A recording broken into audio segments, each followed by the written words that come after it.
Hello. Hello, it's that time again.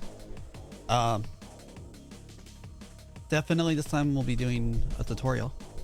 Thank you for the first, I guess. Sorry. So I'll probably just be talking for a bit before I start the actual tutorial thing. Or I'll try to talk at least.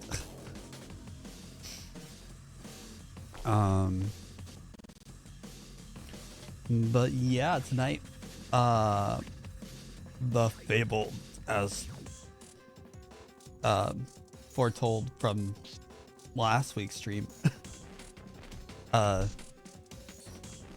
we'll be doing a tutorial on how to get a model into Warudo. The method I'll be going is like we'll be starting with just the FPX and then build out the whole thing from there, or do all the initial setup from there. When I do the tutorial, I will be disabling redeems because it'll be hard to do a YouTube tutorial or a tutorial for YouTube. Amir wasn't happy about that when I mentioned that in the Discord chat. Oh, I got out of the vent.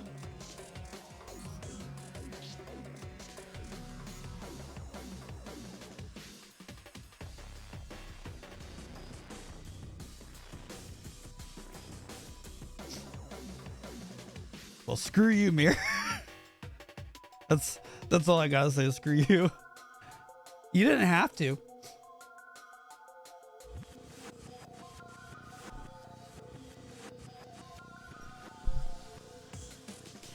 Getting in your feed means while the tracking still works. No. But yeah, we'll be going from FBX to like something that actually is usable in Warudo. Some parts may change for you if you have, and I'll mention this again when I actually start. What do you call it? Some options you choose to do for your model may change, but the overall process should be the same. This is what I'm gonna do for my model though. Like as a for instance, the inside of my jacket here, of course there's an ad, but the inside of my I'll just have to wait till it's done. Anyone wants to talk while I get going, then I'm in the lobby chat. I might as well do my social media posts while I wait.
Give me just a moment.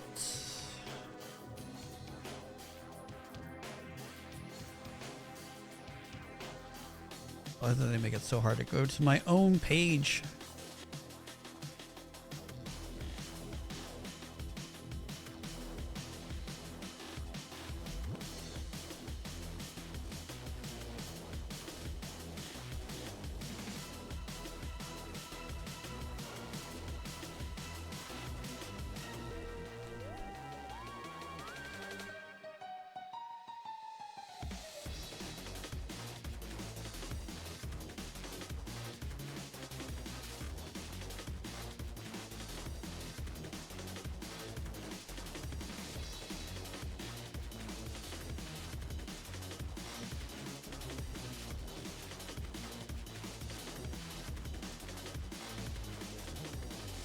Okay, just a second. I need to make one more post. Oh, it's kind of slow.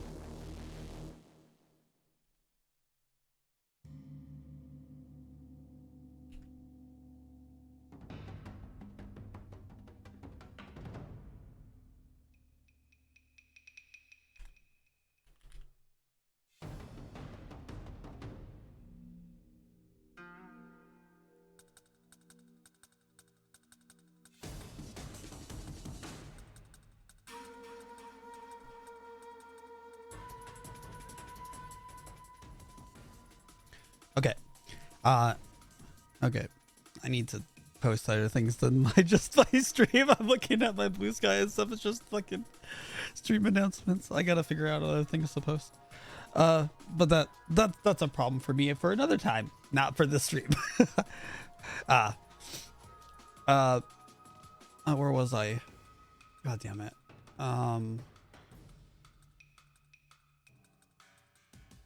God, I wish I could remember what I actually was talking about. I need to make sure I write that down. Like, hold that thought, and that thought just fucking evaporates out of my head. Then I'll backtrack and see if I can get to the same place. But yeah, so if you were to try this on your own, your steps in between might change depending on how you have your model set up, how you want your model to look. I will be covering for my model specifically. As for instance, the inside of my jacket is something I had to redraw in grayscale or something or other like that so that I could color it better. The default one, I tried to copy it as much as possible from the original. That's why it looks a little bit rough on some of the texturing, because the texture is, with the way the drawing works, kind of rough because I tried to emulate what the original texture did. Oh, my hands froze. That should fix my hands. Okay, there we go. And there isn't going to be much help I can do about the clipping that's happening in the corner right there. But, yeah. So,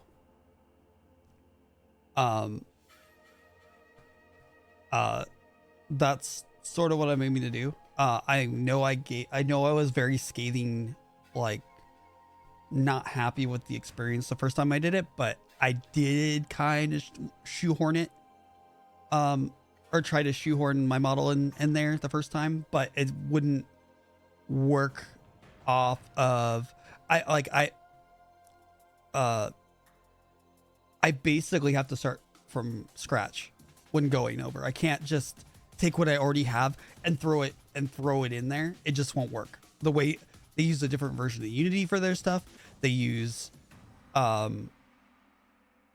like, they have their own project file, and literally it's their normal, it's their stuff on top of being pre-installed with the VRM thing, which is the route we're taking.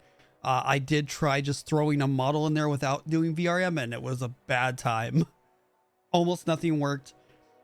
Tracking was a mess. Everything, it was a big mess. So, yeah. Hopefully I can get Spring Bones to work. The last time I tried it, it broke. But that might be something on the fly that I'm going to have to try to figure out. Hopefully I can actually finish it tonight.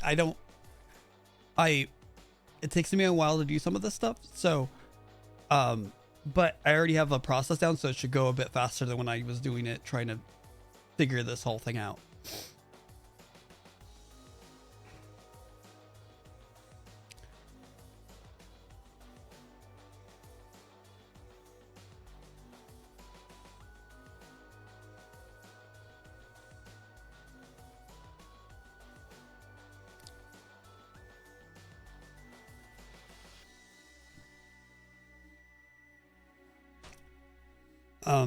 But yeah.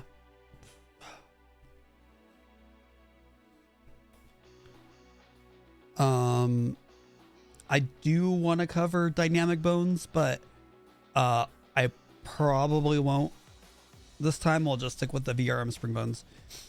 Warudo does support dynamic bones. I do have it installed. I need to like with this model at the very least. I don't know how to get the pigtails to act like this. The last time I tried dynamic bones, it was a nightmare.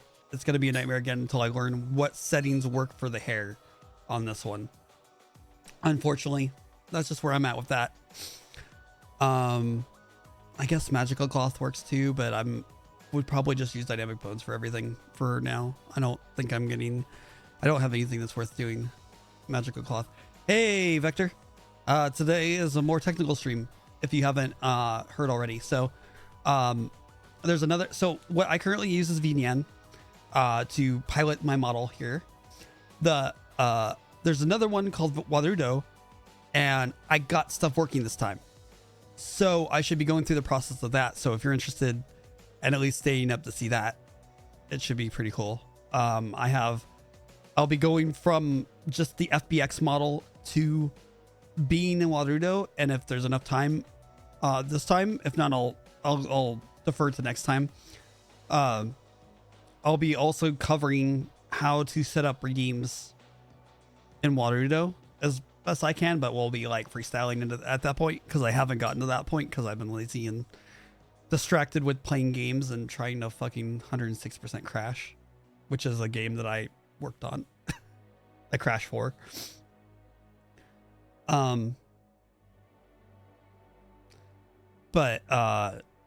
So yeah. I guess we're like a half an hour into the stream. I might as well start. I will be, as I said earlier, I will be disabling redeems. I'm actually going to do that right now. For right now, while this thing is going on, because I would like to use this content for YouTube, and it makes it harder to edit the video if I'm fucking getting interrupted every 5 minutes, because I stutter a lot when I go back to look at my stuff. Let's see.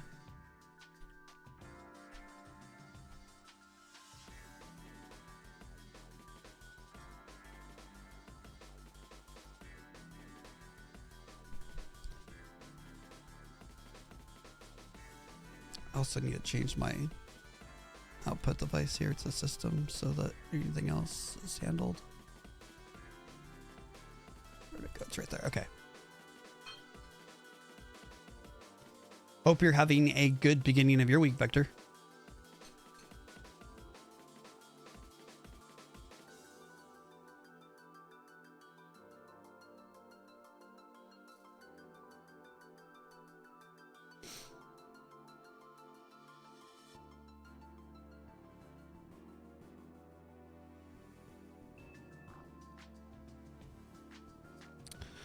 Doop-a-doo-doo. We're gonna go to view rewards. Gonna go to channel points.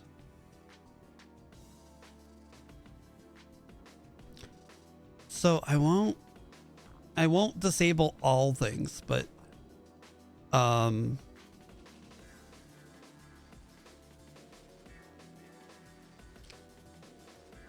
Sandler, Rainbow, Sandler, sound alert. How many sound alert, bro? Allow head pats. Feed me, drop. That should be off. Head pat should still be enabled because that shouldn't interrupt too much because I'll be in the corner anyway.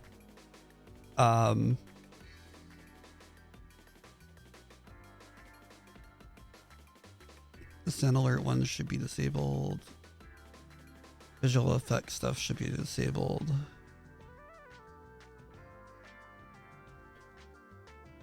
Doop-a-doo. I guess I'll leave hydrate on, but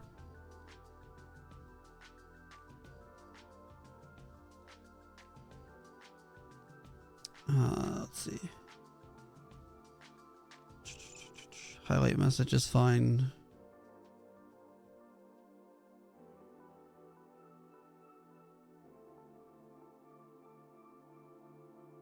Can't really disable those because those are bits.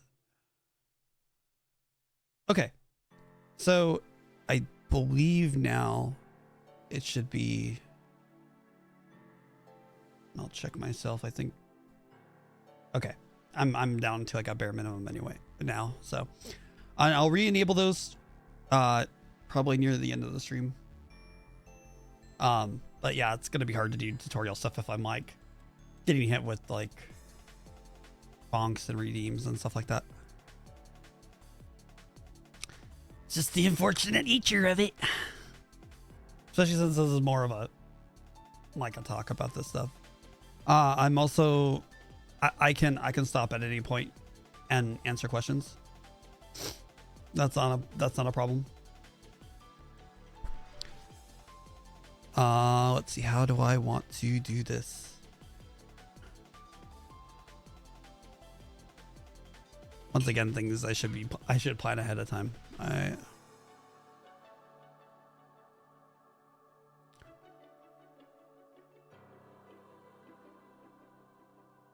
should have had like a folder with just the model and the textures already available, but we'll work it out.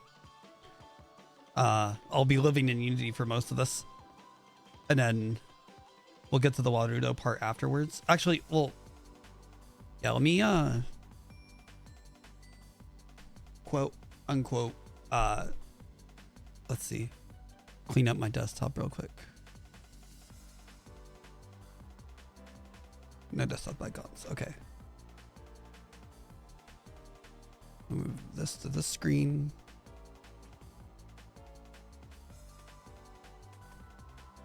And then what we'll do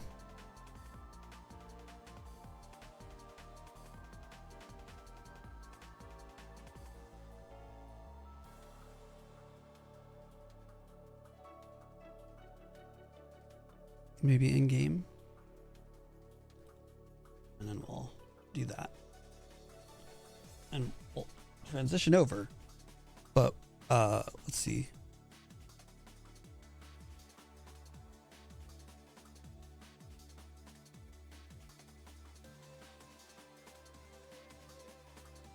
Display capture. I don't know. What's this set for? That one is fine.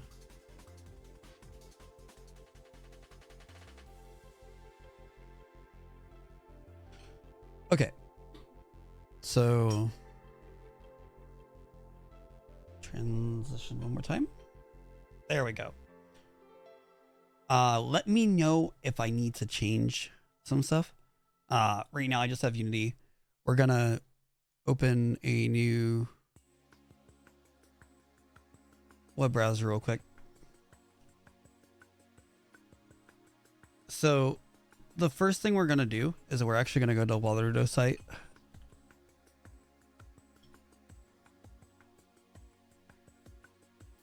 Oh god. Well, no, not their Steam page. There we go. Okay. This is their website. They put some effort into making it look nice. They are still heavily lacking in documentation, which is the reason why I haven't really gotten started looking really hard into Twitch redeems and stuff like that. I'm gonna have to look at other sources to find out that information. Their actual documentation is incredibly lacking, and part of why I'm doing this part is because it's not obvious where their Unity project file is that allows you to start this whole thing, because this is like an entire thing. This is a project you have to basically import. You don't make it yourself at all. They have all their settings like pre-done and all that. It's kind of annoying. If you want to just add in Warudo into your project, there's a high chance it may not work. They are very particular about their stuff. It's very finicky if you don't do it this way. This simplifies things a lot, but so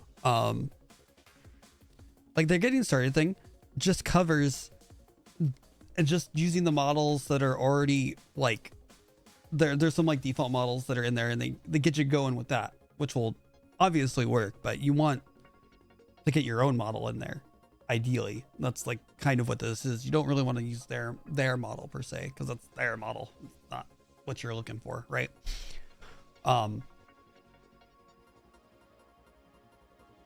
Like even I'm waiting for a rough sheet so I can have something custom made, so I can eventually get either make it myself, get fed up and make it myself, or if my job situation improves, I might like commission to have it made. I've already got a rough sheet commission, so at least I'll have at least have a design to go off of. And that should be done by the beginning of February. I haven't really got any updates yet, but then again, we're just coming off of holidays. So it's not so that so to do this for this, I guess this is like the same whether it's a modded added prop, excuse me, or your model that you want to add into Warudo. You got to go like all the way down here, and even though it just says modding, it's technically a mod. It's really strange. They don't, like, when you look at your the character stuff that they have up here and getting started, they don't cover any of this. So so it's under the modding header on the left here. Let me see. So it's under modding, Unity and Warudo SDK installation. So they have you install Hub. They have you install Unity Editor. The version of the editor that the version of the editor they use is 2021.3.18. F1. It's F1. So they've like it has like one fix on it or something or other. That is the version you're going to want to install for Unity for this.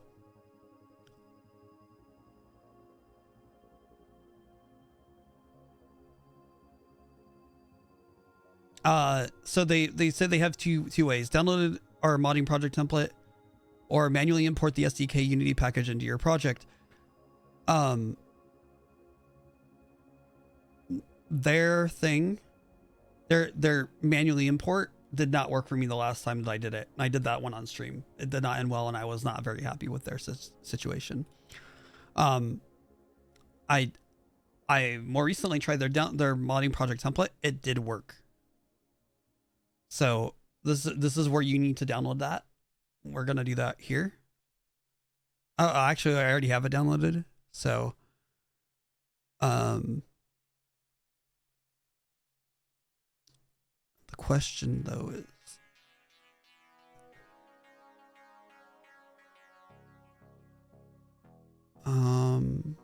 where is it? If I extracted it, I probably extracted it elsewhere. So I'll go and let's go and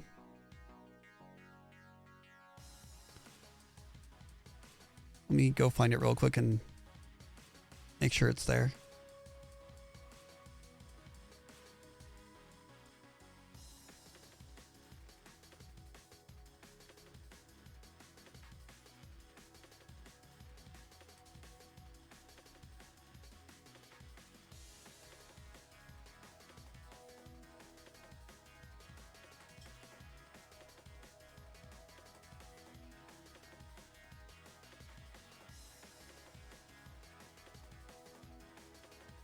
Okay. So what we're gonna do, so close this one.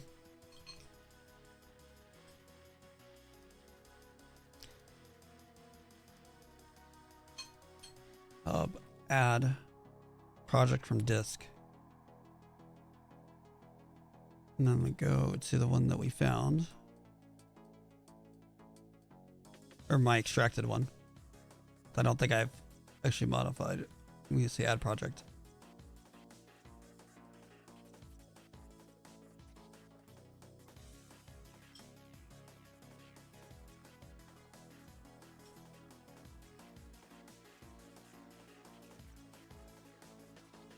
I think this is it. This one should be already...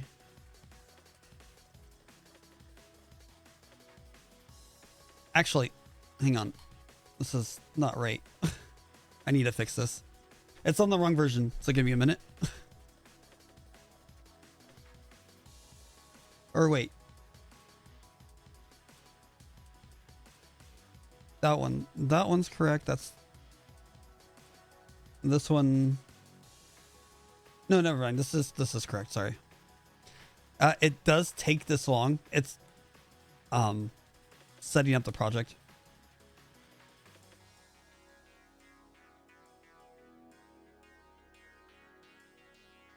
Luckily in my situation, they talk about errors. Mine doesn't really have any. So like what's funny is that they talk about manually importing, but then you go down to the manual import set, like they're immediately like not recommended. I was doing this and it didn't work for me.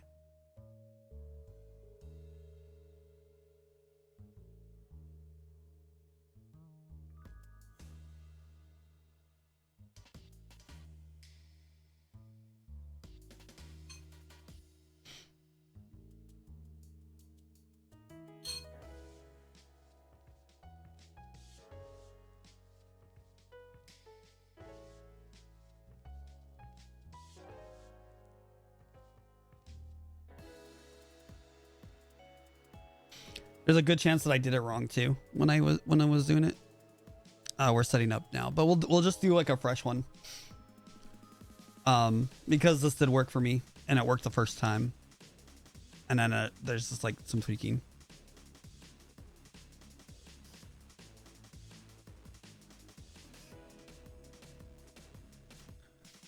Sorry, this is taking so long.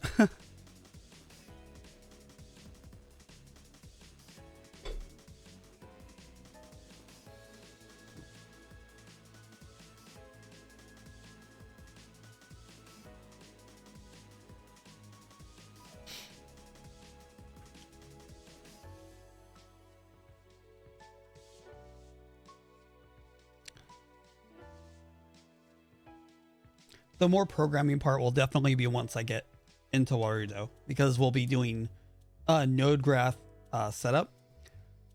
Compared to VNyan, it's quite a bit different.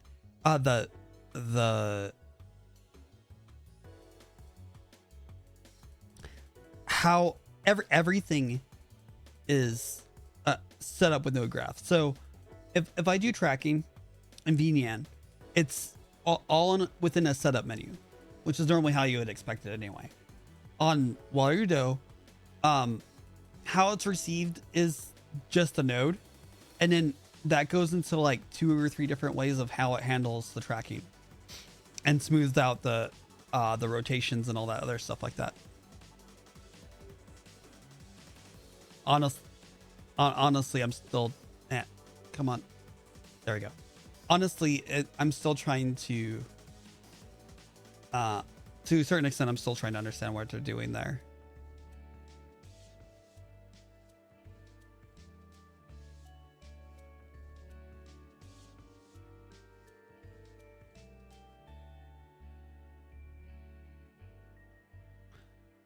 I didn't know it was going to take so long to do this project.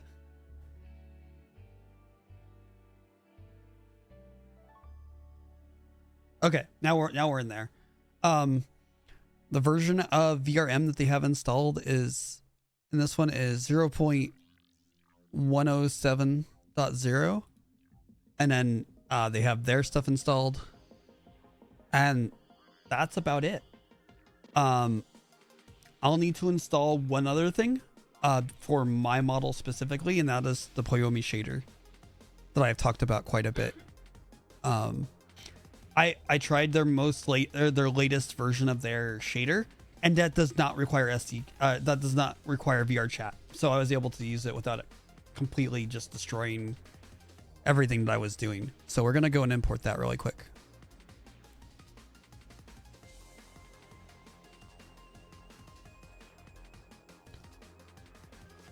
Asset, import package, custom package. Downloads. There we go. Poiyomi does have a free shader. I have their pro shader because I subscribe to their Patreon. It's not that expensive, but they do have a free shader if you'd like to use that.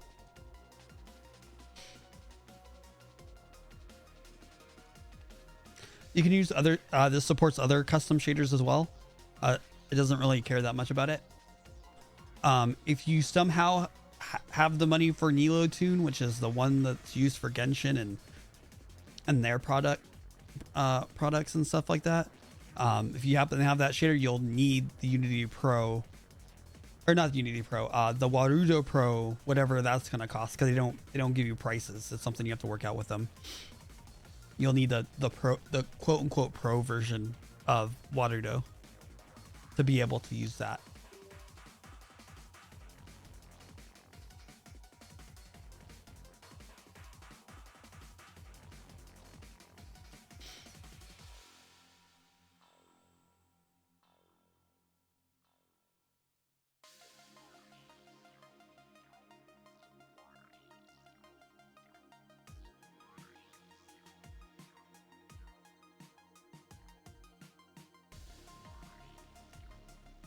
One thing I want to mention is that while I did get this model from Booth, it came as a VRM, and I have had quite a bit done to it.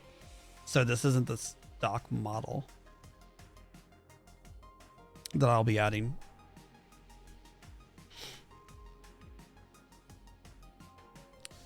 Make a new folder so I can contain all the stuff for my model.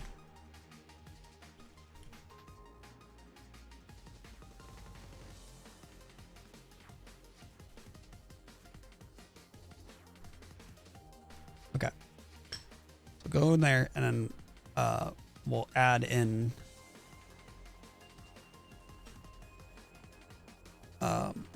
that stuff.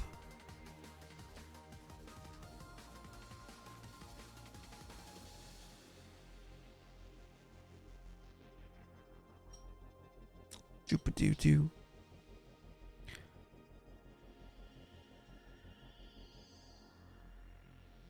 I hate it. I have like all this stuff under a crazy directory. It's a big mess of a folder now.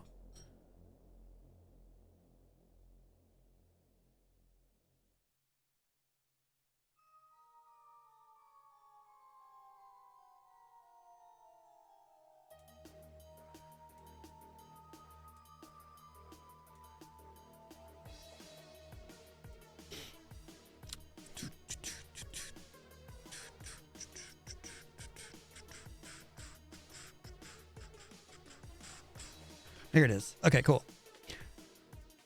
So we're gonna drop that in there. This is the FBX. It does not have any of the actual textures on it, so it's literally just the bare model. More than likely you'll have to do this to your model as well. This is just how it is, like, or how it's been for me through this whole process. It just will not attach the proper textures to it. But luckily, I do happen to have the textures.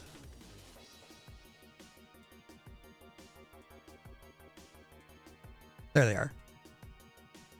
Pretty sure these are the right ones.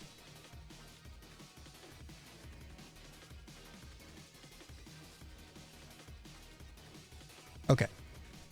So yeah, I'll need that, that, that, that, that.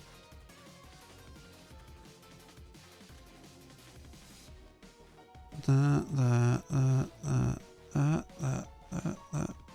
I have a few.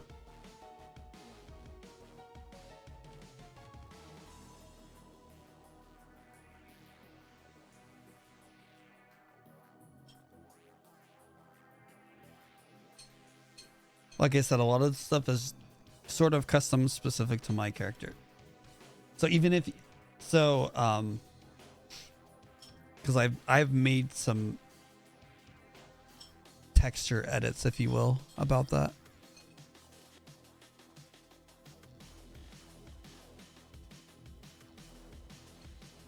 Okay, so these should be all the, I believe these should be all the textures for my model right now. So there is some stuff that you have to do before you start adding textures and stuff to it. what you'll probably need to do is you'll need to make a VRM. So what we'll do is drag that out there. And then reorder it real quick. We'll set its position to 0, 0, 0. You can zoom in. It looks really, really ugly. For some reason, my shoe model kept the texture on, but everything else is pretty much bare except for this. So it doesn't, this definitely doesn't look like the same model, but this, I assure you, this is the same one. The shader makes it look completely flat.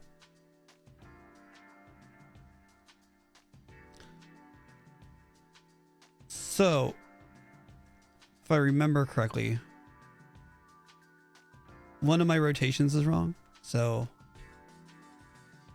no, that's the wrong one.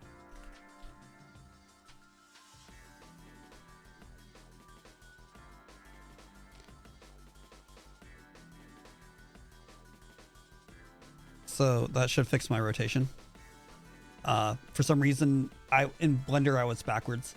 So it saves it like that. So I need to make sure on initial just to do that.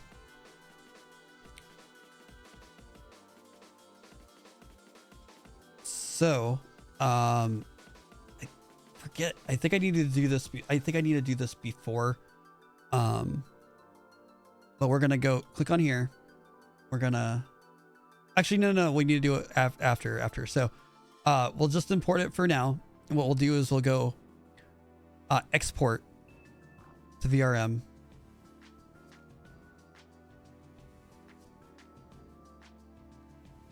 No animator and export route. Okay. So we're gonna add component.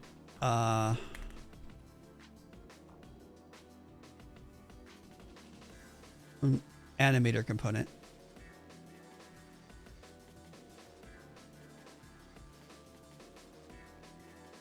And then I think that's all we need. Export. Okay.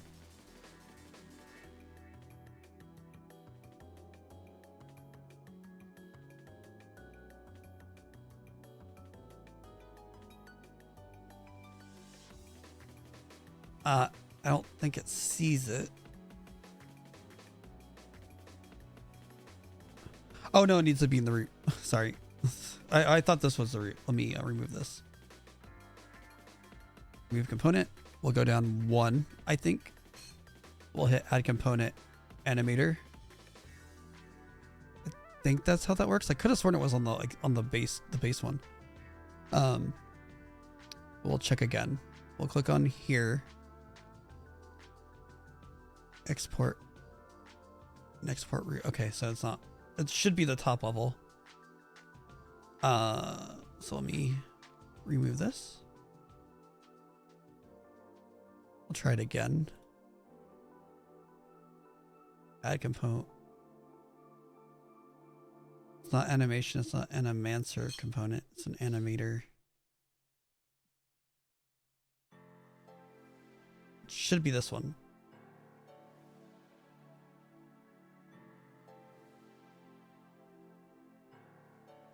So now that's there. Control S. Oop. Export.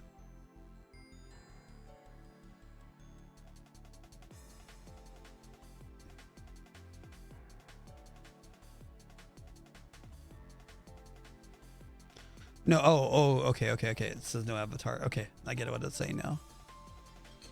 How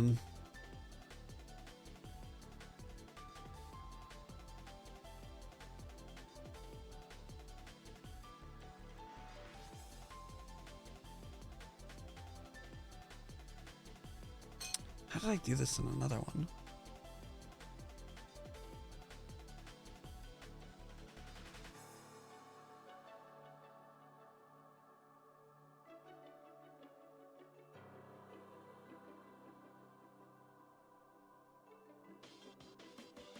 I gotta reference something. Give me a sec.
That's an avatar file.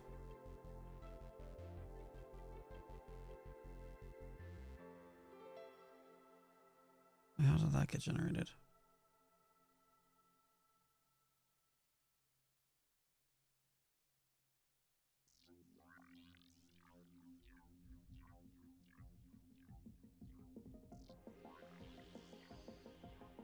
Hmm.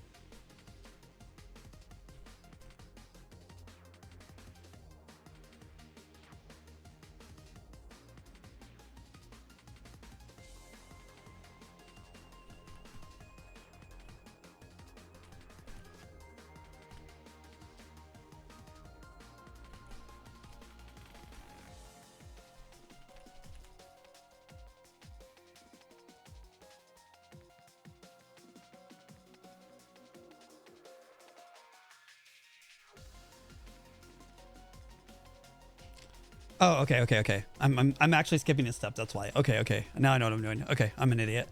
Okay, so when we have this here, we have the model. We need to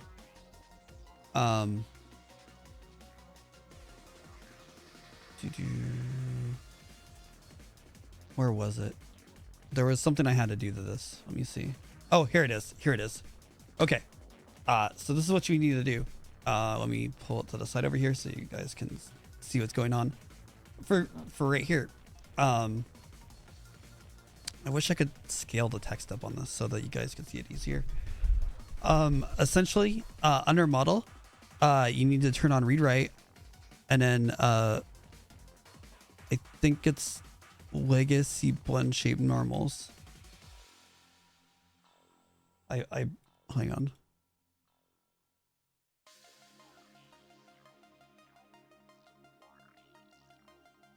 Yeah, legacy blend shape normals is what you need to do.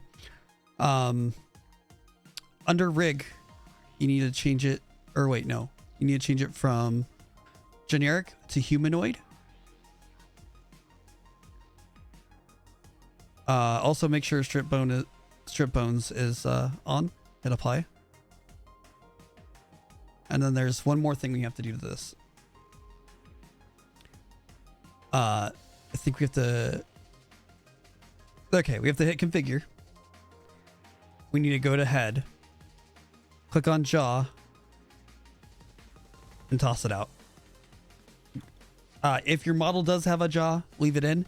But if you have a more anime one where, as you can see, my mouth is moving, but my chin is not moving all that, if at all, like it doesn't have a jawbone, like a more realistic model would, that you don't need this.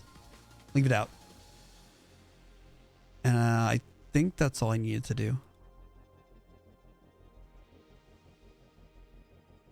Also remove toes if you don't have it. I don't have a toe bone.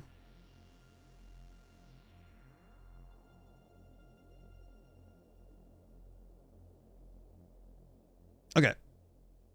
Hit apply. Give it a sec. Doop. Cool. Done. We're out of it. We can go back. Also, another important thing. But we can probably. We should probably do this now. Is to just save time later. Use external materials legacy. Hit apply, and that will pull out the materials out of your model and give it its own materials folder. So here's all the materials. We're doing that now, but we will not be adding the textures to the materials just yet because there's stuff that we want to do in the shader. But we're not going to do it now because any shader other than Toon Shader for your model will not export in VRM. So you'll need to, we're making a VRM file first and then working toward the Warudo file after. So we'll just leave that as it is for now. We can change all of that later. So with those things set, now when I click on this, there should be an avatar file. We'll add that into our model. Also apply remotion according from what I've seen. And now what we do is we go VRM0, export to VRM0. Now we have all the stuff here. So we need to like add stuff. I happen to already have some stuff here. I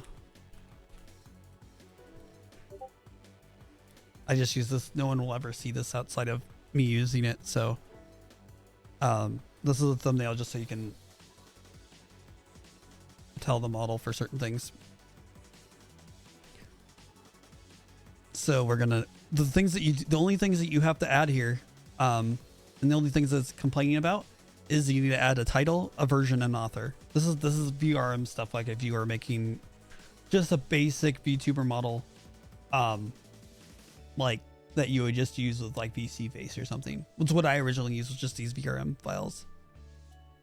The nice thing about VRM is you can actually export VRM and then also import it, which is actually what we have to do.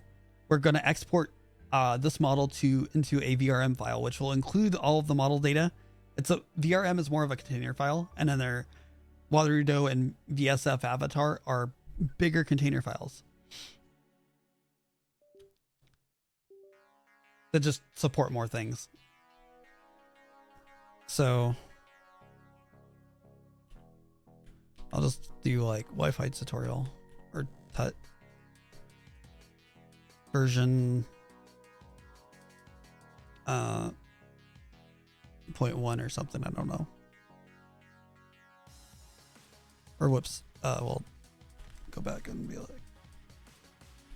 0.1. It doesn't matter. Just put whatever you want here.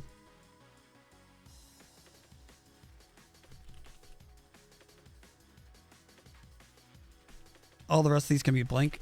Those specific three though need to be just filled out. It doesn't matter. If you're doing like this kind of says what stuff should be allowed, what is allowed with it. It's not going to affect what you do with this for your own model.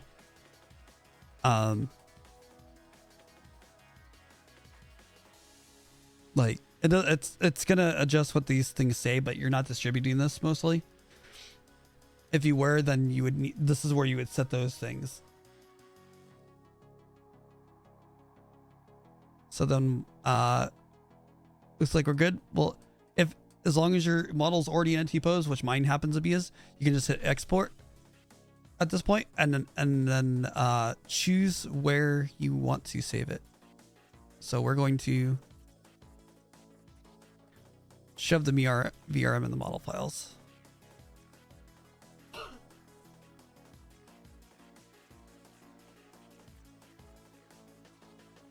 And so now it will go and take everything and then create a VRM file, which will give us a lot more options. It will allow us to set blend shapes, VRM blend shapes and stuff like that.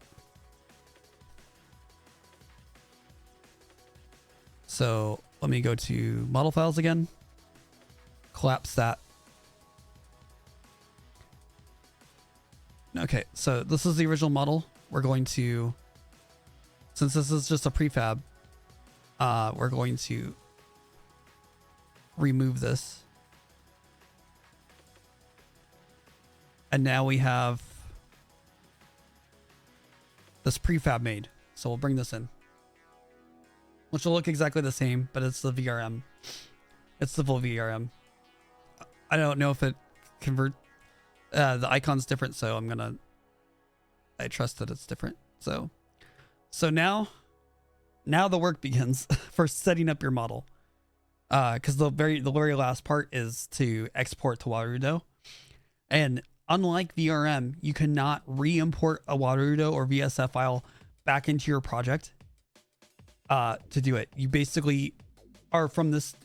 This is where you make your edits and generate new versions of the .warudo file. So the first thing we have to do, since I've already installed poiyomi, we should now just add in all the textures.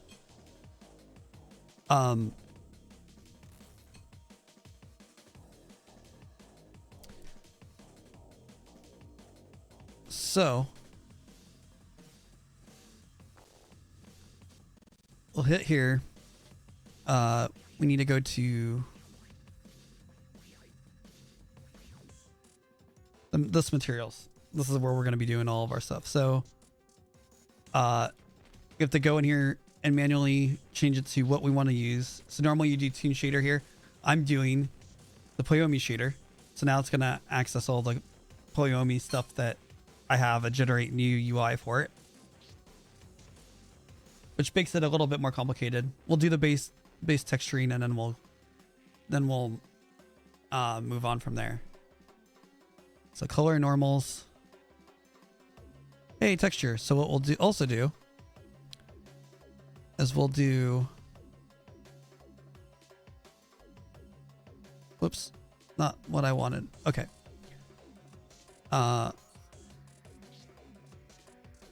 So how do I do this again? I need to go to my,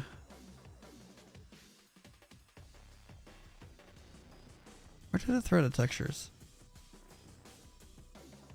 Oh, I need to make let me just make a folder for it so it's easier to track.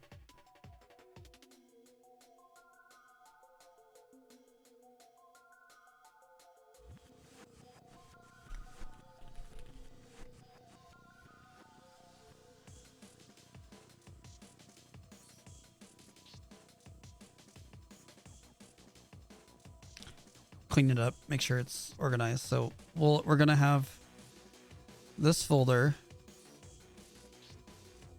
Let me make a new tab.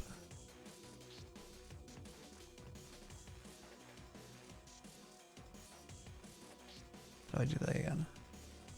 To column layout. Add tab. We're doing another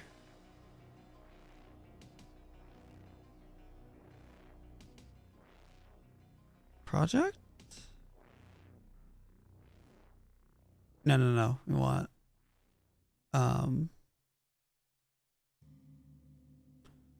hierarchy. No, we want to do project. Okay.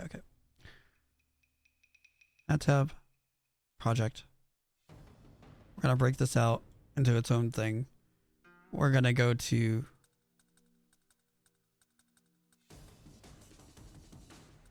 well, this one I want to be materials. This one I want to be the textures, and I'm gonna lock it. So we're gonna click on this one. So we've got this up here. We're gonna go and take. So now we're basically matching up some stuff. So I'll be taking the body A texture and putting it where it's supposed to go, and now that's all colored in properly. We're gonna start with just doing this, and then we'll start doing all the extra stuff afterwards. But we gotta do it to each the base one for each material, and then we'll change out stuff as we need to, just so that we have a base to go off of. This one I believe is first. We need to go to the poiyomi. And now that we have it all set up, it's gonna start working faster. So now we'll do body B. Now we'll get that on there. Then emission A, which I think is the body A texture.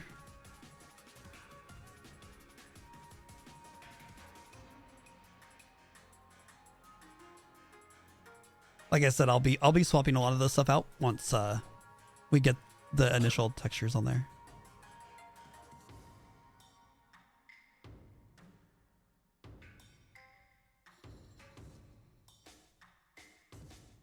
Gotta make sure these are open. Surprising that these textures get reused a lot. I am tune.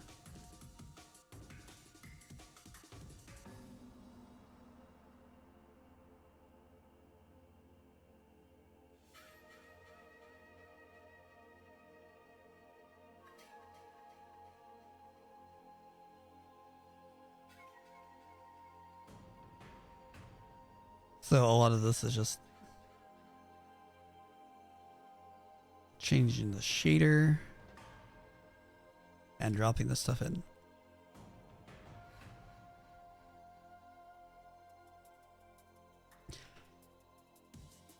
Once again, don't hesitate if you have any questions about what I'm doing. Hopefully it's visible and easily seen. I don't really have a way to zoom in on this stuff too much that I know of. So we gotta hit that. And now we're gonna do Aikatsuki. You're not gonna see a lot of these textures that I'm putting in right now because these are the other like eye modes. Or eye toggles.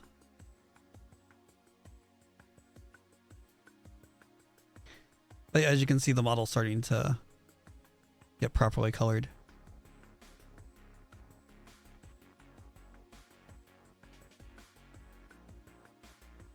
Oops.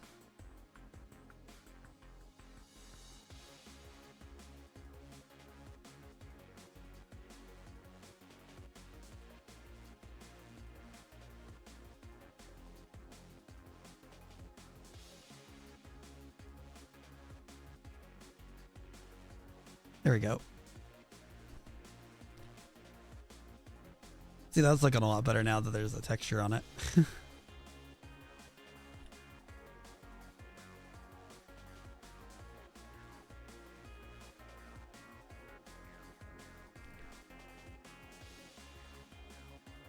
The rainy shoe texture is already there, but we're going to actually just change it over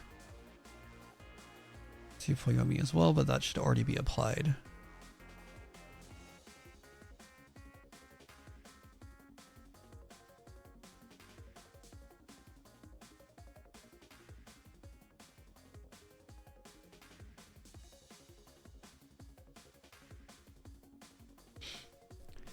Get some color.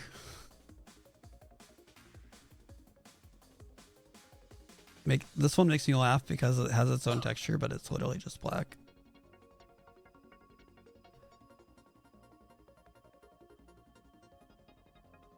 I believe it's this one. There we go.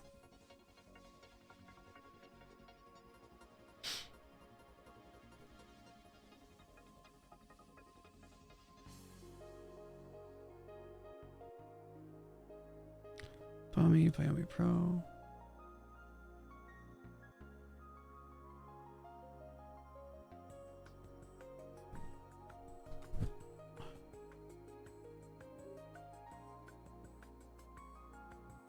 So I'm because we're in tutorial mode, I'm snoozing the ad, so you won't see an ad for 5 more minutes.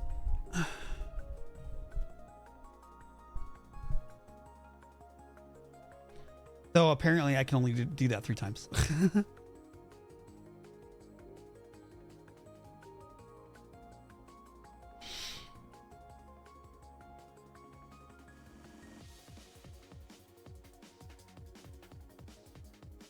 Okay, so let's continue.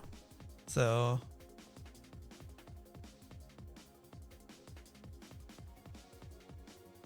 oh, okay, yeah, we're good on that one. And then the last thing we have to do is the hair. So we're gonna go that, just blast it.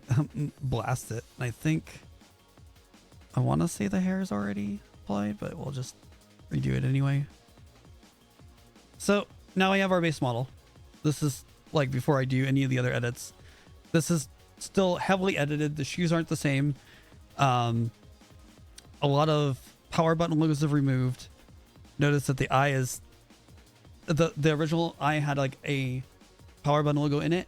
Actually, something I can do because this is like a tutorial. Just as an example, I'll show what this looked like prior to me even editing it. Luckily, I have a project already set up so I can show some of that off. I just have to open it.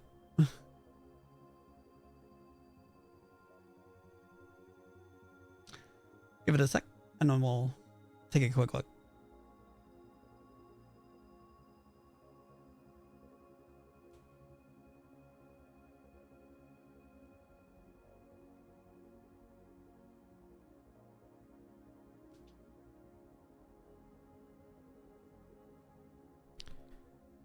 It's loading. But yeah, this is the initial thing. Like it still says zone there, but that will change soon.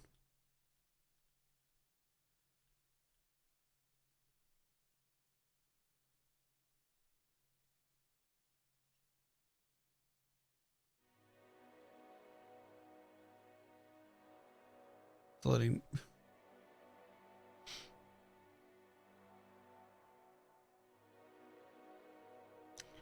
So how's everyone doing?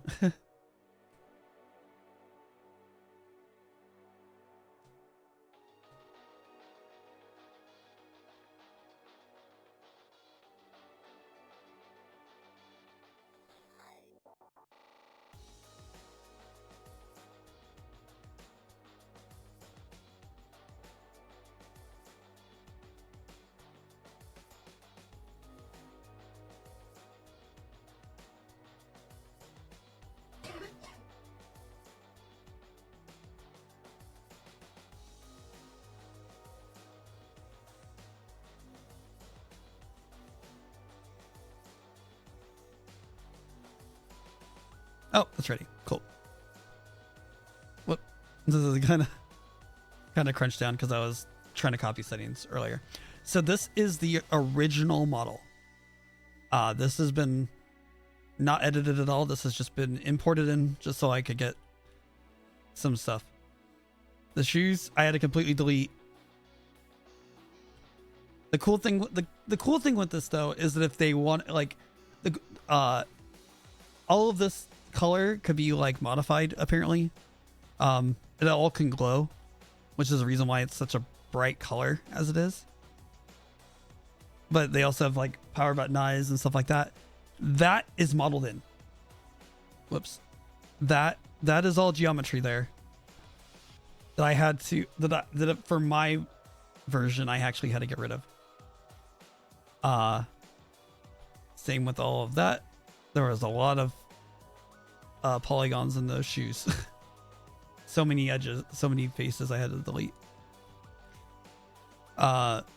Surprisingly, that's not a texture. That's actually modeled in as well and had to be removed. That's just a text. That's like the only texture. I also removed that power button logo because that's their logo.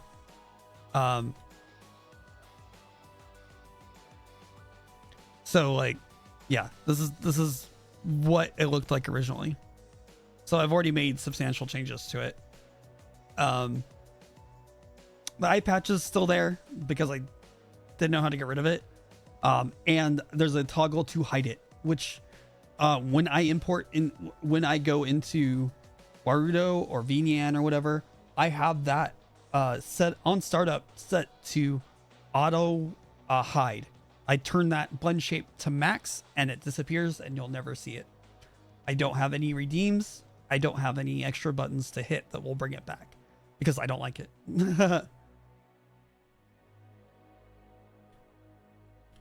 But an ad's going to start in about 10 seconds and I don't want to go through all the sneezes. So we'll go through an ad real quick and then I'll continue.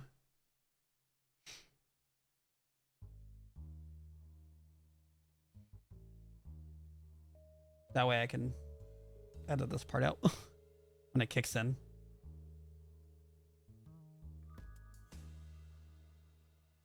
Whenever it kicks in, come on. I saw the ad thing go off. When am I going to start spinning?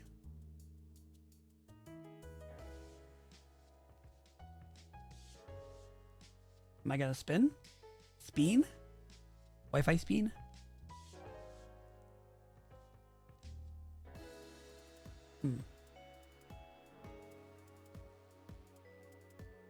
Oh, I guess it's not going. I guess the ad's not playing. Or is there? I can't tell.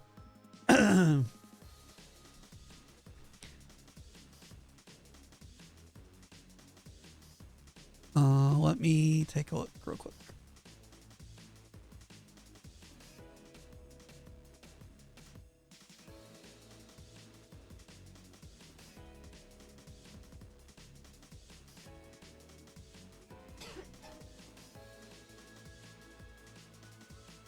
Oh, now it kicked in. Never mind. Okay, I'll be taking a break while this is going on. I'll be back in about 2.5 minutes. See you then.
Hey, there we go.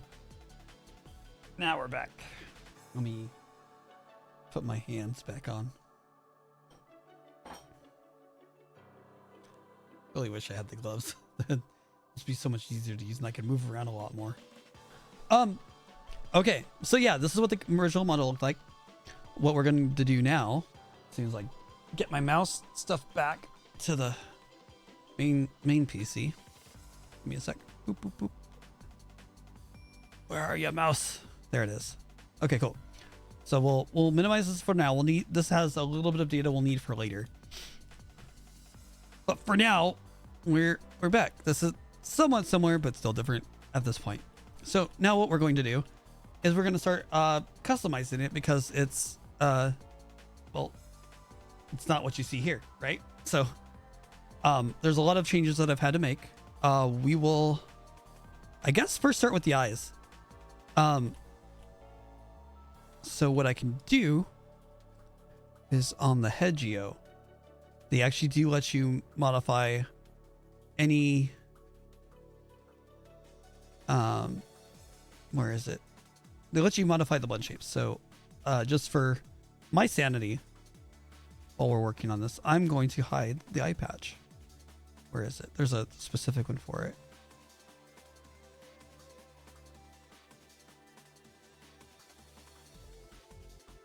Unless they put it elsewhere. I think it's eye patch geo, huh? Yeah, it's its own thing. So it's got its own blend shapes. Should have them right here. Hide eye patch. There we go. Now I can see both of those beautiful eyes. Okay, this will help with what we're doing. So we will go back to, we're gonna have to change a few things. So we're gonna start on the base one, and then we'll work on the extra like effects. For instance, let me bring myself up real quick. So it's gonna be like, which one was it? So this eye thing, this eye thing, I won't be changing this eye thing, but I do have to do one thing to it. Like where the backgrounds of my eyes turn colors. If I feel like in the future I can change what colors those are. I believe. We'll see. But those things are going to be changed. But we're going to start off with the base one, because if you notice, there's no Wi-Fi symbols there either. So let's go. Okay. So let me shrink myself back down. Sorry. What we'll do is we'll actually move it to the side a little bit, so you guys can see a little bit better. Is there any way for me to like...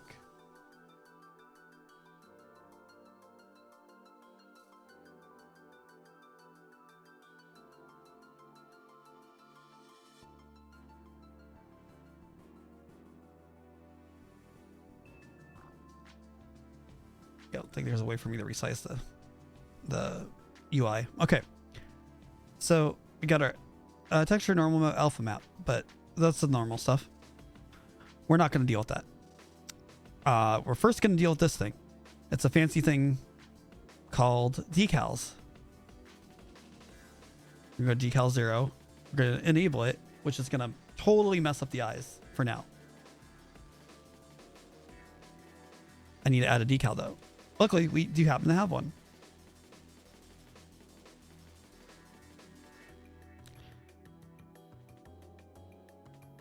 Actually, wait. These actually work differently. Sorry. We're going to do... Sorry, the eyes are a bit different than the other stuff. How'd this work again?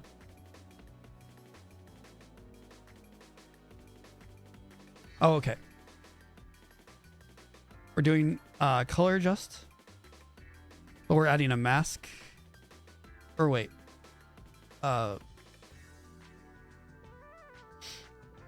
Sorry, I need a reference how I did this before. It's part of why I have this other one.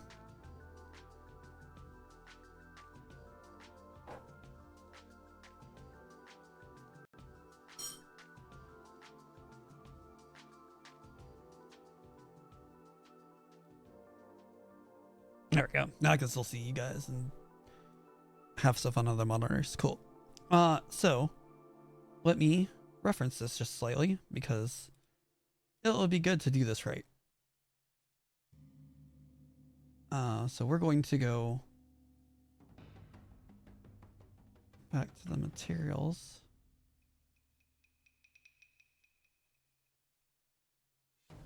We're going to go to the eyes. Oh, okay, that's how I did it. Okay.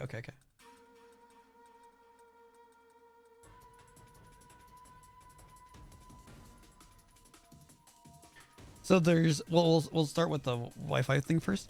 So what I have going on here is I actually have an extra texture here. I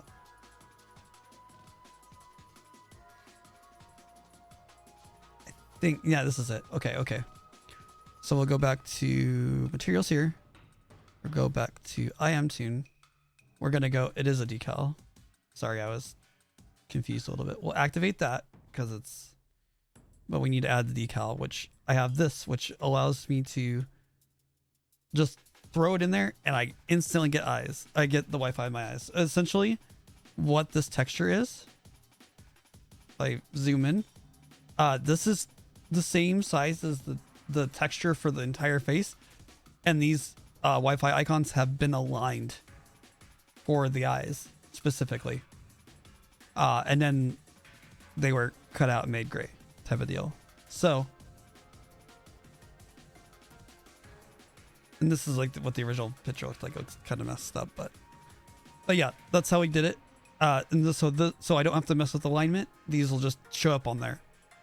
So while these aren't textured, they're not officially textured in there. So now we have Wi-Fi symbols in our eyes. They're kind of dull though. So what we're gonna do is we're gonna go back to the materials. And then, like, as you can see, now the decal has been layered on. I haven't actually edited this texture at all, which makes it really nice. You can just throw in images on there that you make. So I'll go and hit the color picker, and I think just to match that, and then you can have it like emit light as well. So I have a value for it so that it's more viewable, and now it's brighter, and now it looks good.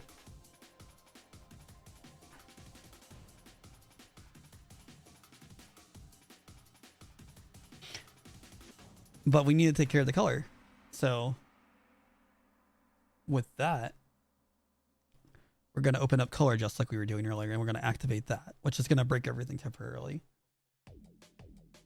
But we have some okay, now it's rendered. Now we'll let 2.36 not 0, that's 1. Okay. And now that'll just adjust the saturation. If you notice, the eyes are brighter now. They stand out a bit more. So we're going to hue shift them because we don't want red, we want blue. And I already have a value for this set up from before. And bam, and with the shader, I can just change the color. This doesn't actually change the texture. It basically just filters it, but it also adjusts all the rest of the colors of this like eye sheet. But we're going to be doing this to everything because the other eyes are not colored. Well, this colored pretty much got this base one colored. I still have like other ones. So if I go to like the spiral eyes, for instance, like if we go into our model and we look at the, we'll have to go to head geo real quick. Let's say we activate this one. Oops, they're still red. We got to change that. As well as, well, that one we're going to leave alone.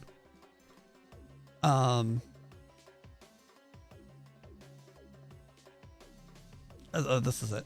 This thing needs a change. To make sure it's correct. So we're gonna be going through the rest of these now. So we'll go into this one. Actually, if it makes it easier to, I normally don't do this, but when I'm doing this, but for this one, I'll do this. So we'll actually activate it, and then now we'll go into here, and now we'll color adjust. Hit color adjust. And we're going to do the same settings so it's consistent.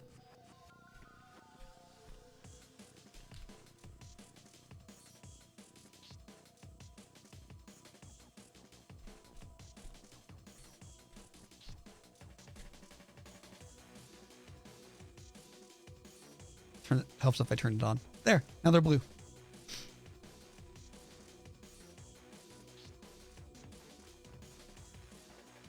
And we're going to do the same thing here. We'll go to head geo real quick. Turn on this part. Turn off this part. So for this one, we're not going to change the colors because changing the colors is weird. I'm not ready to do that right now because I'll have to figure out what will look nice for a two-tone color eye thing if we're going to do that. So instead, this doesn't have the Wi-Fi icon. So this will be weird if I happen to change to it and it just takes away the center part of my eye. So what we'll do is we'll go back.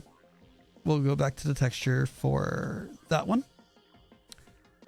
Instead of doing a color adjust, we'll just add the decal. So we're going to do the same thing again. We'll do decal, add the file, and then do the same thing. We're going to hit the eye driver, get the correct same color value. We're going to change the emission strength to 2.56.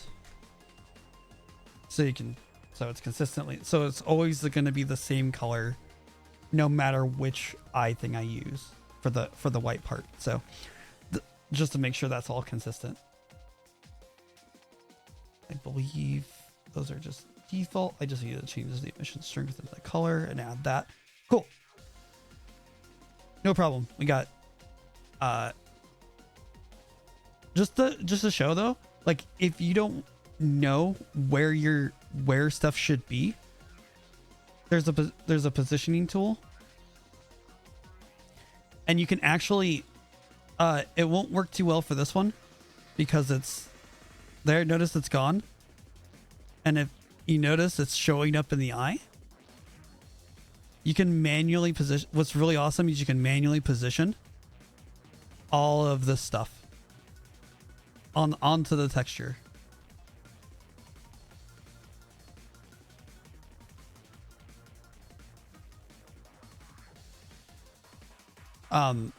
So, and you can do that for any of these. This is how the stuff was originally placed, and now I just have, once you know the value, you can, if you need to redo this, you can literally just open up this older project, grab what the value is, and then just put it back on. It's that simple.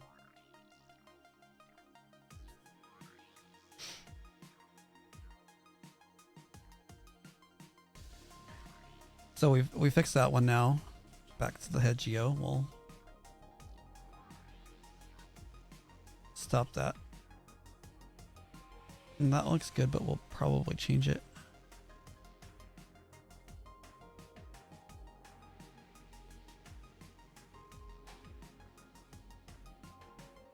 Actually, I don't think I need to change it.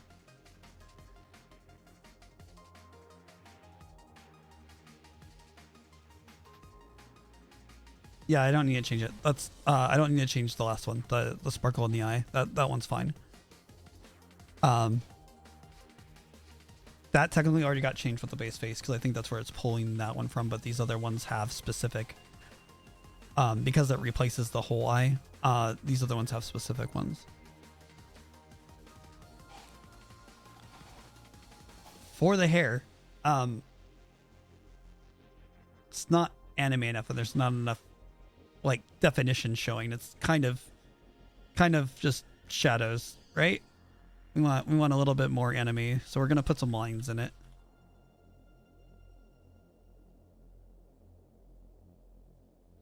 So we need some outlines to this to give it a little bit more like definition. So we'll hit that. We'll once again change the color. That's way too heavy, but we have some settings for it, and you'll have to, with these ones, we'll have to this is just stuff that you have to play around with because it gets out of control real fast. We want it like just lined enough, right?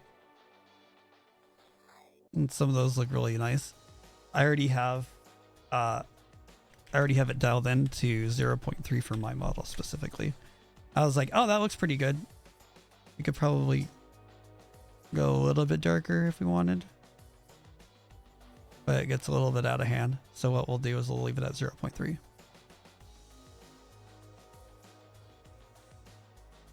can also make a mask for this. Actually, did I make a hair mask? Let me see about this mask really quick. Because we can add that too.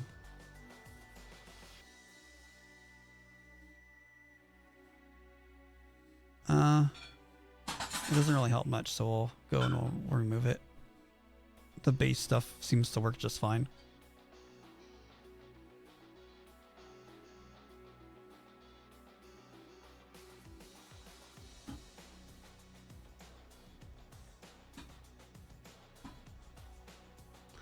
Okay.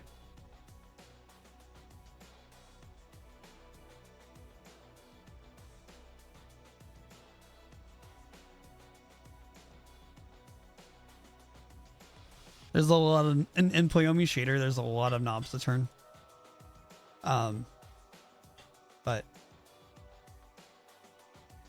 luckily, to get some big changes, you don't really have to do that much. A lot of what I'm going to be doing though is I'll be replacing textures with gray textures so that we can hue shift them to the color that we want without weird color blending. So now that we've gotten those done,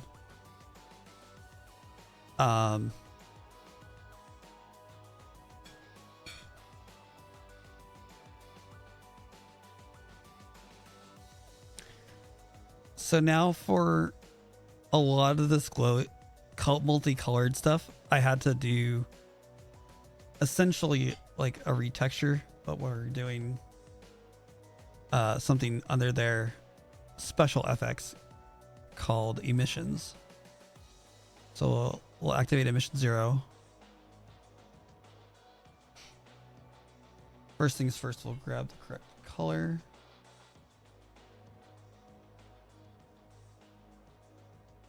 But now we're gonna add an emission map.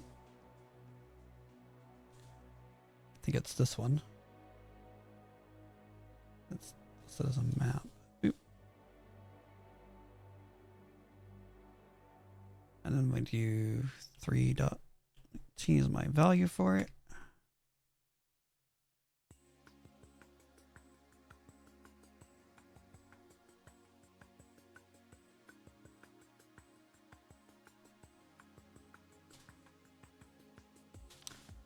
Oh wait, do you have to change the texture because we did some adjustments to it?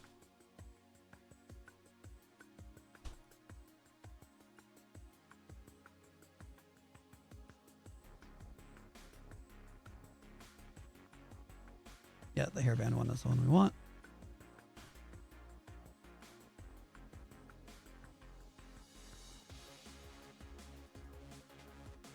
Oh wait, let me see. I think it's this one.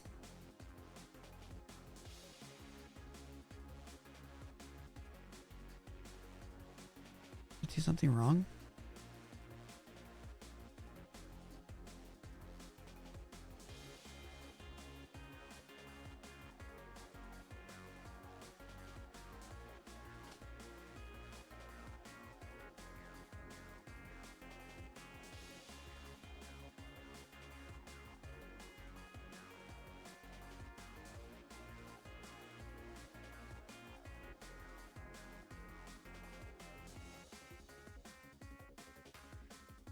I'm gonna lock this one so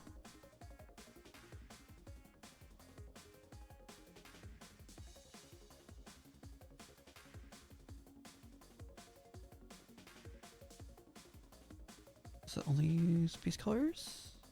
Oh, override base color.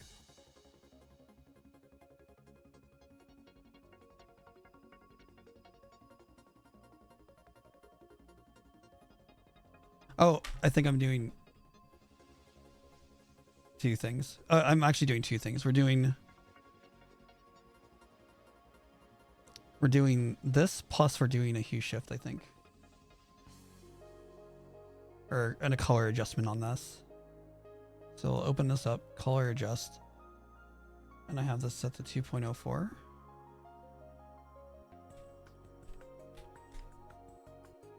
There we go. Now, what this does is it colors the back jacket and it colors the headbands. So I basically had to essentially create a new texture that was based off of the old one, or the original, where it doesn't show it well here, but there's some thin strips at the bottom that handle the hairband, and so I've made modifications via an emission map to adjust those textures. I think I might have graded out here. I grayed out the hairband there so that they would change.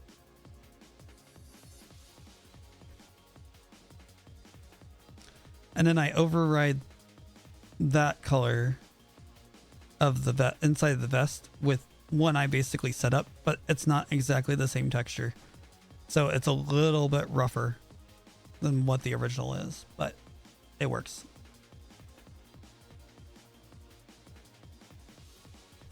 So now we have the eyes, the hair, and the inside jacket, and the headphones taken care of as far as the glowiness blue that you're probably used to if you watch this, if you watch my stuff. Hey Mir. So we're partway through. We're currently doing the shader portion. And then after that comes spring bones and blend shapes, and then we'll actually do the export to Warudo. And then we'll work on the more of the Warudo side stuff. But this is just like the setup that I have to go through if I'm gonna add it to Warudo. Hopefully the spring bones work. I don't know if they will. They will. But we still have some textures to do still.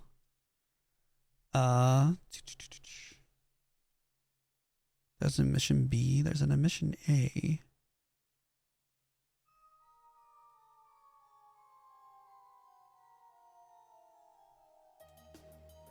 Which is this one. So once again, we're going to do another emission. Which is under special effects. Emission 0. Grab the color real quick. We're going to set the value now.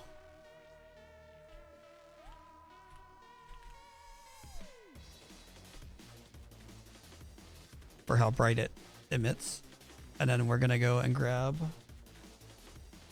the other emission that I ended up doing, which it's going to go there as an emission map. We're going to activate it. Okay, that's a start, but it's not the right color still. So we need to do a hue shift on top of that. So we're going to activate color adjust. And then we're going to go and move that to 3.76.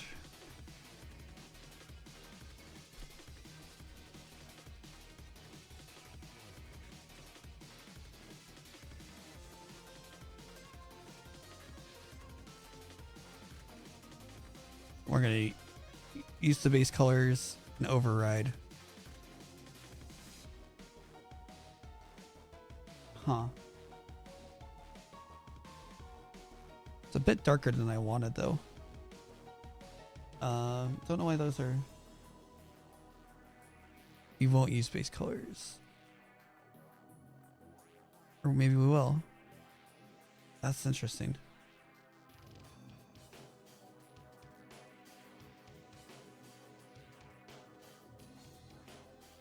But as you can see with hue shifts, you can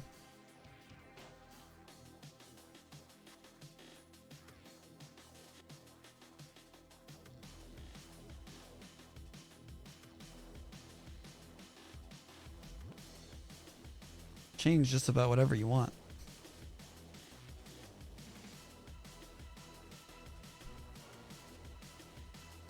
That's interesting.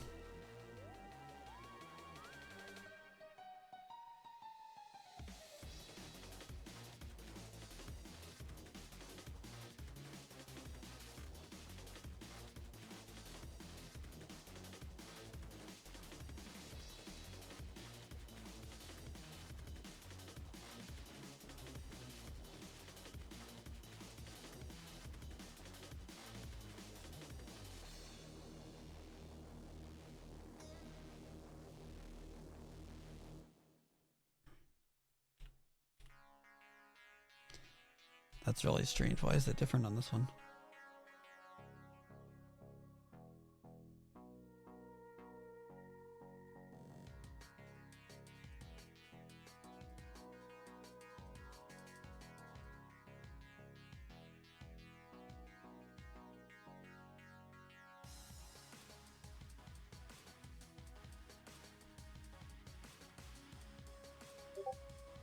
We're just U shift 3.76 for the saturation.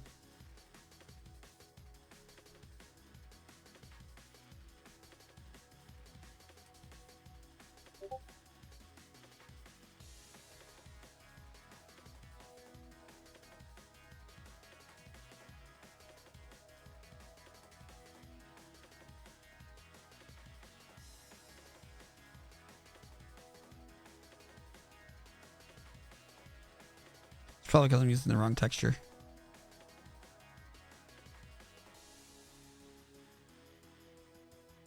This is what. Oh, okay. Yeah. It's just using a different texture. That's why. Okay, there we go. Boop. Okay. The big difference is that I've grayed out most of the belt and the other stuff.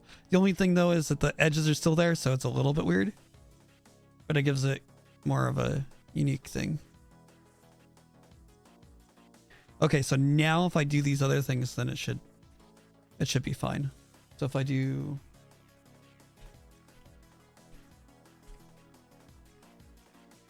that, use base colors, there we go. Darker blue, but yeah, there we go.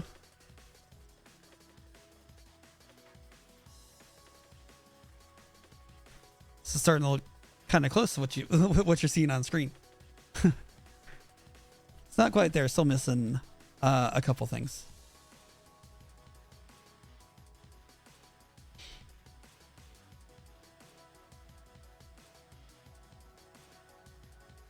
And so those are done.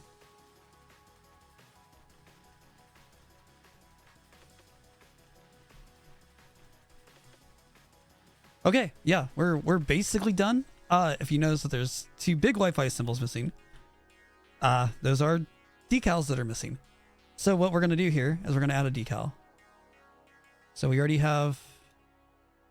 So we're gonna go to the main material. We're gonna go to decals, decal 0, activate that, which is gonna hit that with all of that. We're gonna go and grab the color real quick.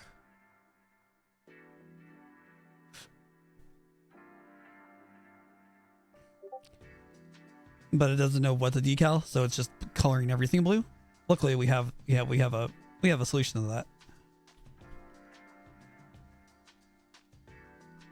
This, and as you can see, it looks a little weird because down here in the corner, I think I might be blocking it. Let me move it over. Down here in the corner,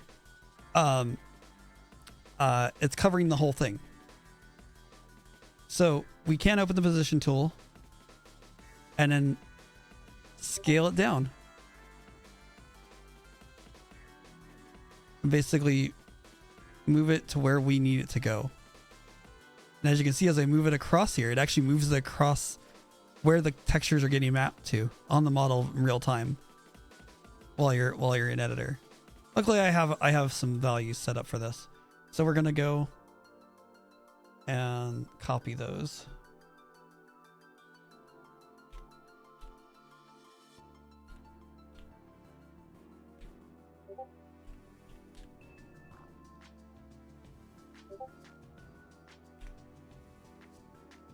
Zero dot 8 2 3 4 1 4.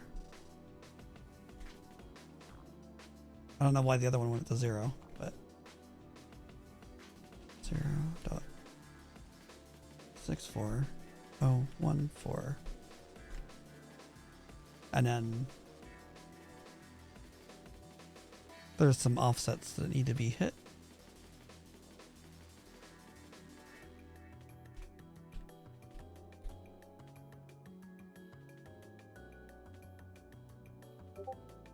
And as you can see, there's now a blue mark on there, which means we're getting close.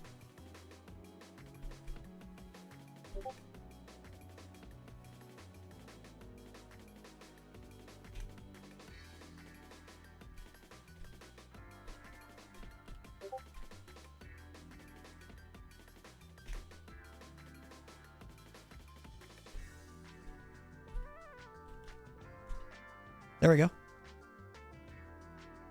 So now it's properly on there, but it doesn't have the same glow, you know? Doesn't. It's like kind of muted. So what we're gonna do is this also has its own emission strength, which we're just gonna turn up just a little bit. And now it shows up brighter. I mean, we can just blast it like if we wanted to, but it doesn't need to be that. It doesn't need to be that strong. We're gonna do the same thing to the back.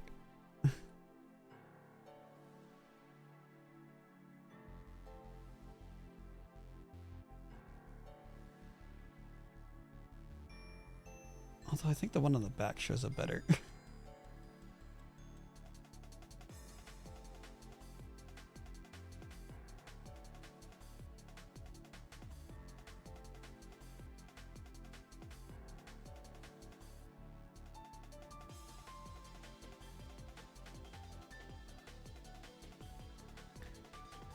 But so the jacket is separate from the shirt.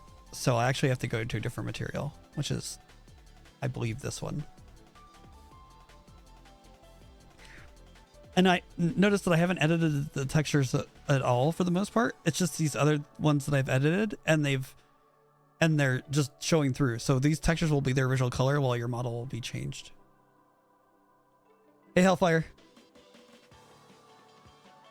Not until maybe later. It's tutorial mode, man. I can't. Sorry.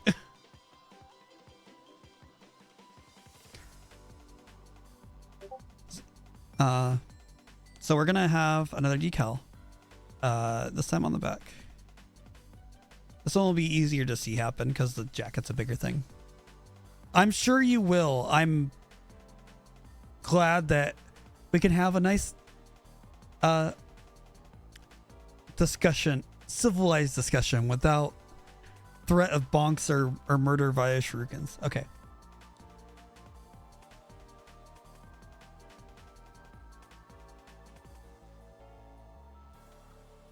Boy. What am I gonna do with you people? All you guys want to do is violence.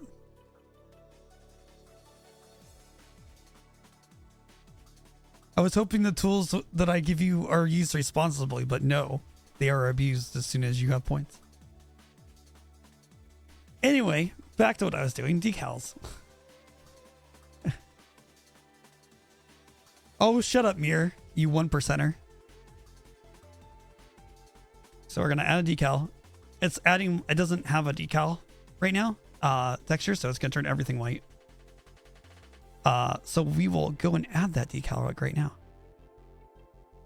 Oop, and drag and drop over here.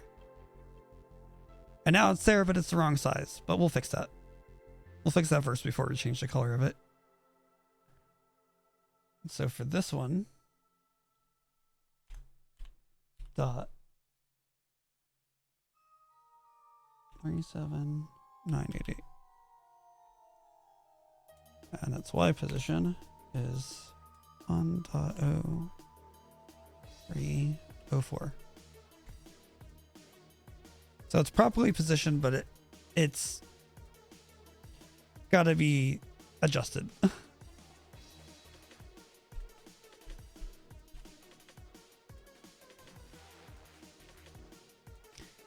Negative 12.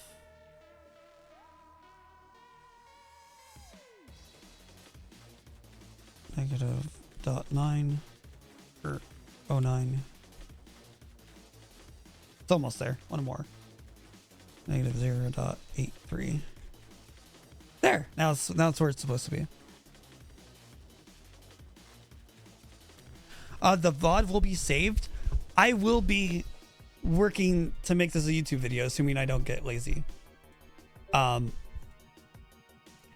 There's a lot of the VOD will be saved.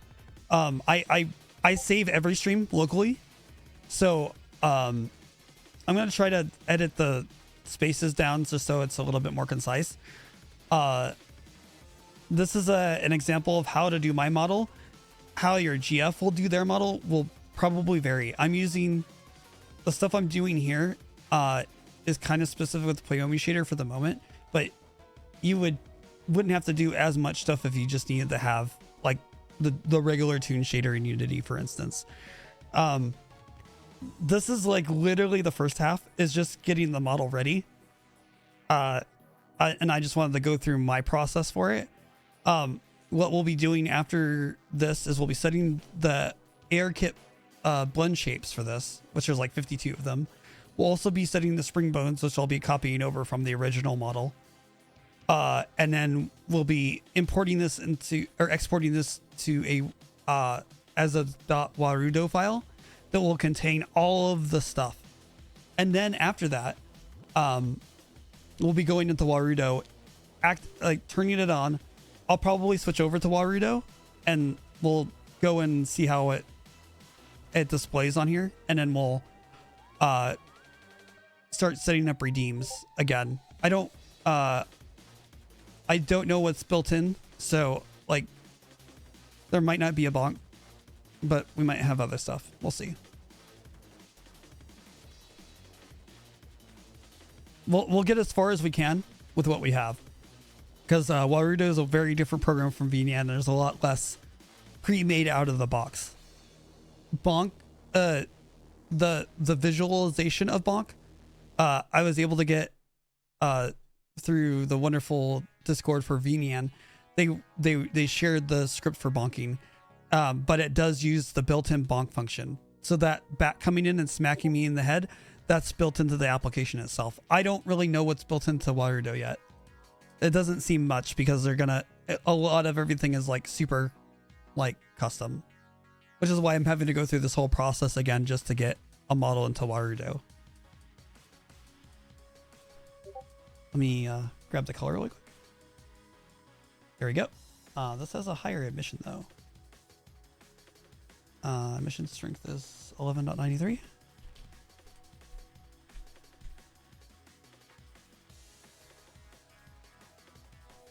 Hopefully I'm not blocking up too much of the screen. I can scroll stuff up if necessary. I might, you know what? I should have hid chat. Well, if I have to re-record some parts so that you can actually see, or if I have to re-record some parts so that you guys get a little bit more in depth with what I'm talking about, I'll go and do that and then add that in.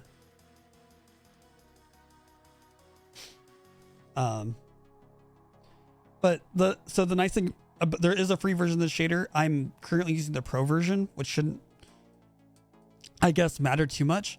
I'm only how you pay for pro is just subscribe to their Patreon for like $5 or $10 or something or other a month, and like you could technically do it for a month, grab the shader or not, and then stop. But you get support for the pro shader if you have an active Patreon. There's like a separate like hidden channel for it and stuff like that. But there's stuff like decals that make this really nice. So like, for instance, my eyes are decals as well. Those are not modeled in the Wi-Fi symbols. And as you can see, it shows up on the texture, but that's not actually textured in. That's just a decal that the shader has added. And I can, as I was showing people earlier, here,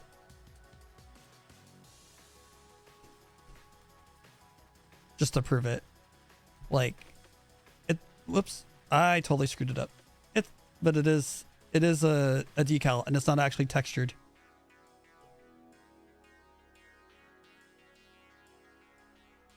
Oh, I can make, I can make the Wi-Fi symbols brighter.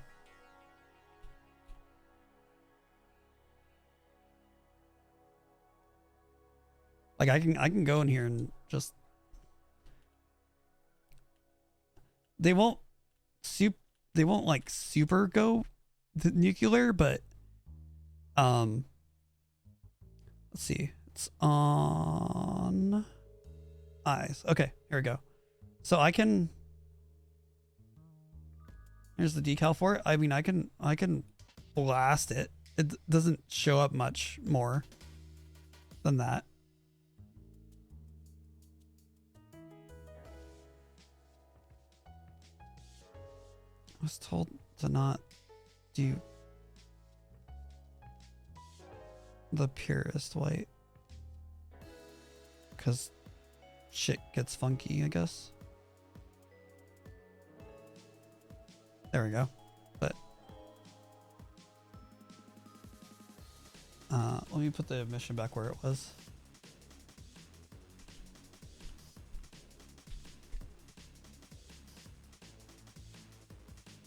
By the way, the texture for the eyes isn't actually blue. That's just color shifts from that's just shifted from the shader that I can just easily change it. But it's changing like the whole thing, so certain effects will be changed.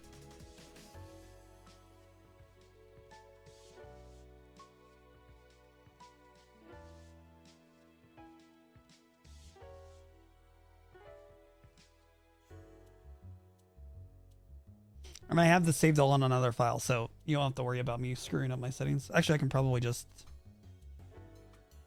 Whoops. Put it back. These used to have... So, like, let's see. This is what the original model looked like, by the way.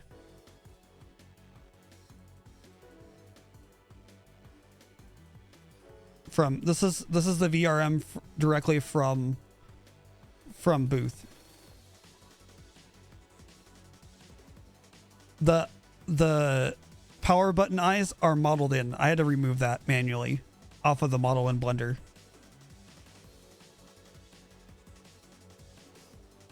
I also removed that power button belt buckle, the entire shoes.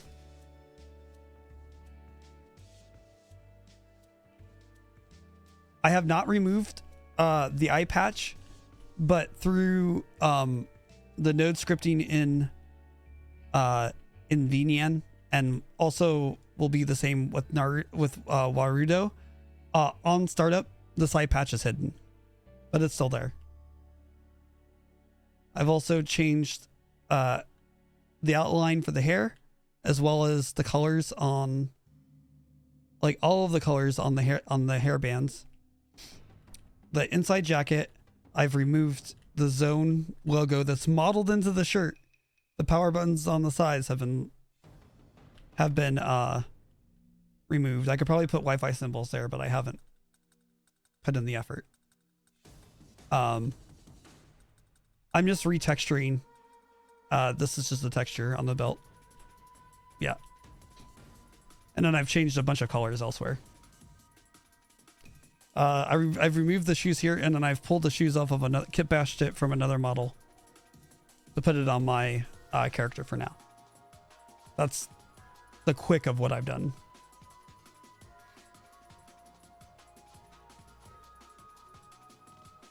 This is pretty much what you see now on screen that I'm piloting. However, this thing is missing two things: the blend shapes and the spring bones. At this point, I'm pretty sure. Yeah. So we're gonna do that stuff next. So we'll do the spring bones last because they're a pain in the ass. We'll get the blend shapes done over with now, just because there's a lot of them. So if we go here to blend shapes, you'll notice that there's hang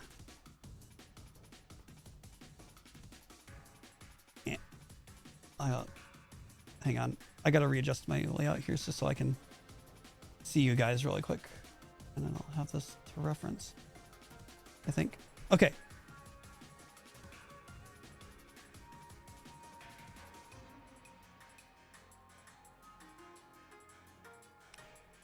So right here is where we're going to be living for the next bit. Luckily, this has a separate model that's running right here, so you can actually see. So up here is the list of your blend shape clips. We need to add all of them. We need to add like all of them. So I already had to set this up once just to make sure that I could get stuff working this time. Let's just say there's a lot. Here's what's on there now. Here's where we're going to end up being at the end of it.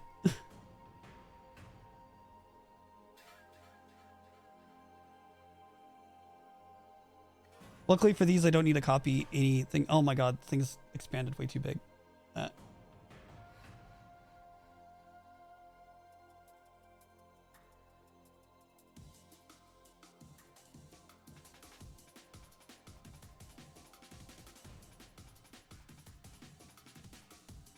Okay. So we're going to start with the ones that are already here. We need to set these just because. But what this is kind of like the time intensive involved process. Because like neutral, we don't have to do anything. That's fine. But now we have to go into everywhere there's a thing and then hit the slider and put that to max. You can adjust these if you need to, if max is too much for the whatever facial expression you're doing for the model. But either you'll fix that in Blender or you'll fix it. Oops, that doesn't need to be it needs to be E. E. So like when I switch it, it will have it set. And it interpolates between neutral and like basically between 0 and 1 of a specific shape. So, but with these ones, these ones are kind of like VR chat leftover stuff that just needs to be there. Because they use like Visemes and stuff like that. So if, on a lot of VR chat models, I don't think they have it. They don't have it on this model particularly, but you'll see like AAIIEOOU. Those will have to be set for VR chat for their automated voice thing, because they don't usually do face tracking in VR chat. Although I think that's becoming a thing, or is already a thing. I haven't looked at their SDK stuff in a while. How you interact with their SDK is a lot different now than you did before.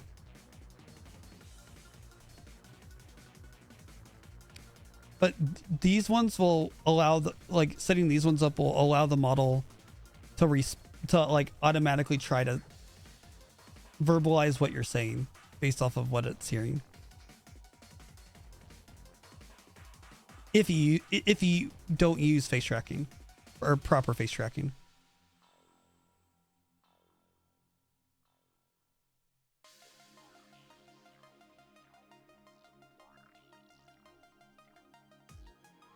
Luckily, they have this all separated out, so I can just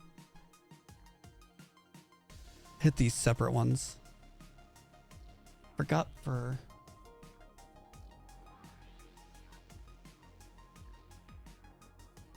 Oh yeah, for this one I have to do... like one annoying thing with this model though, is that they have the R and the L stuff backwards. Ish. So it makes you have to pay good attention. This one will be these two. They're blink left, blink right. Sorry if the text is too small. I can't really. I don't think I can adjust the UI, or maybe I can.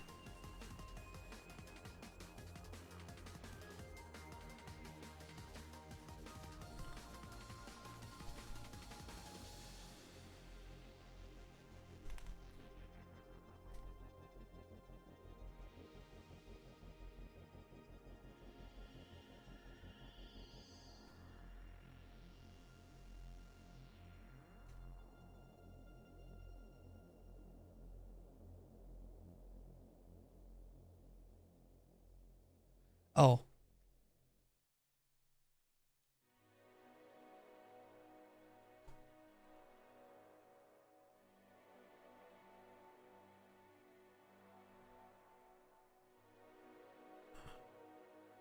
It's not working. Oh well, I tried. Okay, so Yeah, from here on, we're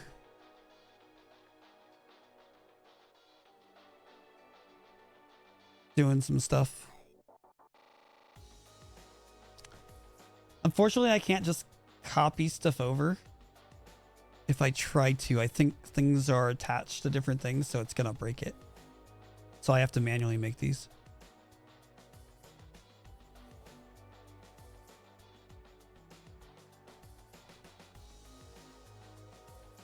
So for Joy, for this one, it's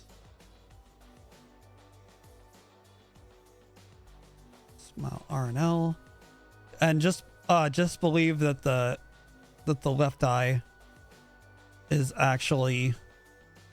So this is actually what my annoying thing is.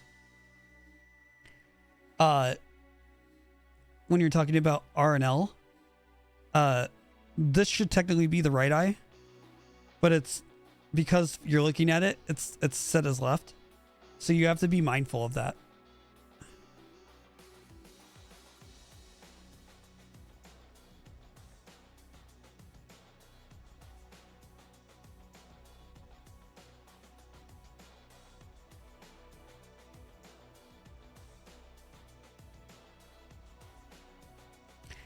By the way, like, as I'm re-looking at your message, KZ, the other part of this is you can probably head beam lights from there.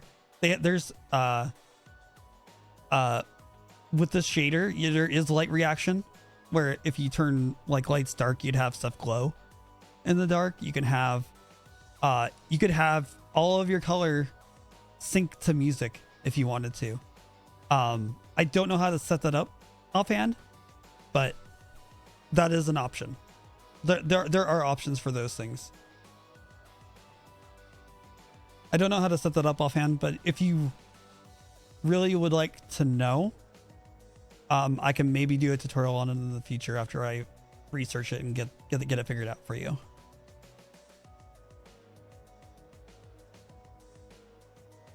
And if you have any questions, feel free to ask at any point. I'm happy to answer them. Also, because this is what I'm going to be doing for the next little bit, is going through these.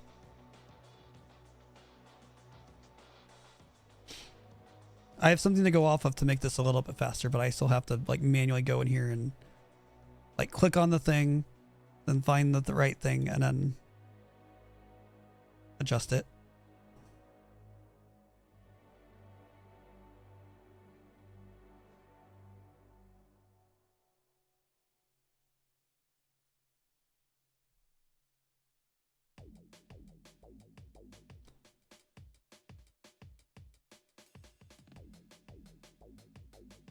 The annoying part is that every time you change one, it collapses the entire thing, which makes it really, really annoying to try to go through this faster. This one's a bit more of a complex one.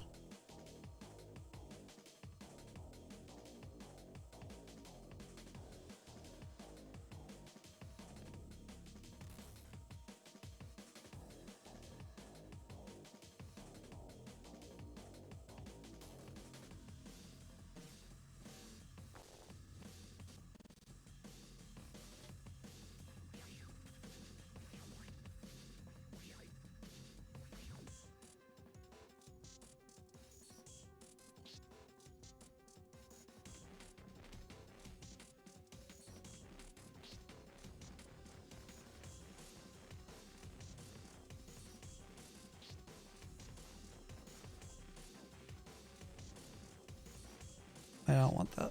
How did that get in there?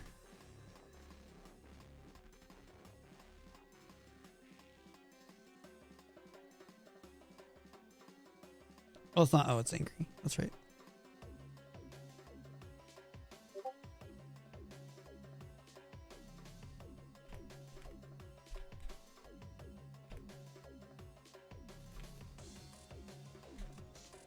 There. Cool. On to the next one. Oops.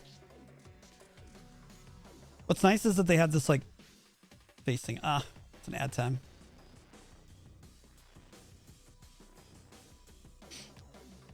I'll continue. Let me.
Oh, I'm back. Sorry.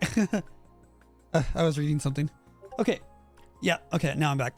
Cool. So yeah. Once again, if you have any questions, feel free to ask me at any point during this. Well, I have time. This is, it's just going to be a lot of me copying stuff over at this point. I just need to get through it. I might just create, what I might do first is I might just create all the blend shapes first, and then we'll get going, because that's like part of the, it takes so long.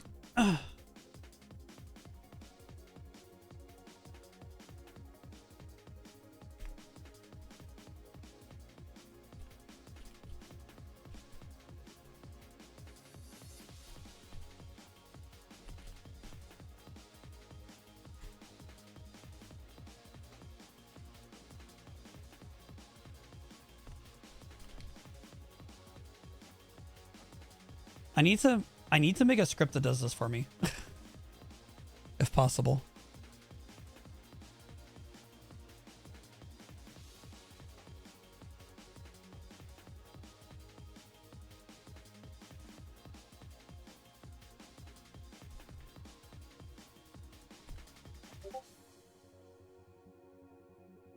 Like, I'm not sure if I can create empty files and then have it fill in that stuff.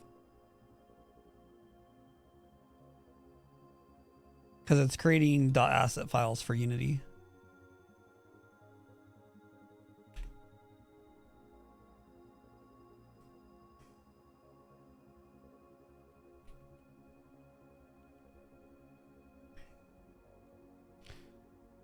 And the ones I'm creating for first are for the facial emote toggles.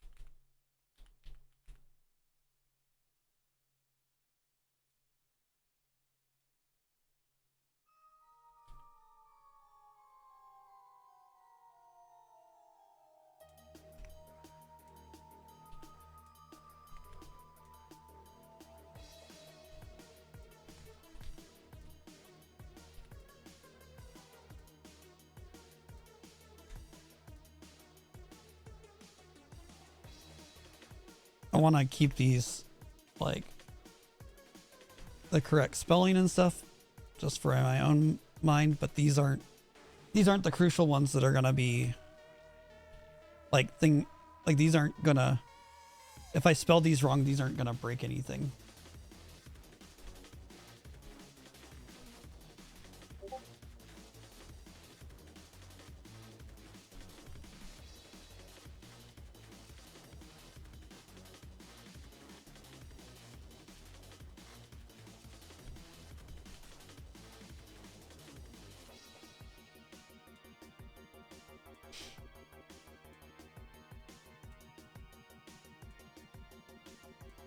I think these are kind of important. Wink. L.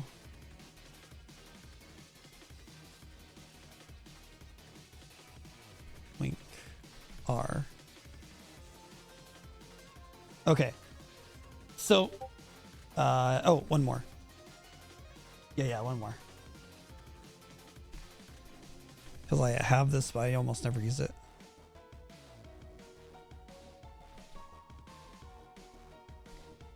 Okay, from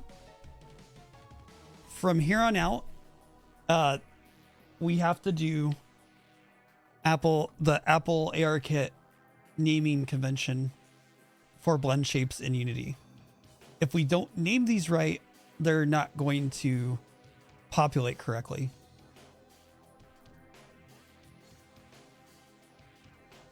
And we'll have really funky tracking as a result.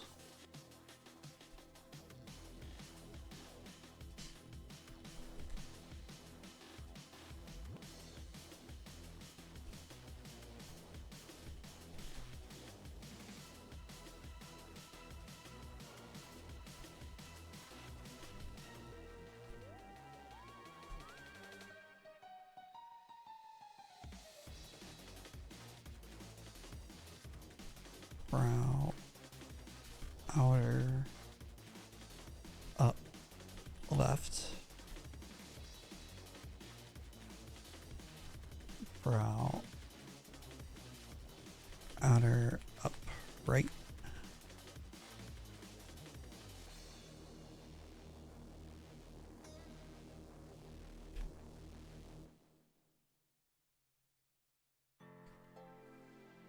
Cheek puff.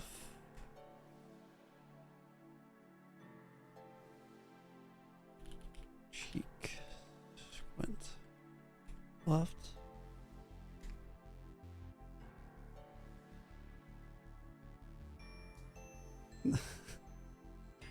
No, I'm working on I'm doing a tutorial for getting a model into Warudo right now. I'm currently setting up my model. I'm actually setting up the blend shapes for the model. Also, welcome back to the stream. I can't afford a 1590, bro. That's just gonna be so fucking expensive, man.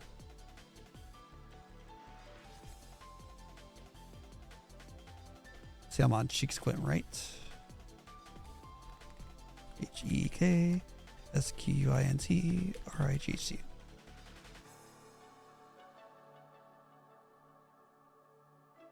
Yeah, I know. I was worried for you.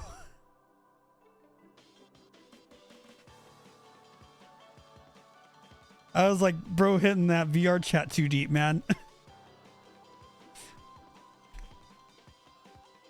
That place will suck you in.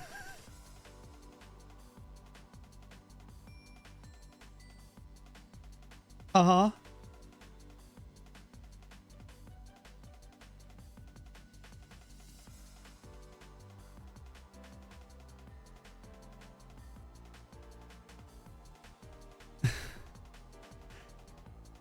Extracurricular activities, right?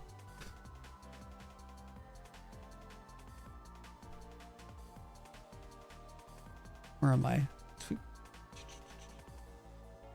She went right, and then now that the brow stuff is done, it's I link left.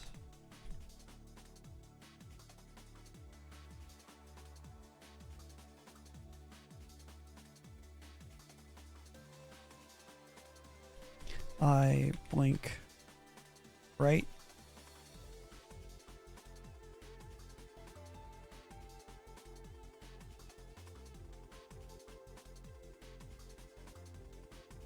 What the fuck are you talking about?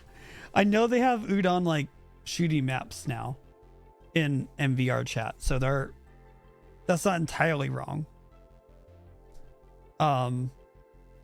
Man, setting up stuff for VR chat is a bitch.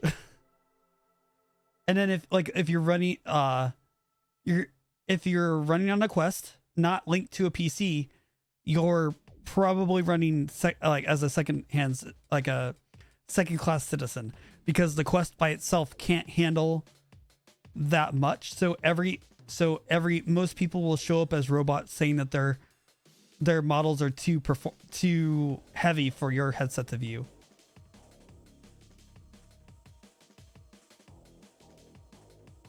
It's not that bad, except for the fact that I don't know how to.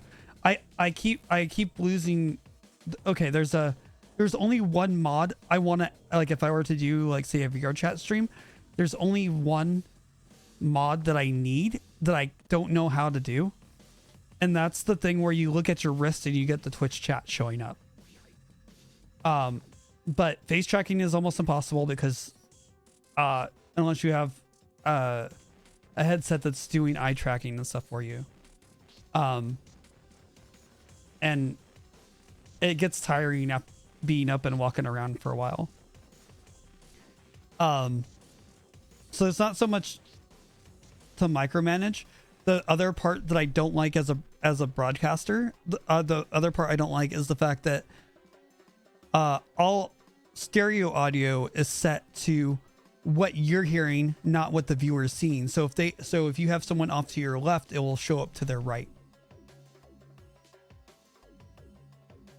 Index 2, that's gonna be so fucking expensive, man, because the Vive was already $1,000.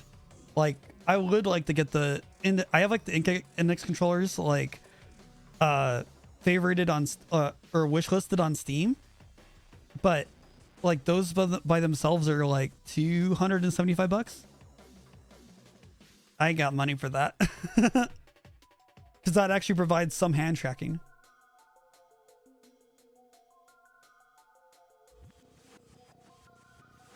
Although I don't know if I'd use it for like while I'm at computer stream. I need gloves for that, I think, or a better Ultra Leap, because the one I have, I keep having to unplug and plug back in to get hand tracking working.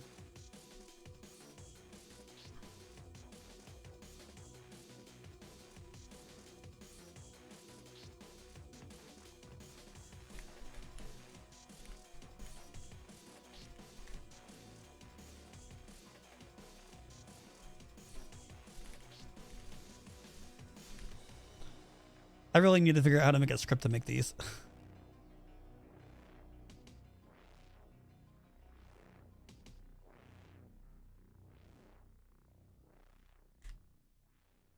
But I'm setting up the ARKit blend shapes for face tracking. Right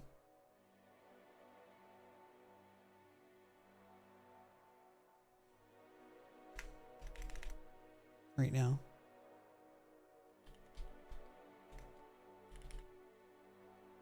Well, I'm creating them anyway. I need to set all of them.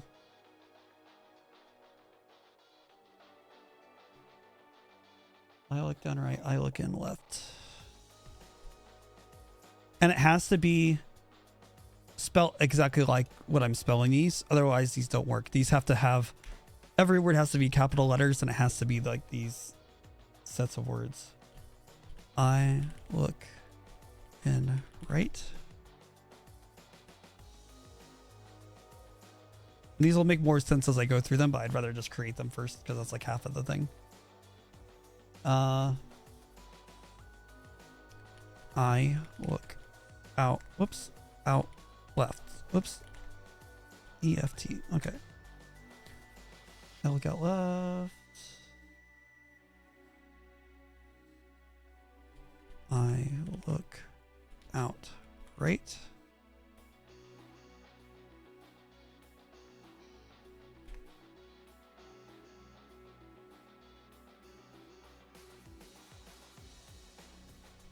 I look up left. I look up right.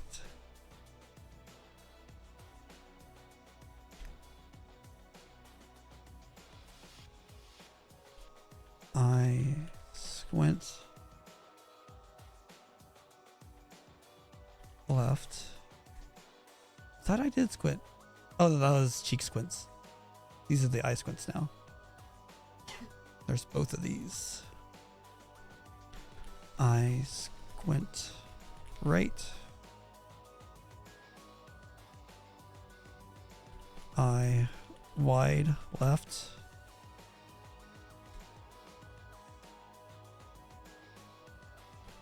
I wide right. These will make more sense when I do it because you'll see it here on the actual model. But we're done with the eyes now. And this one was going to be jaw forward,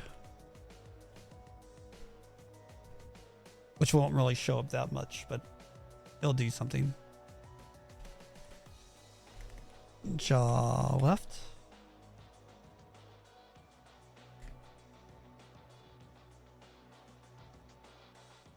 Jaw open.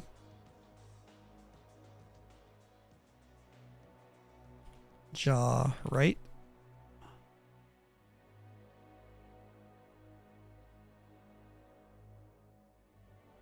Mouth close. Mouth close. Mouth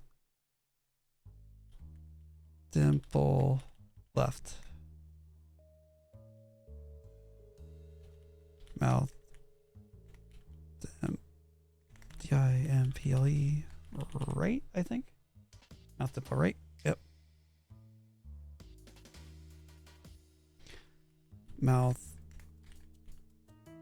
frown left.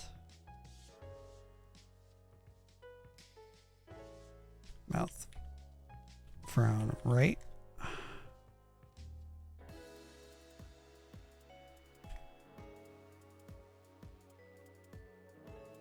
Mouth funnel. Funnel.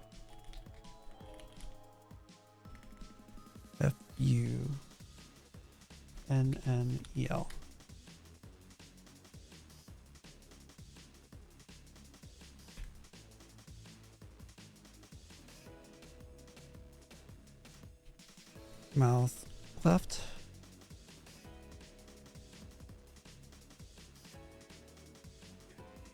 Now they get kind of long. Mouth lower down left.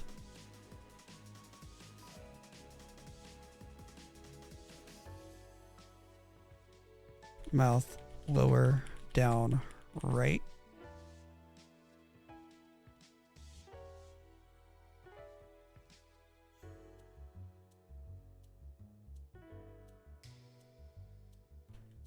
Mouth. Press. Left.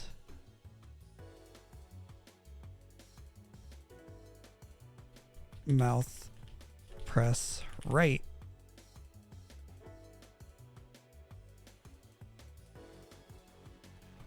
Mouth. Pucker.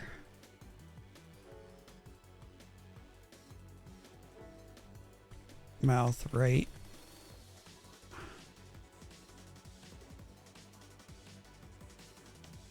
Mouth roll lower.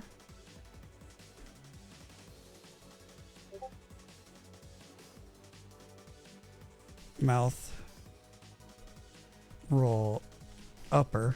I'll also try to describe what's happening if it isn't obvious for these.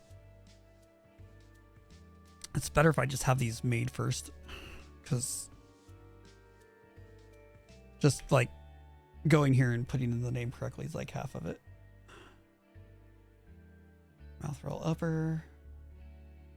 Mouth shrug lower.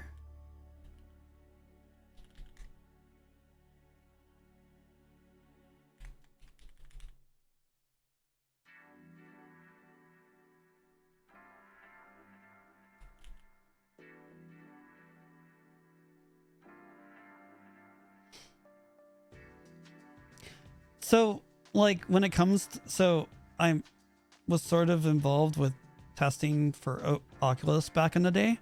So, Oculus released first, but because they released first, they didn't have a controller. They didn't have tracked controllers yet. They were behind on that. They bundled an Xbox 360, Xbox One controller with a dongle with that's what came with Oculus Rift originally. HTC Vive came not long after, but they had tracked controllers, but gotta be honest, they're shit. Hate them. The ones I totally hated. But like eventually Oculus came out with better controllers, and then Valve then HTC came out with the Index controllers, and those are a bit better. But the Oculus controllers are still pretty good for their size and what they did. It's kind of been a back and forth.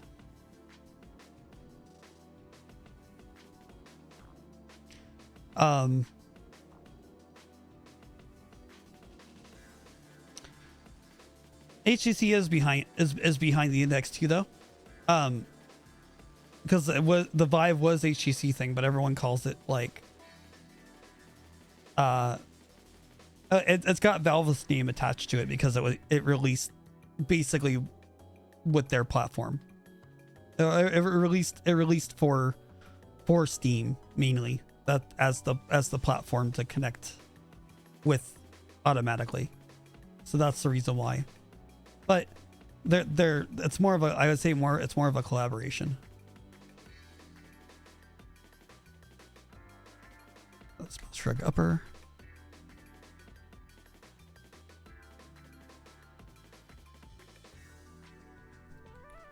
Mouth smile left.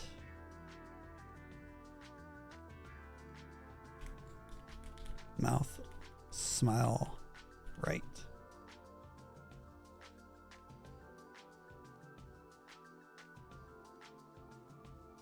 Also, in case you're wondering, just adding these are not going to work. The model has to be made with these facial expressions built in for this to properly work. Otherwise, you don't get proper face tracking, or you get the weird shit that Koizumi ended up with when we tried to go a different route to get him with a model.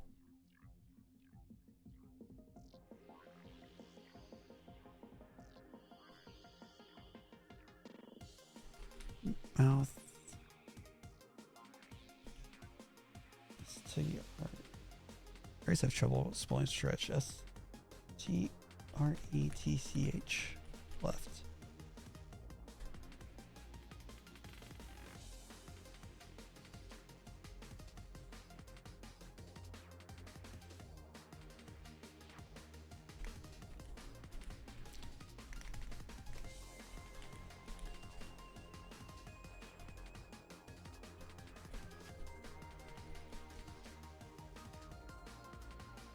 Mouse gesture left and right.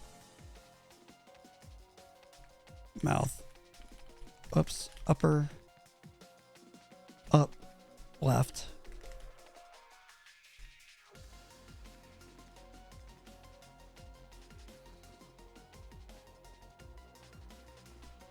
Mouth.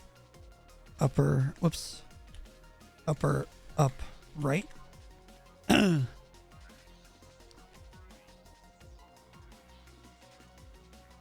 Nose.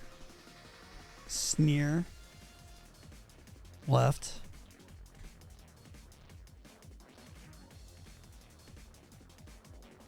Nose.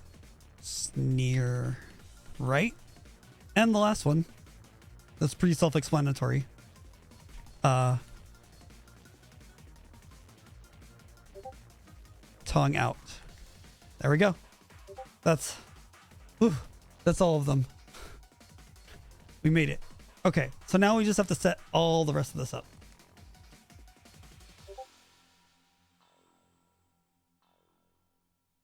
So now it's just doing a lot of sliders. Most of these will be easy. It's the expression ones that are a bit more complicated. I don't have this one set up.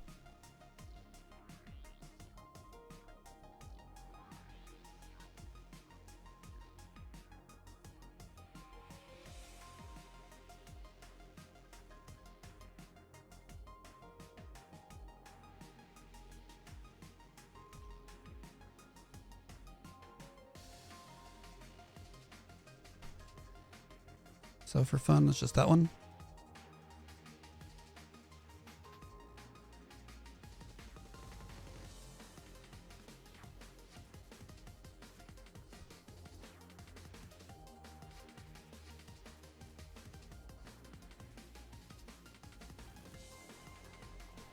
Some of these I actually have just a direct slider I can just hit. So look up, it has its own thing. So I can just do that and it will do it for both eyes. That's just how it's made. For that bun shape. And then we'll do the same thing for look down. Has its own thing.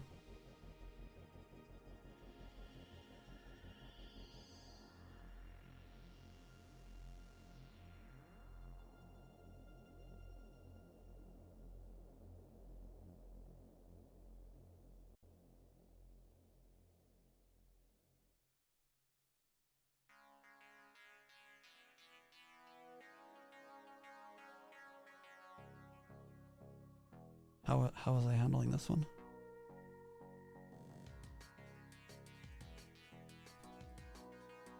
Oh, there is a thing for it. It's just further up. Look left.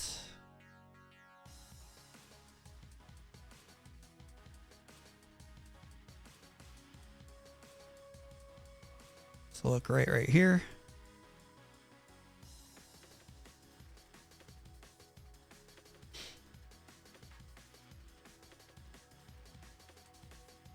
See, these ones make sense, but when you get to the L and R stuff, it just does not, because they have it reversed. So it makes it kind of a pain to set up.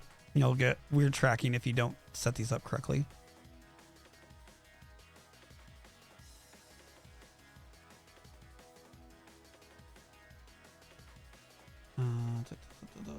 Great, we got that one. Blink L. See, this is one of those ones. So it says blink L here. So if we go here, it's actually blink R that we need to hit. Just trust me on that, because it's not going to show. On the blink R though, we need to hit the blink L. Blink L. Like, because this one's the actual right eye. And these ones were set up for some god-awful reason that they're based on where you're looking. So it's going, oh, it's the left eye because you're looking at the left eye. It should be consistent. Ideally, it should be what their actual eye is. That way you know. But one way may be harder than the other. depending on how you'll brain process this.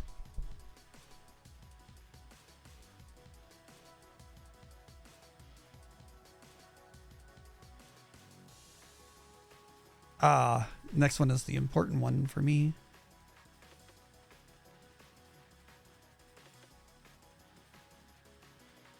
Hide eye patch, which uses a different toggle. We're gonna go whoop. I can see again. Okay. And there's a look at camera. We have a specific thing for that. So let's look at camera. We just turn it on. It's supposed to track where the camera is automatically, but I've never used it.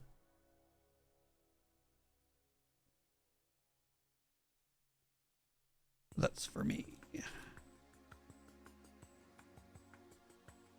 It's that one. And here's where having the decal put onto this material was worth it, because when you switch to this, it would just be without this if I didn't. Pedal, what was that one again? I think it has to do with like sticking tongue out or something. Nope, there's a pero mouth thing.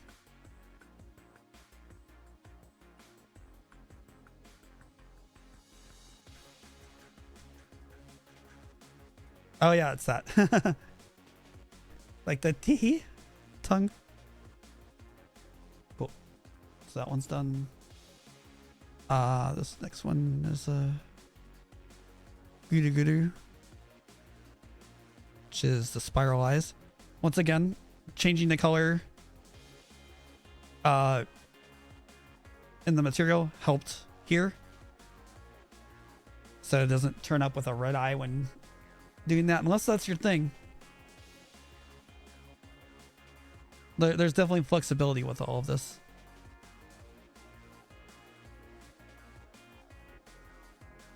I think I have a thing for it. It's the last one.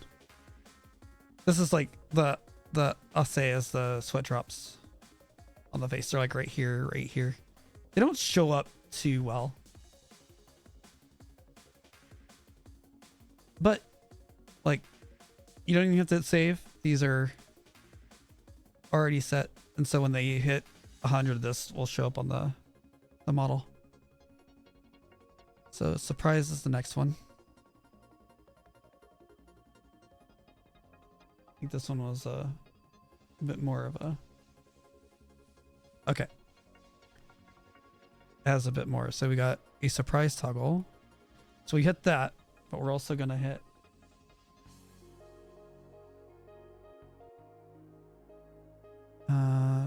I might change it, but we'll see. For some reason it uses the angry mouth. That's 60. Oh, no, that works. What's cool is you don't even have to do 100 for these. If you want something that's a little bit less than what was modeled in at 100, then you just put it to less. And so you get different expressions that way. There's quite a bit of flexibility with the blend shape system, but it allows you to take a lot of these shape keys from when the model was made in Blender and just have them animate.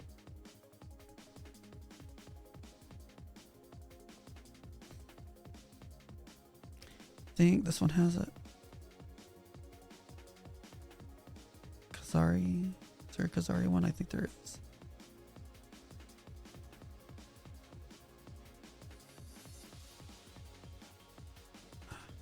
Yep. It's the angled eyes.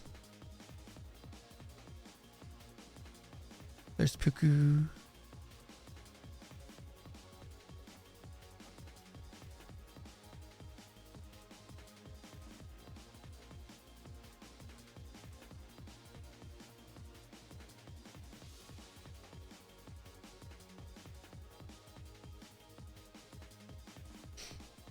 Oh, yeah.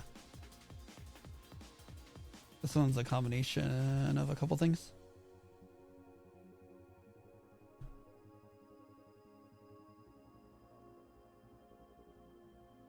These values I'm setting are for my model specifically. Your model, when you do this, will be different. depending on how your model was made.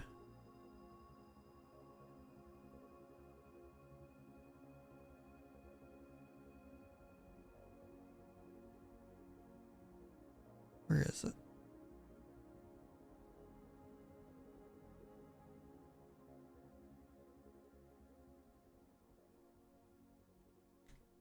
There we go.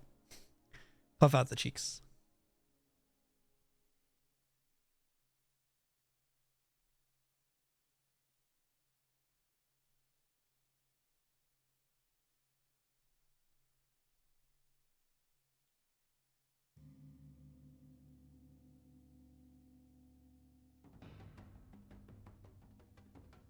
This one's like 2, 3, like a 5 blend shape one.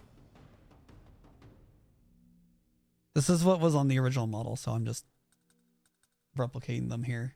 But I could make them different if I wanted to.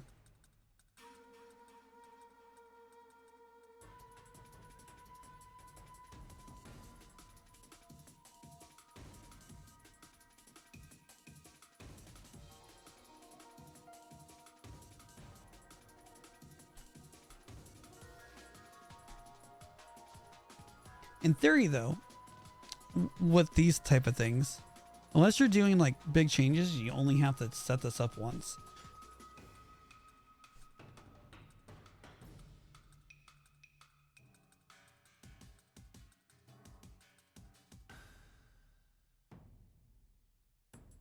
Two, 3.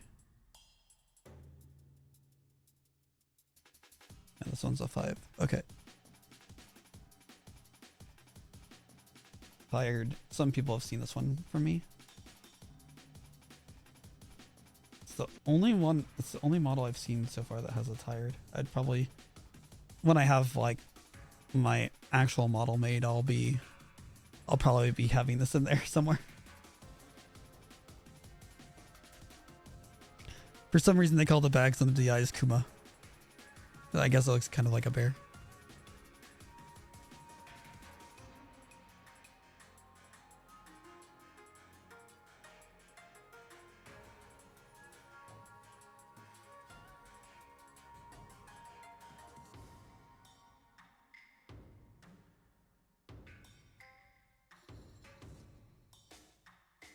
Oh, it's called Kuma display. There we go. Now we got the bags under the eyes. Then surprise is at 70.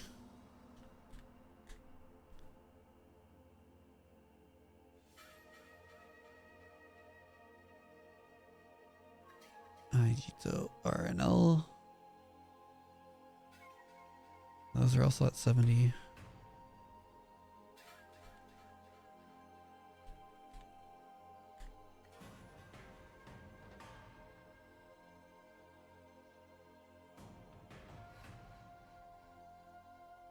And then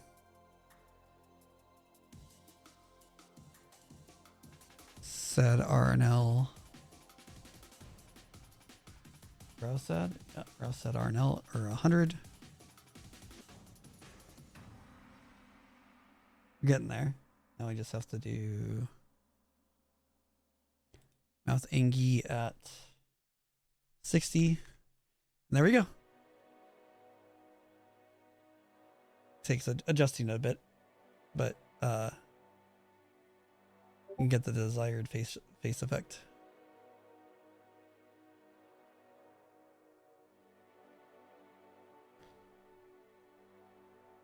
Now I think for this one that's it. We're almost done with the things, and then we're on to the blend shapes, which I think are the more interesting thing.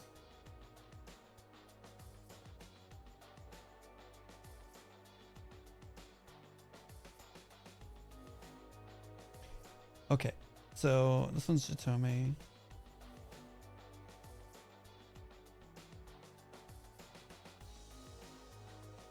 Make sure I hit it.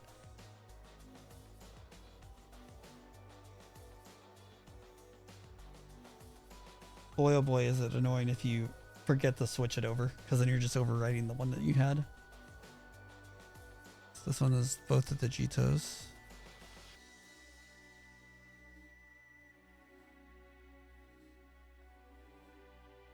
I think that's it.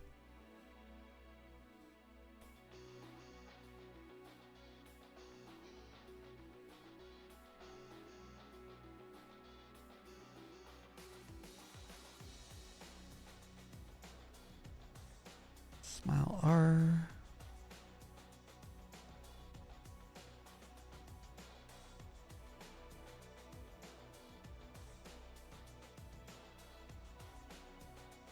Smile R, and then we'll do link R, which we'll actually get to see.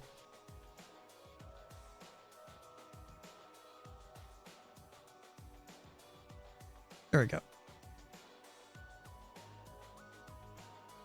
And we do hide headphones. We have headphone geo right here.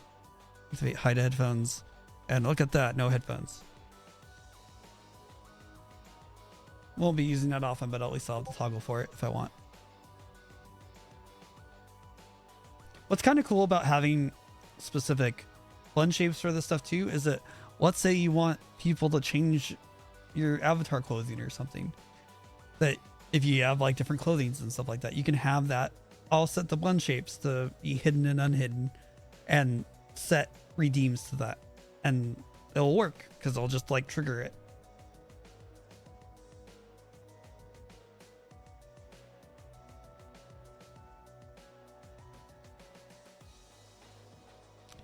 Okay, and now the rest of these are the actual ARKit blend shapes that need to be done. So they'll, luckily with this model, they're all done here. So brow down left. So we look here and we look for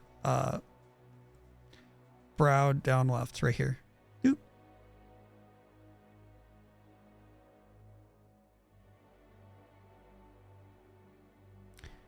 That's all we need to do. It doesn't, not all of these are going to show because there's hair and an eye patch covering one eye, but brow down right should. So we'll go back in here with this new one.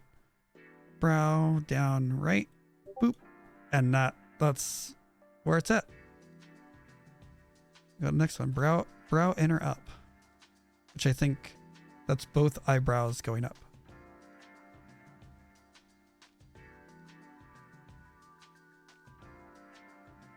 Brow inner up. Whoop. The inner part of each eyebrow is up. That's what that one means. Now I get a little bit more complicated. Brow outer up left.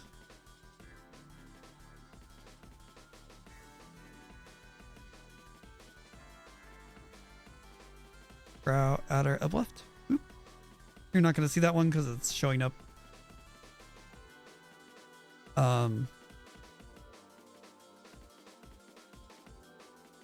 For the left eye and not what you're seeing in the front.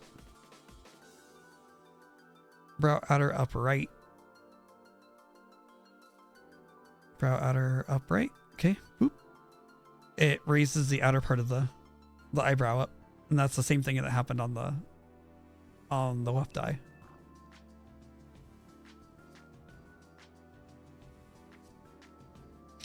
Also, if anyone, well, actually, nah. I am in the chat or in the voice chat for mutuals and for the Discord, but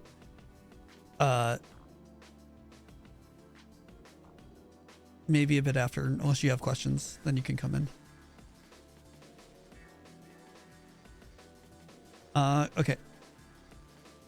I hope this isn't too boring, but we're like, I know this is kind of how the sausage is made type of thing. But some people would like to know that would like to be YouTubers and like to know how to set this stuff up. Because this outside of doing all of the shader stuff I did, for the shader stuff, if you just set stuff to Mtune and have the texture on there, that's all you have to do. And then you can export, like after you do this part where you're adding in all the blend shapes and the spring bones, you can actually export to VRM and it will work for most things that handle VRM. the extra shader and potentially like dynamic bones or stuff like that that can be used when you're doing a dot Warudo or VSF. The reason why Warudo doesn't use VSF according to them and their documentation is that it uses a older version of Unity and isn't compatible with what they're trying to do. Even though in theory they're just container files that contain all the same shit because they all are based off of fucking VRM anyway. But anyway.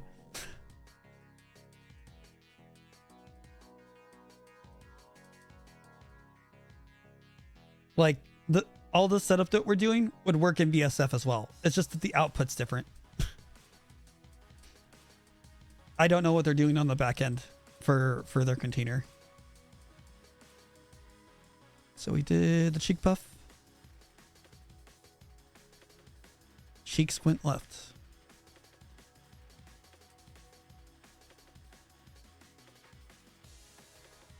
Cheek squint left. Whoop. You're not going to see too much of it, but it's kind of like around here. The right you will see.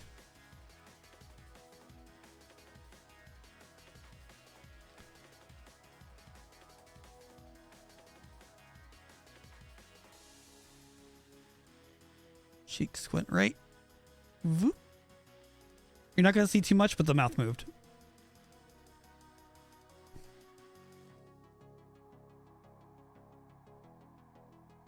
Kind of like when you're doing a big smile.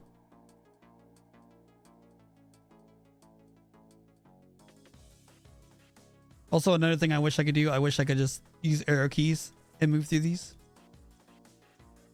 But sadly, that's not.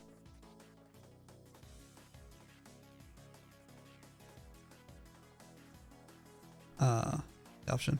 But now that I do this, now you can see the difference. Hopefully that shows up.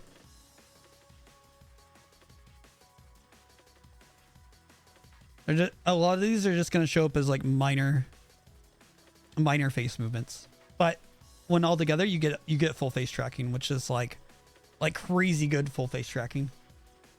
I probably don't have my settings right here in VNyan, but once I get stuff set up into Warudo, I'm going to switch over to that and then do tracking, and you're going to it's almost night and day difference even with the same model. My face is actually a little bit stiff here. You'll notice a bit more expression in Warudo. That's what I found. But I might just have my settings here in VNyan fucked up or something. I'll have to play around with shit. I blink left. Boop.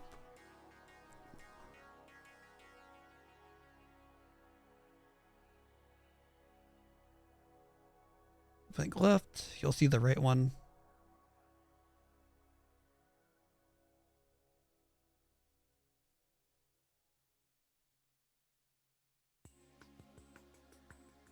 Standard blink instead of the eye smile.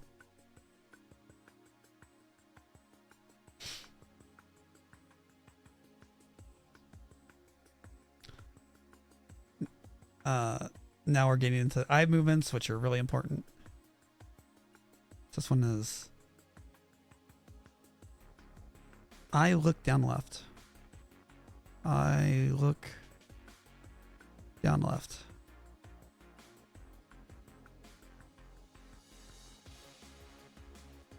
Which of course you're not going to see. The right you will though. And whoever modeled this decided not to move the eyes too down low. So I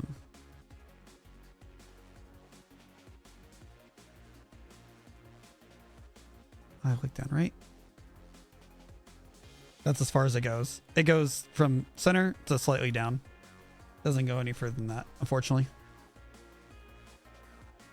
I think it might go over that if the angle is of the face is enough, but that's as far as that one goes. And eye looking left.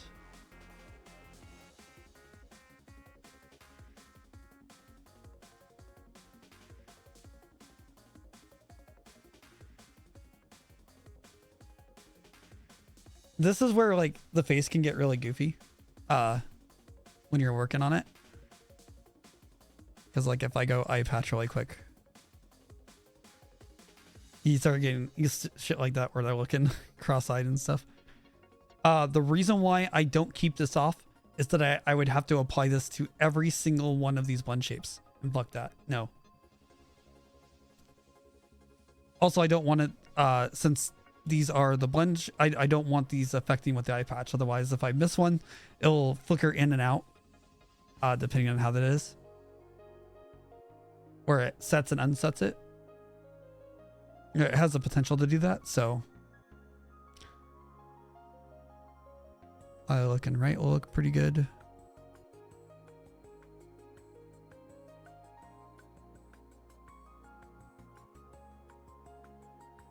That one looks pretty decent.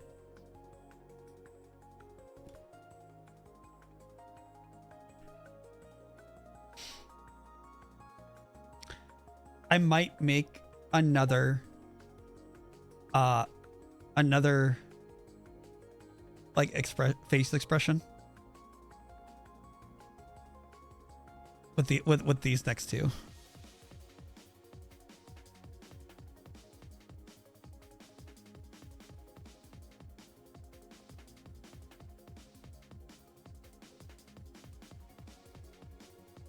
And you'll see what, actually I'll go and make it, because that way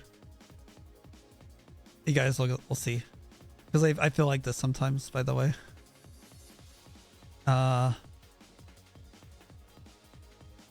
look out right. No, that's in. I want outright. Outright. There we go.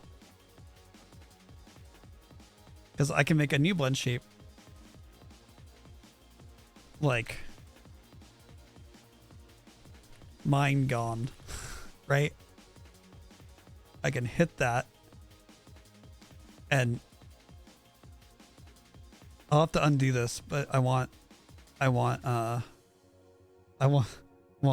people to see it. So now if I do I look out left, I look out right. For some reason the right eye goes further than the left eye, but it's pretty derpy.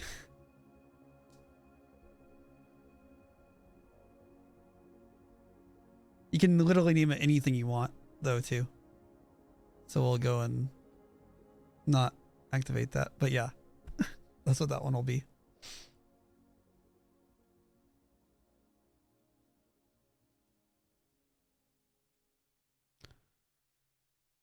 Right, left, right, look up left.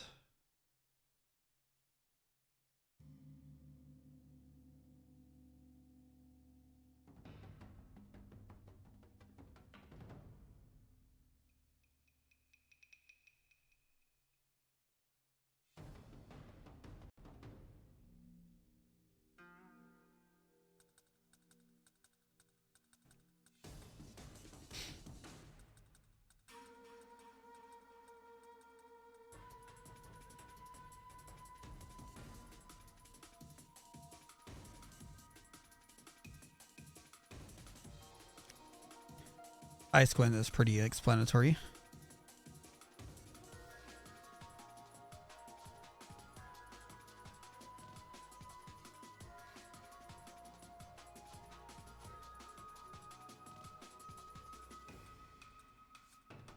That one's okay. So this is one where I think it goes a little bit too much. So what we'll do is we'll tone it back just a little bit, so it's a little bit less insane. What did I set it to for this one?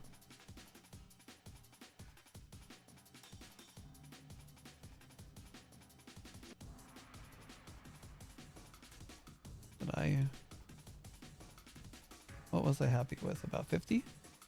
Yeah. So we'll do about 50.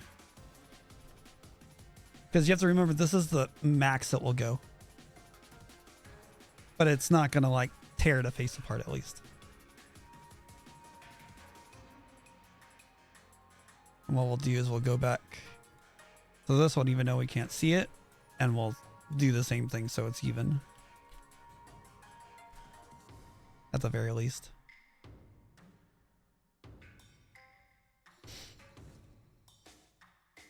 These ones can go all out though.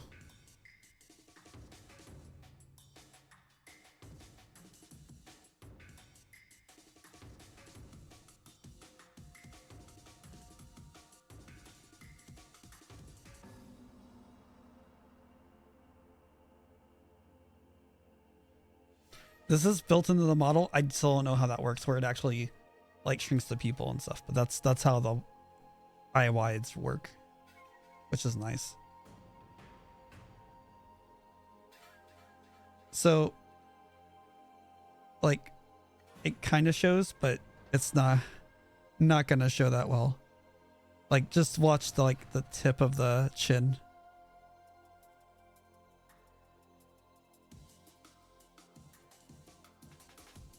This goes, ugh. It just moves the chin forward. You're not going to notice it on this model at all though, but it needs to be set because it does track that.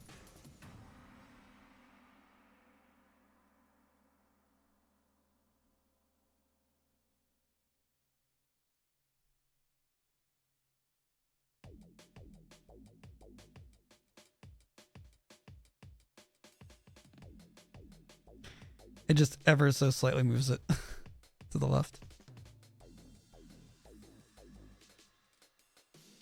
Make sure that, oh, that's mouth left.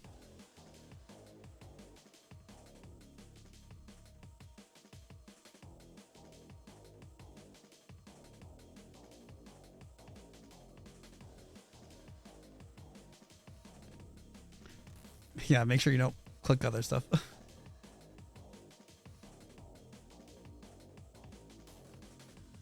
Jaw open.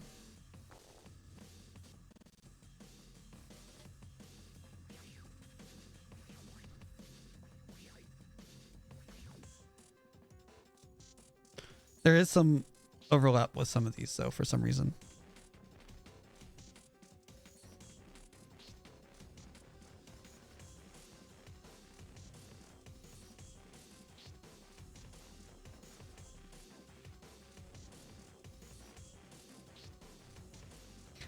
Okay, we're gonna take a little break for now, because there's an ad starting in about 40 seconds. And then after that, we'll continue on with these, and hopefully I know it's already 12:23. This one's gonna run a little bit late, but we'll, I may not get to the redeems tonight. That might be its own separate thing.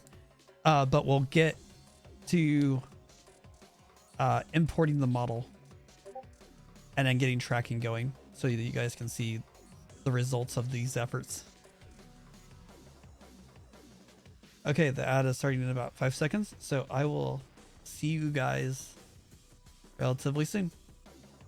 See you then. As soon as it fucking kicks in. Ads have probably already kicked in before this thing kicks in.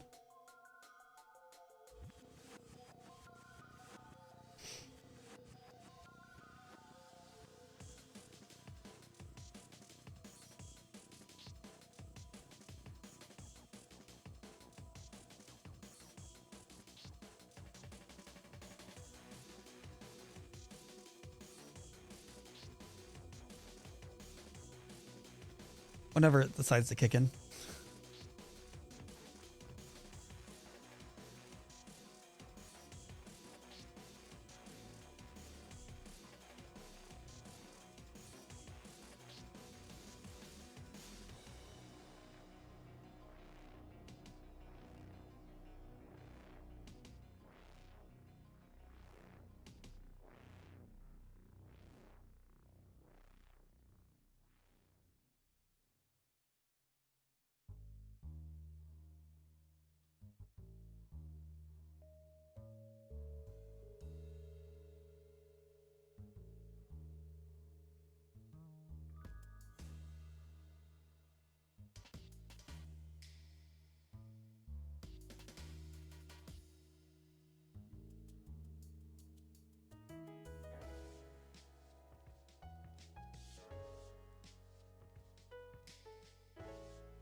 Okay, looks like we're back.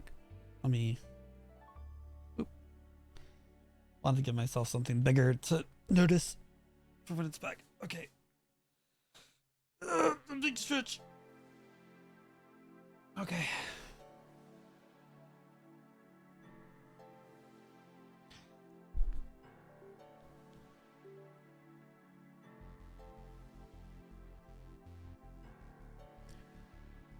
Doop-doo. Okay, then we do mouth close, which is gonna...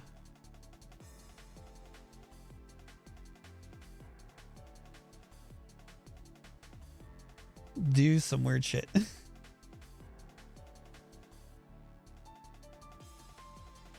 think I just maxed that one out.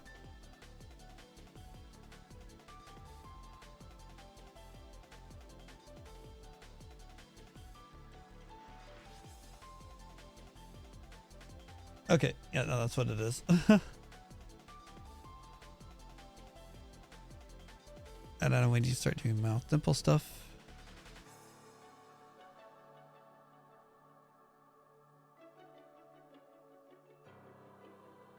Sadly, these are not in the same order.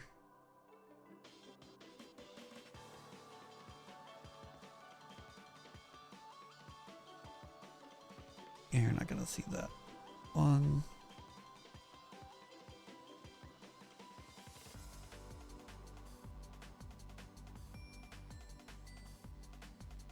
Mouth dimple right.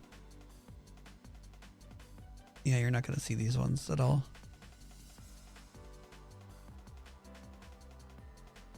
Mouth frown left.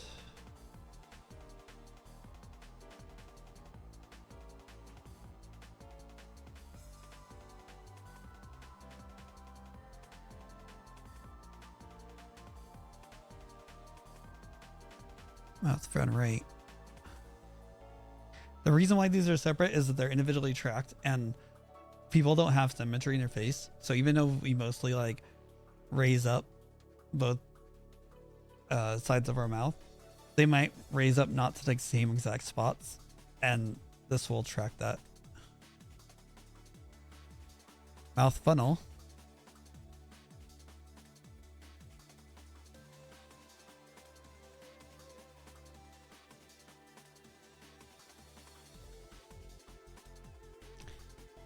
Puts it together like that.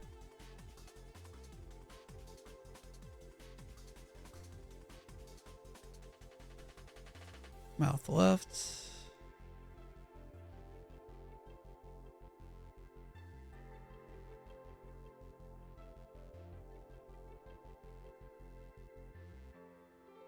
Mouth lower down left.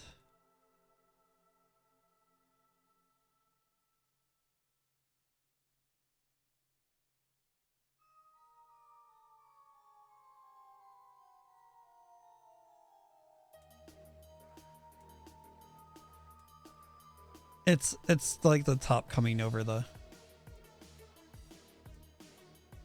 Whoops, went too far. It's that coming down.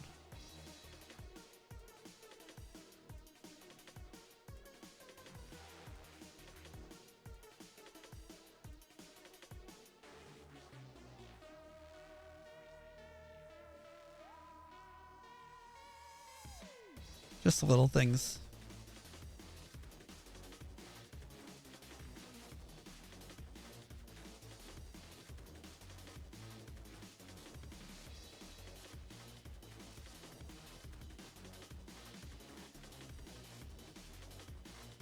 I'll press it up on the right or on the left a little bit. And then we're doing the same thing to the right.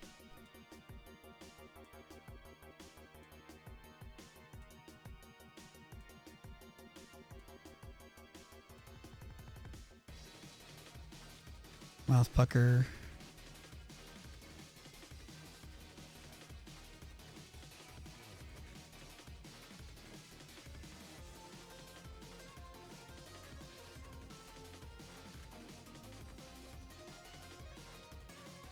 Cool. Mouth right.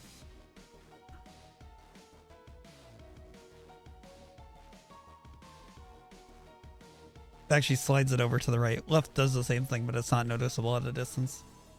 You have to kind of see it move. Mouth roll lower.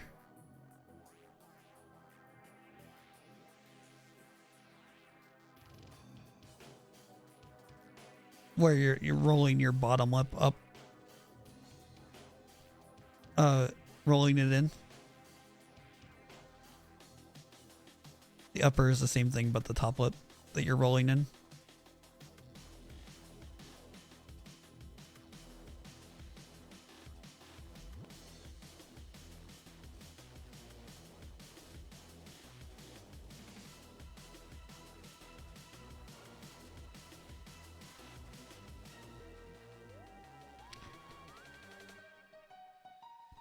Mouth shrug lower.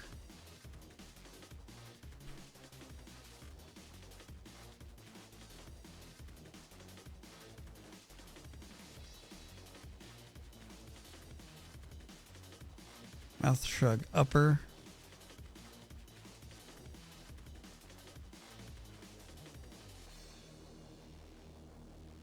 Mouth smile left.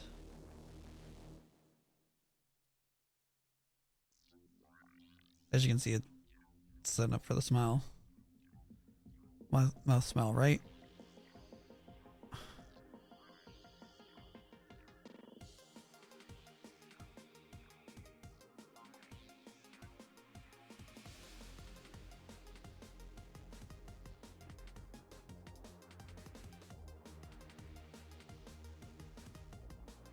Mouth stretch left.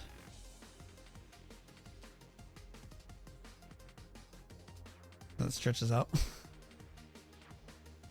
Long mouth. Mouth stretch right.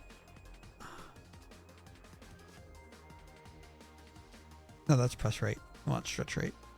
Stretch right. There we go. Once again, long mouth.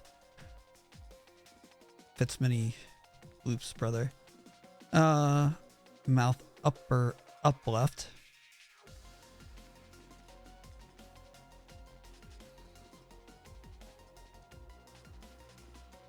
Upper up left. So the top part of the mouth on the left side moves up. Now we're doing upper up right.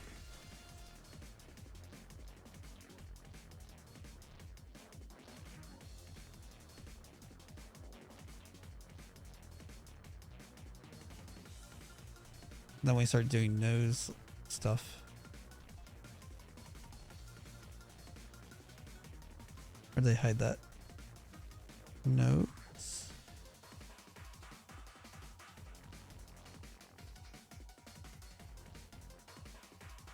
Nose to your left. You're not gonna notice it, I don't think.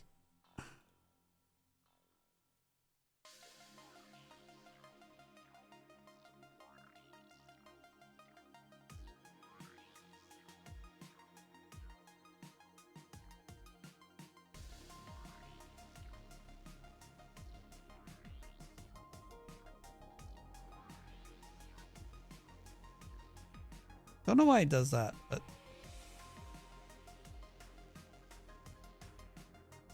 okay. Let me make sure that's actually the same. Yeah, it's the same. Weird.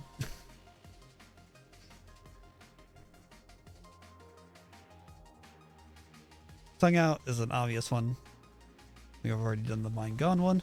So with this, we're done with blend shapes. Oh my gosh, because these are a pain in the butt. Tongue out, that'll just come out, but it looks weird here. But then again, no other tracking is being applied, so it's just gonna go blem, blem, blem, blem, blem. So in theory, all of these are set. I don't know that they don't go A. This one, it's the Japanese pronunciation, so it's A, I, U, E, O instead of A, E, I, O, U. It's A, I, E, A, I, U, EO because it's the Japanese pronunciation. Because yeah, blink, joy, angry, sorrow, fun.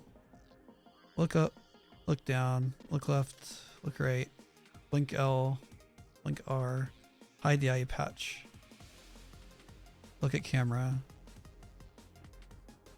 katsuke, pero, guru guru ase, surprise, kazari, fuku aseri, tire, jitome, link L, link R, hide headphones, brow down left, brow down right, brow interrupt, brow interrupt left. I'm just going over these really quick to ensure that they're all done. I'm sure I did, but it's good just to make sure. Luckily, if something isn't working right, we can come back here and re-export the file after we adjust things.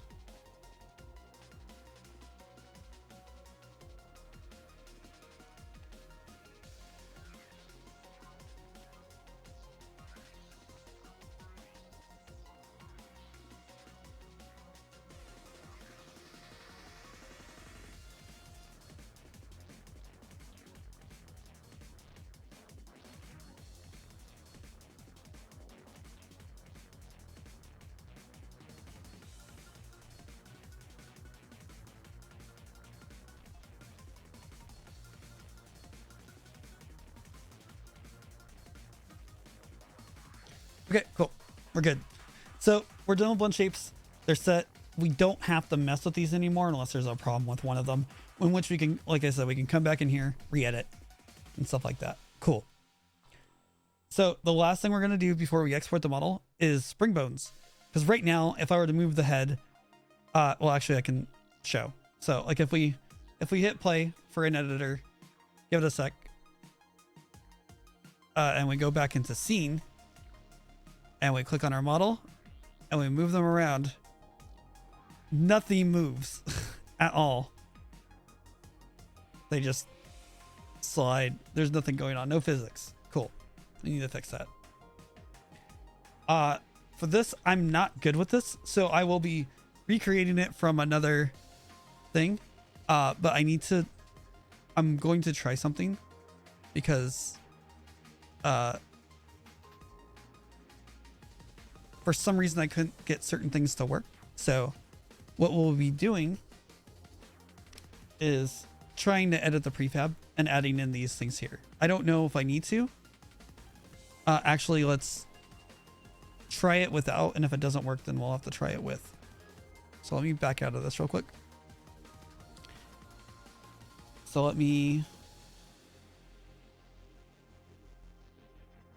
so we already have secondary here, which has one thing, but we'll fix it up with more stuff later. I'll need to organize these things.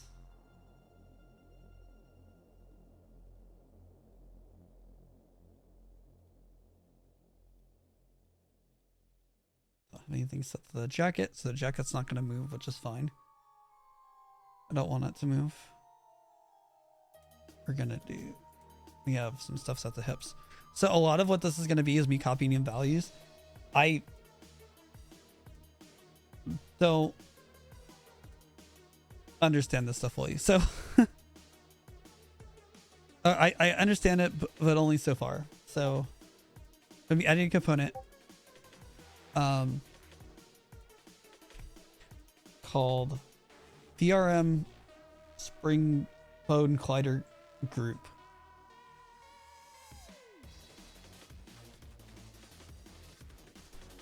So these are going to be collider groups that we're putting onto the model itself that go, hey, don't collide with this. These aren't going to be the physics of. These are just where it's going to collide with. So this first one has 4. This is set on the hips. And so I'm literally going to be copying and pasting values for these because I want similar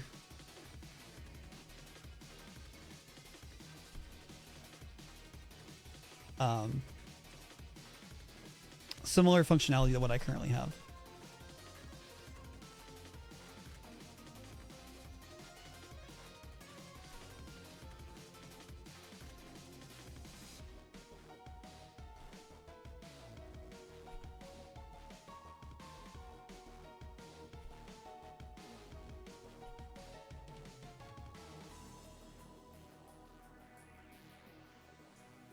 And sadly, it won't let me just copy from program to program. Or from project to project. If you happen to know, feel free to let me know. But if you don't, it's okay. I can manually copy stuff.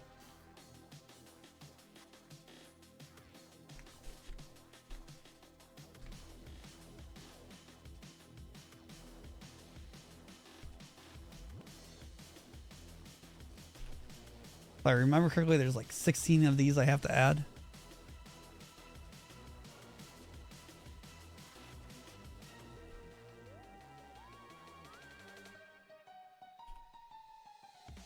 And by 16, I mean across the model. So like this would count as one. What we're working on right here, even though it has 4 elements, it'd count as 1.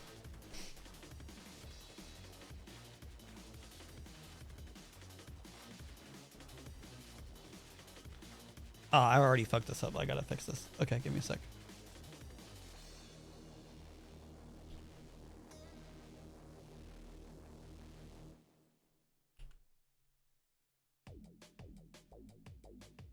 I'm meant to be working on the next element.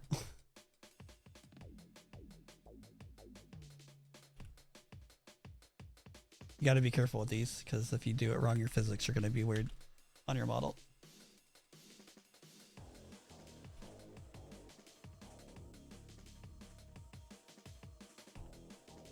Okay, and then we're going to element 3.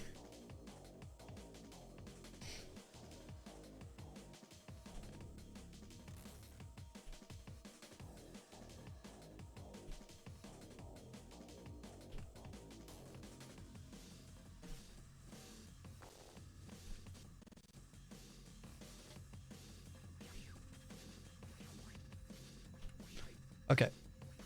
If you'll notice here, now there are some spheres. And these are set for based off of the hips to provide collision to anything that's going to have a BRM spring bone.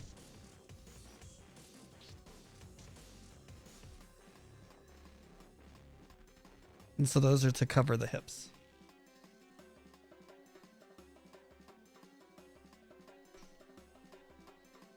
That's the first one. We have a chunk more to go. Basically,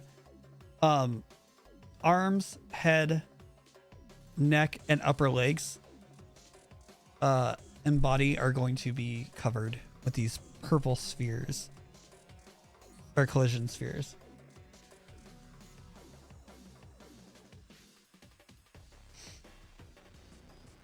And each element is one sphere.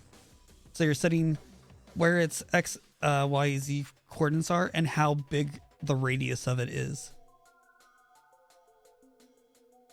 So these aren't too complicated. These are like pretty simple. You're just saying don't collide with this stuff. Collide with this stuff and don't go through it.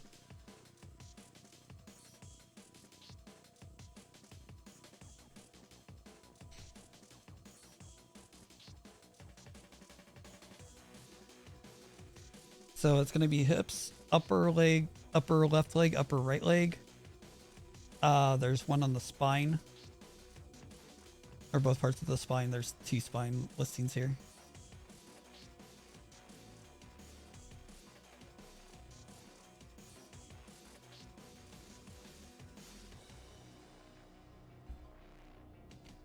Let's do the legs first, because the rest of it will be all upper body.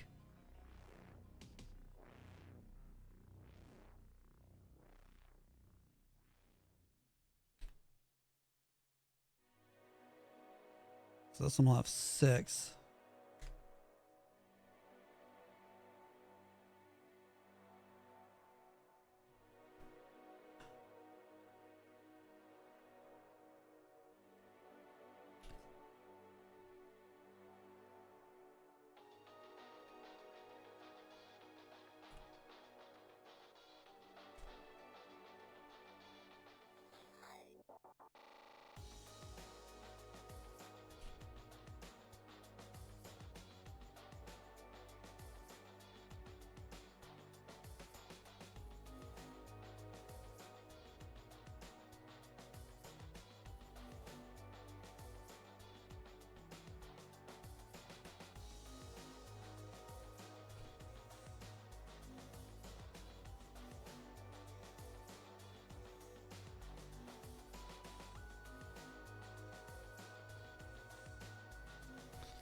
Yeah, all this is doing is just moving the spheres into the correct locations.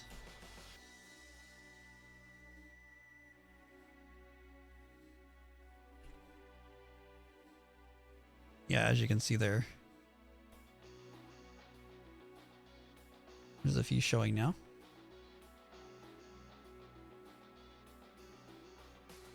And all the spheres are there, but they're over on top of, they're all occupying the same space.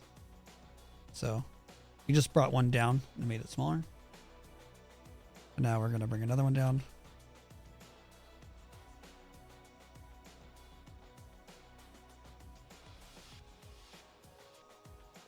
Oh, the Y is when you'll notice it a lot more. Oop, knocked it all the way down. We push it a little bit in the Z-axis, and then we give it a smaller radius. Make the circle smaller, like that. Now you got this nice, like, cover.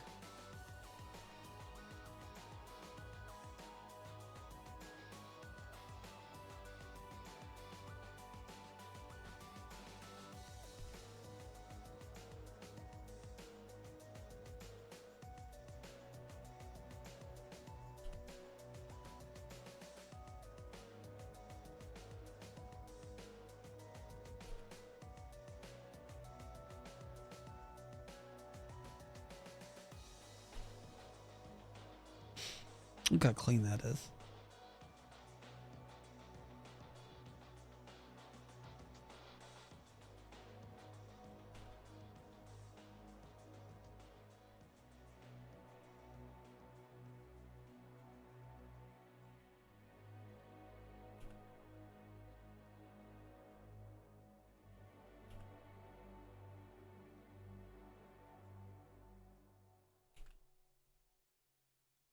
If you're making your own model, you'll have to set this stuff yourself.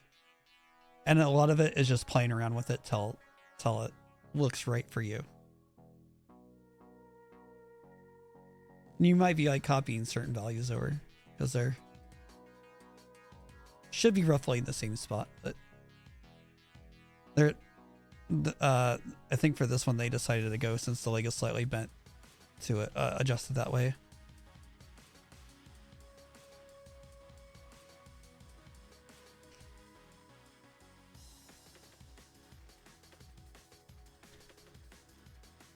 And that's it for this leg. We'll have to do the next leg.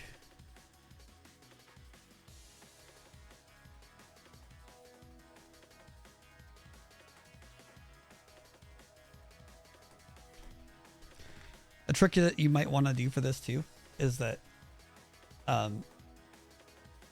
some of the values could probably be opposite. But that's not guaranteed. You'll have to figure out what your model's set for.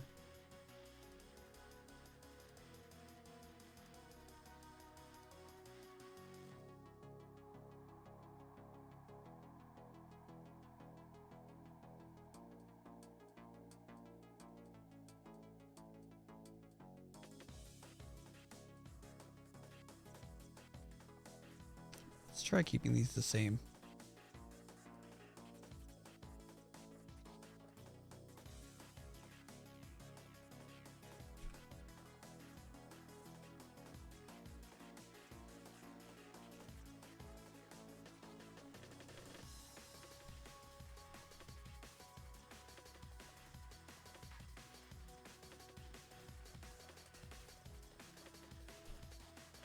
There we go. They should sort of be symmetrical.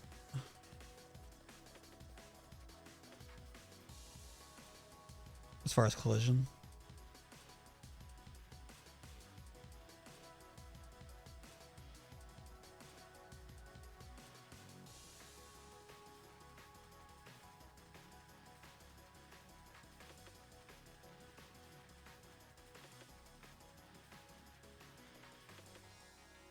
Fixing these because they probably wrong on my other model because I may have copied incorrectly.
Sorry that this part isn't as interesting, but it needs to be done.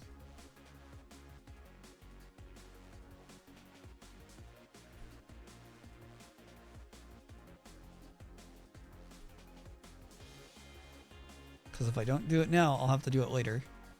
And then re-export the file.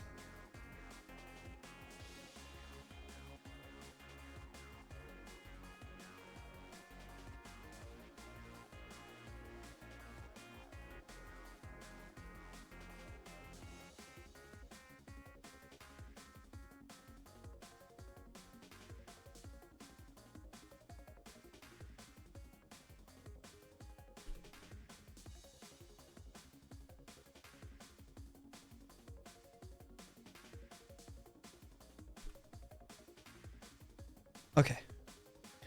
So now the right leg is done.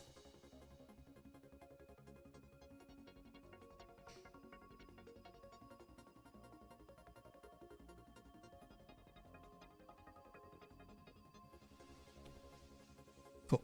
So now there's a spine and a spine one. The spine one includes like the chest, the arms, and the neck and head.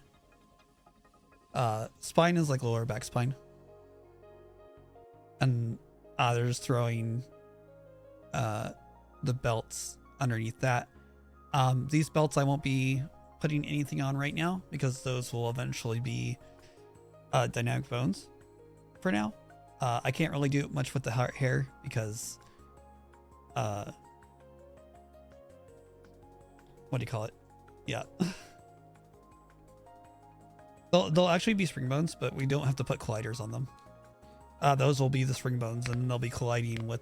They'll be the things that are moving around that collide with, like, the body and other things. So for spine, we're doing another collider group. This one isn't as many. It's only 3.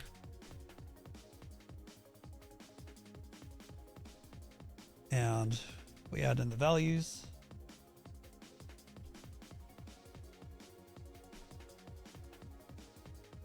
And the radius.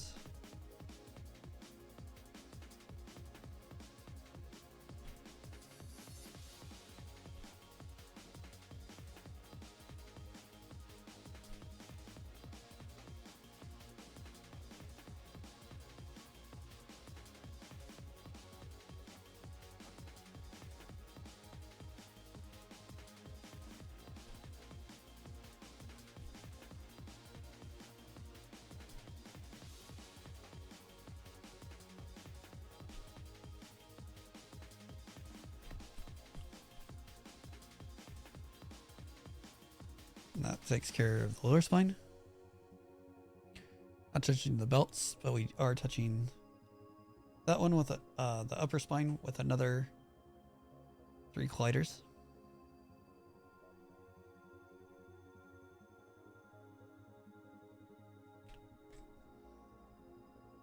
And then we drop those in.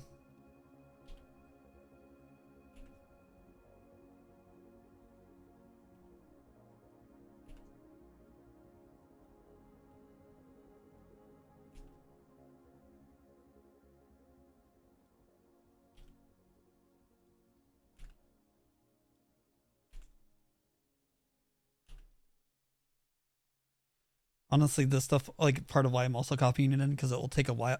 It takes a while to adjust them to where you're happy with them. And so I'm just trying to save time for our stream for this, to try to make this better, or quicker, I should say. There's another 3 on the chest.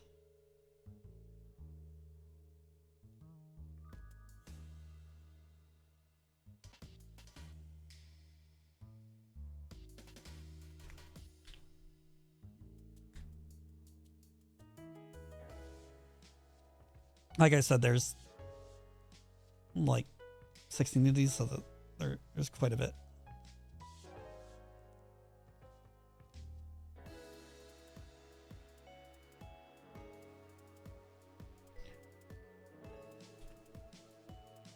But by having these scripts here, they'll allow us to target them later on.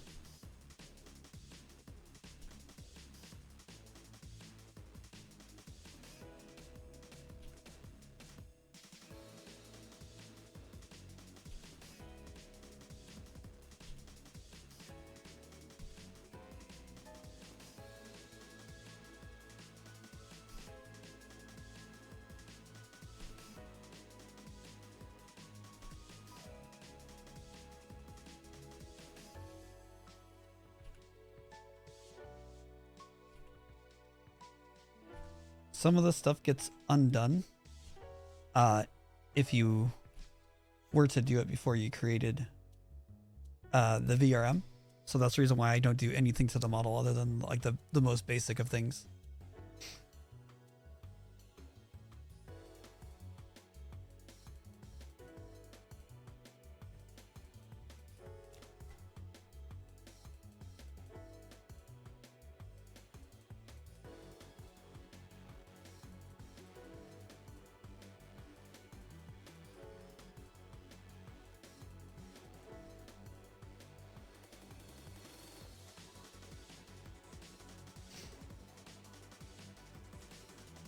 So now it's going to get annoying because we've got the chest in there, which is great. But now on both arms, you have to go all the way to the hand. So there's going to be a script on, there should be a script on every part of this.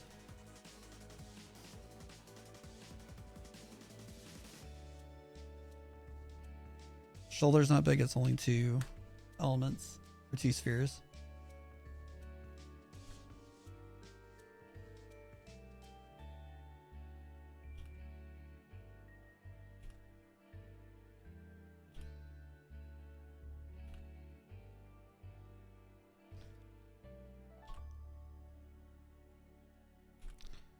Now, unfortunately, I won't be able to show stuff until we get to the actual spring bone colliders, or the spring bones, because this is just prep work for that to work properly, so they don't collide with they don't go through. Cool. And then we'll do the next one.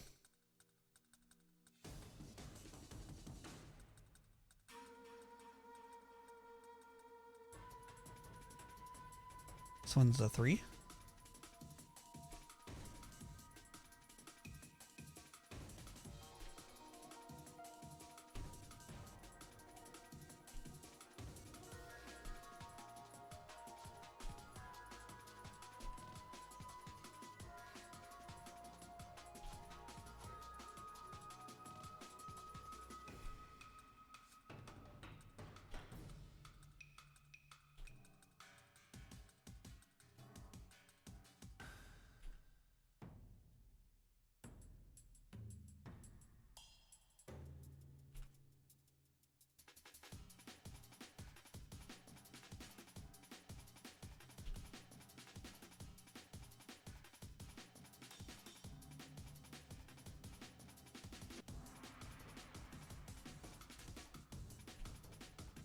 I feel like I didn't copy these properly because they're all the same size.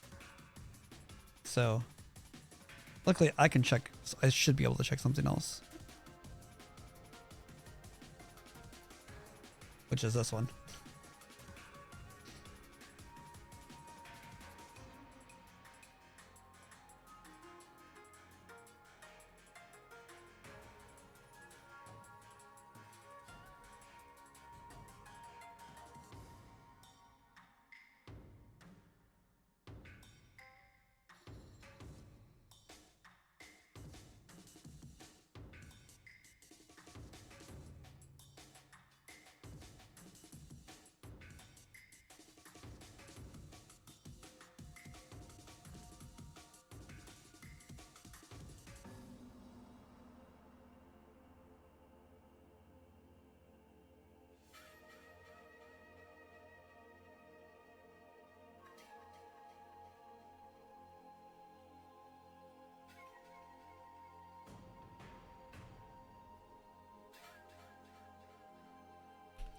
Yep, I did copy something wrong. That one should be a little bit better.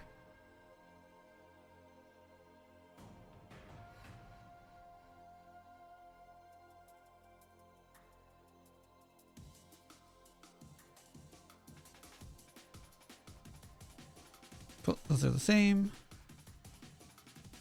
New collider group. Lower arm.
Cool.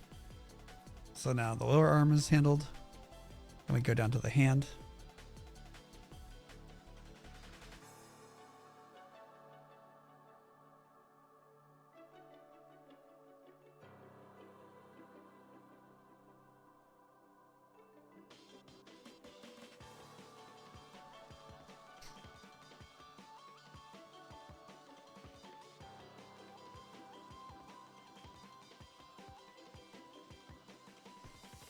And it's super complicated. It's a total of 1 element.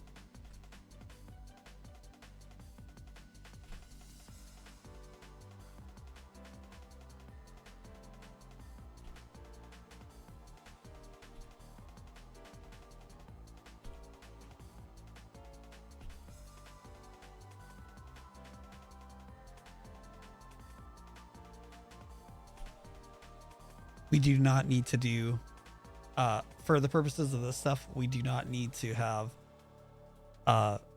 per finger collision. That would also be very expensive to run. But now if we like go and look at like the chest, oh, look at all that. We have all that fun collision.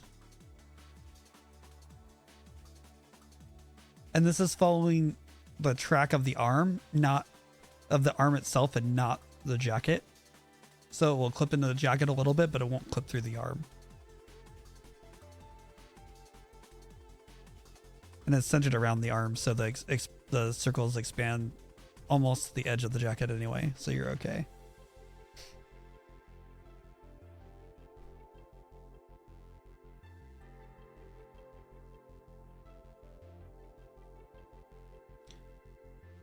So now we have to do the other arm before we go on the neck onto neck and head.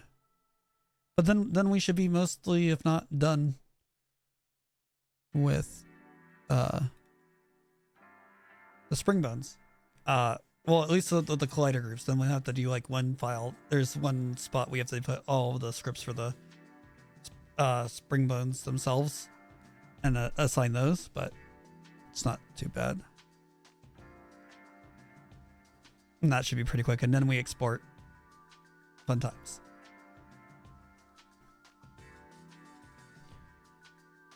Okay, so now we need to do the right shoulder.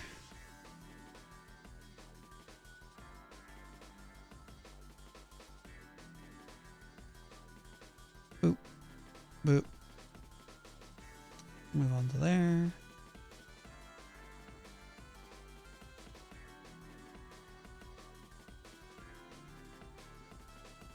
Once again, this is a 2 element.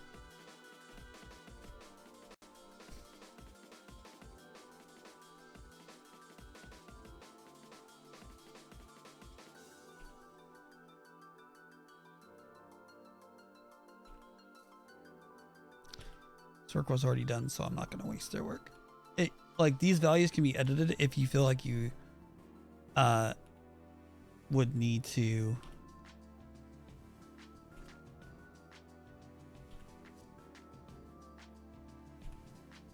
what do you call it? If you felt like you needed to if you didn't like how the collision worked and you wanted to change it, it can be changed.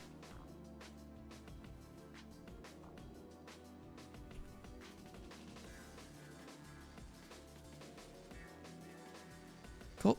Now we do right upper arm.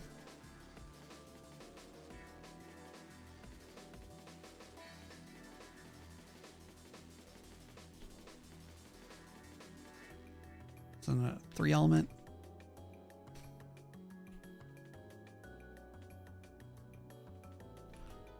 Fill in the values here.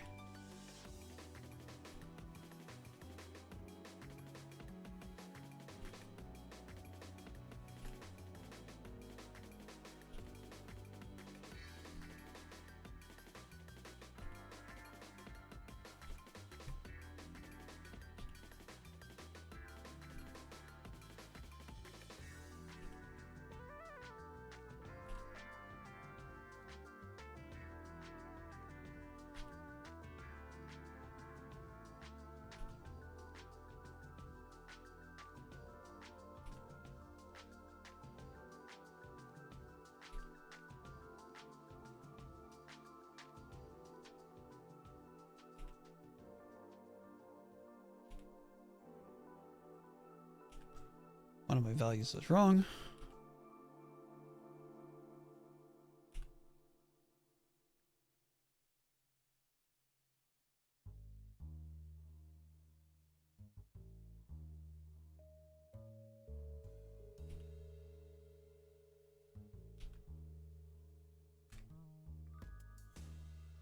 Okay, there's the upper arm.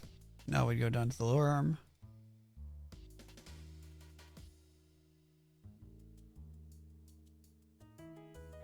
Once again, it's another 3 element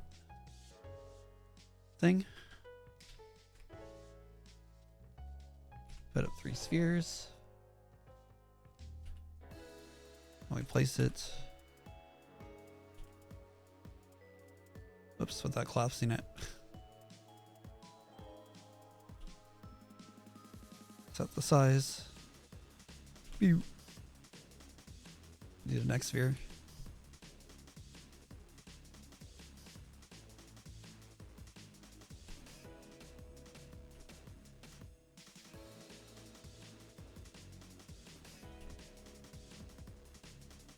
Set the size there. Now I do the last one for this.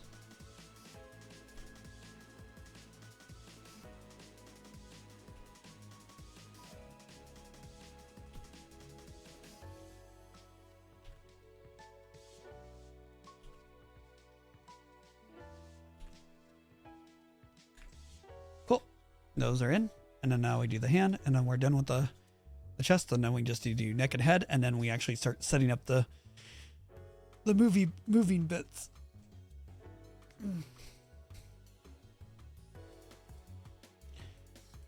Once again, it's a single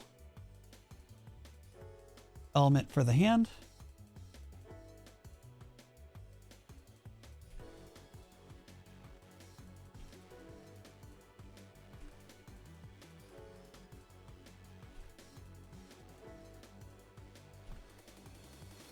Let me set the size.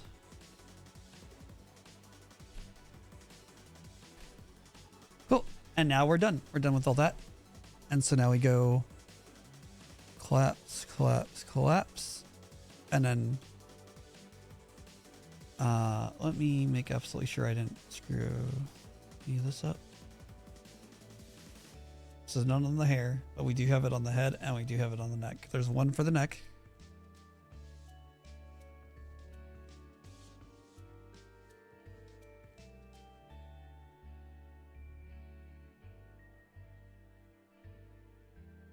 Oops, I want to do C there, V there. Okay.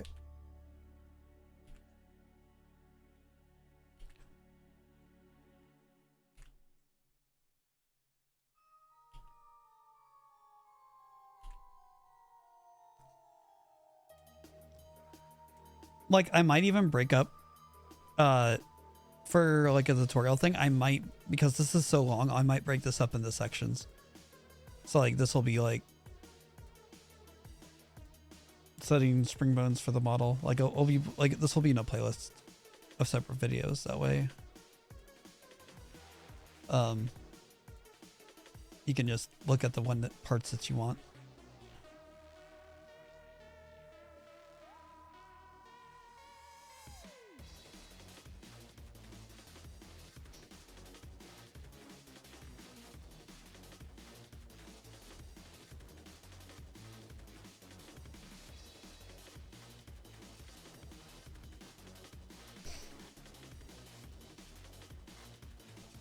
Now for the last one, the head. This one's a two element, surprisingly.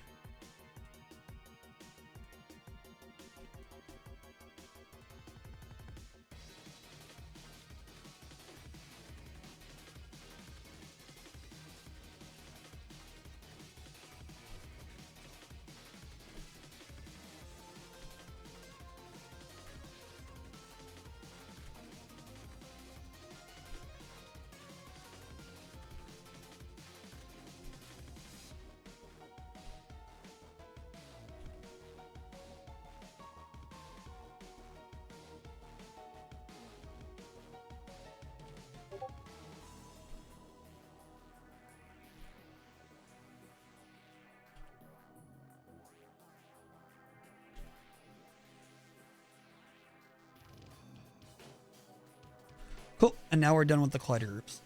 So these are the things that stuff will collide into, and we're done with all of it. Don't have to touch that anymore. I'm so happy. Now for the slightly more complex thing is actually setting up the actual spring bones. That all lives within a secondary file that's at the bottom of the listing. That's what this whole secondary thing is for. This defines all of where your spring bones start, where they end, and what they collide with. So it's a bit. There's a total of 4 scripts, so we'll add them all now.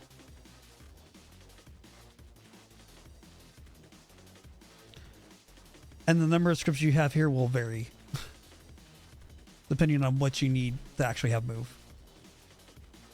This one in particular uses 4. It does include the belts. It's basically the belts and the hair. That's all it does. So I think there's like 3 for the hair alone, and then 1 for the belt. So we'll start with the first one. We'll collapse these other ones so we don't mess up values, because there's going to be a lot of stuff here. So the comment will just be what it's covering, so you know what it is at a glance. All the stuff for me, this initial stuff here is fine.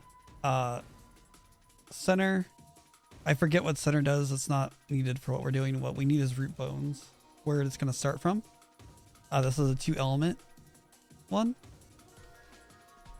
And so this one will be for the front hair. So this one is, and it's got to be from the root of what you want to move. So this will be front hair AA, and then with what mine is, and then it's also going to be BA. So it's going to move these. As you can see, they've been marked. So the thing I don't understand is why there's all these extra spheres here. I think it's based on per bone, and the bones go way further on this one for some reason.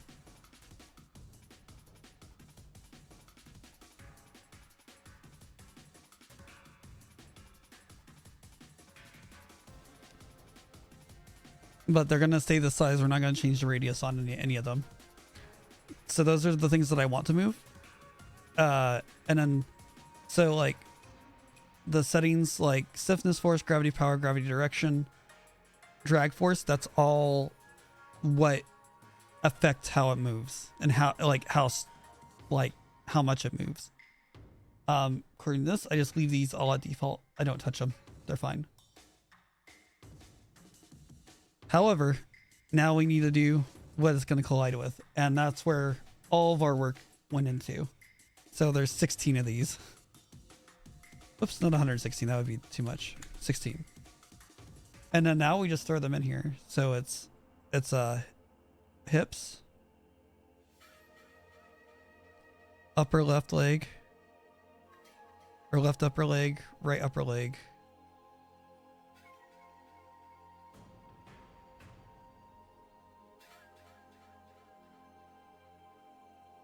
spine 1,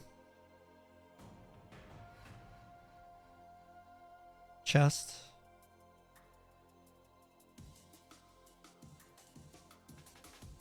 left shoulder,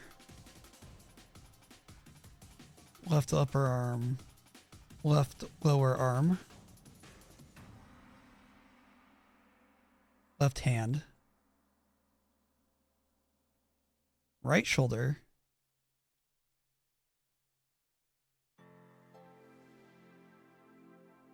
right upper arm, right lower arm,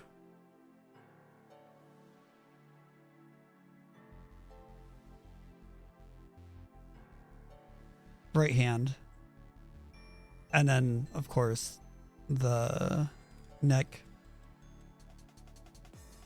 and the head.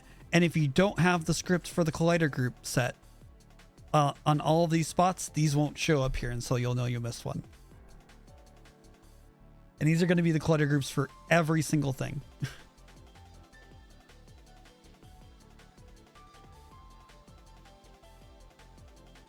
going to copy this and see if I can paste this into the next one. So if we hit collider groups, I'll move this over so everyone can see. Whoops. A little too much. Okay, there we go. So if we go to collider groups here, we'll collapse the first one. See if we can. We're going to go and say 16 again. And hopefully I can just paste this. Oh, thank goodness I can. Okay, we're going to be fine. We're going to be fine. I don't have to. That's the pain in the butt part for these scripts, is like just having to put those all in every time. So this one is going to be the belt. Once again, the same default physics settings to it. The root bones, however, are going to be 1, and this one's going to be left belt AA. That's the only one that's going to be animated for right now, which is fine. Well, we can always we'll come back to doing physics stuff when we look at dynamic bones on another time. So that's it. That's all this one needs to be done. We're going to do the same thing here with the collider groups. It's going to speed things up greatly. 16 and paste. Because they all are always the same. So we can move on to the third one. Once again, this is a hair.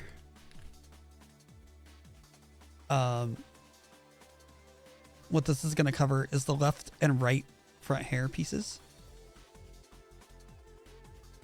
So root bones is still going to be 2. Look at those. And then it's going to be left side hair root. I really wish it didn't do all these like extra ones out there. On the actual model, it does not look like that. I don't know why it does it here. And these are the same exact settings too, which is the funny part. But oh well. And then so they for some reason named it slightly differently. It's called right side root. And so those are done.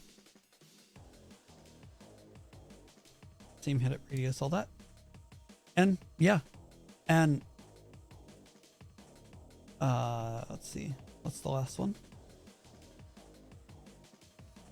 The last one is also for hair.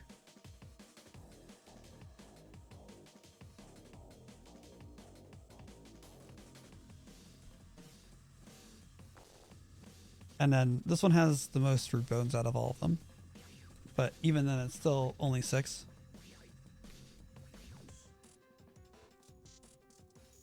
Left hair AA. These are for the big pieces in the back.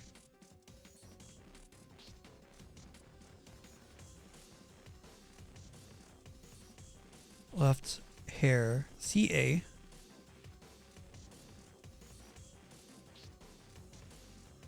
And then left, whoops, hair DA for the roots there.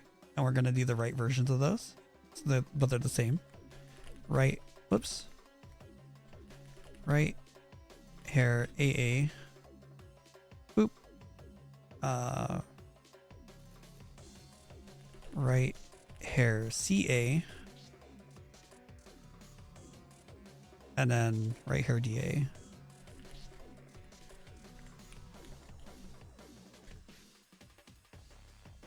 Well, I didn't do it right. Right hair DA. I need to stop that. Right hair DA.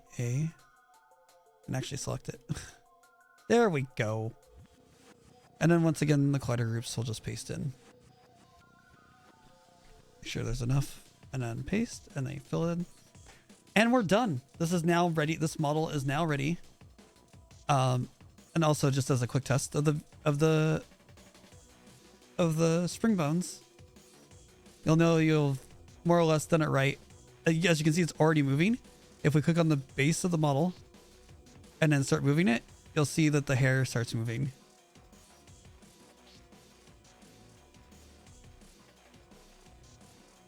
It's a little hitchy, but it's doing physics simulation while we're streaming. So, okay, cool. We're good to go.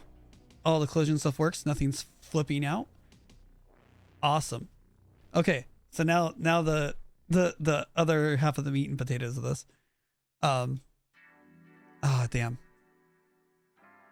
It's an ad. Okay, I'll wait till we're done. Sorry.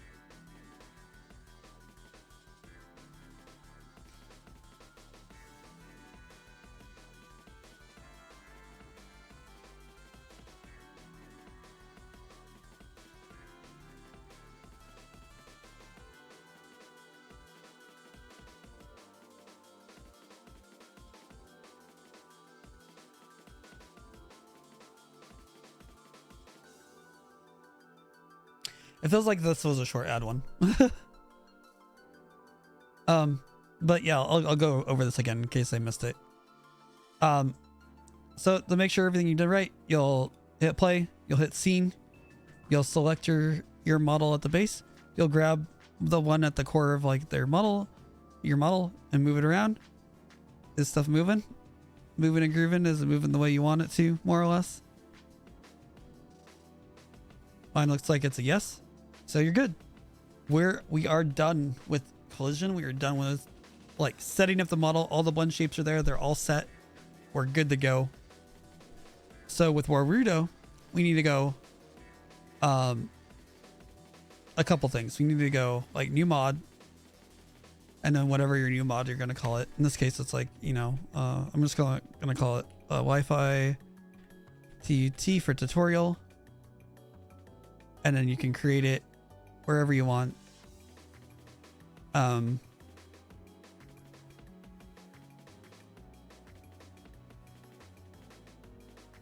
We'll make a new folder.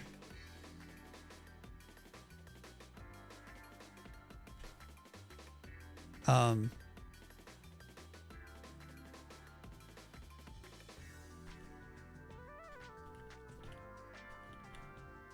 don't know. Whatever. That's fine. We'll use that folder. Select folder. Go cool. Create mod. It'll go and create some files in there. And then give it some time. And then we hit here, set up character. You'll want to make sure that it says has animator and normalized bones is true. Those should be good if you have converted, if you did the convert to VRM earlier that we did for this. Then we go set up, select the game object as character mod. And it goes, cool, character mod created here. Dot character. It will switch over, and now this prefab will be called character.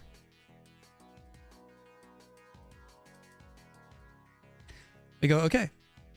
But now we're all done with everything else anyway. So we want to go to, let me see. I'm just checking this real quick. We don't really need a mod icon for this. There's no extra references. What you want to do is you want to set the mod export directory. Well, actually, yeah, you'll want to do that. So if you have Warudo installed, which will be installed via Steam, and it's free to download. What you'll do is, let's see, how does this work? You need to go.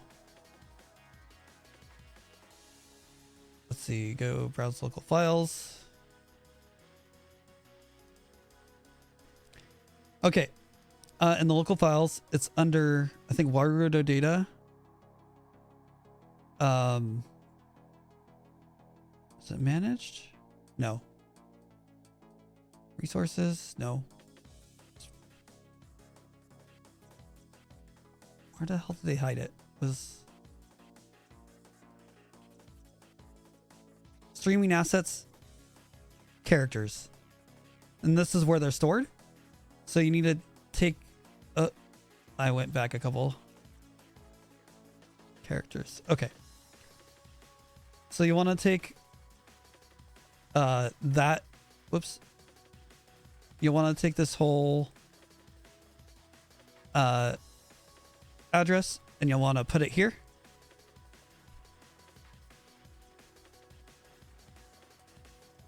And then I don't think we need to do anything else in this one. So what we'll do is we'll close that. And then we'll go to Warudo, build mod. And what that will do is it will go and build the .warudo file and automatically put it into Warudo.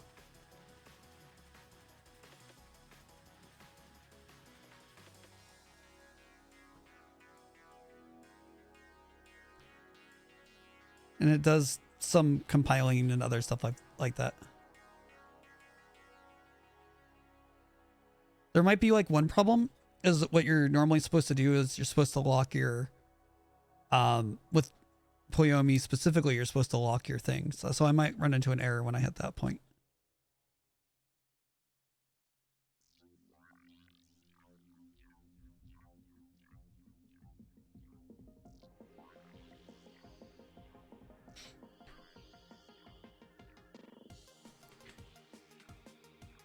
Aha, yeah, that's what I thought. An unlocked shader was found and will not be included in the build. This will cause pink materials. This shouldn't happen. Make sure all lockable materials are locked and try again. That's easy to fix with this. We'll have to remake the thing so that it doesn't break what we have. So what we'll do is we go back to the materials. Or no, not the materials. We want the materials.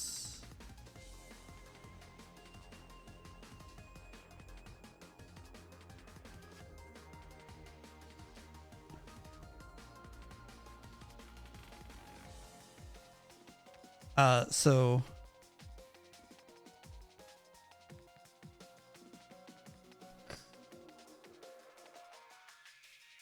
where did it put it? Right here. So we're gonna drag this back into our scene. Make sure it's at 0, 0. Oh god, why did everything get the rotations end up weird too? Okay, well, now it's back. Okay, cool. Everything's still there. What we're gonna do though is we're gonna go where did it throw the materials? Is it these materials? Yes, these materials. Okay, so we're gonna go into all of these. and say lock and optimize shader. I might do it to all of them at once.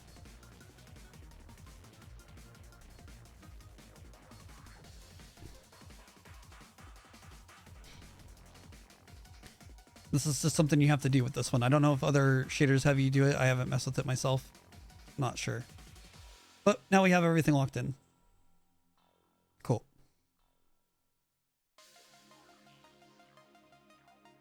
They all say that they're locked.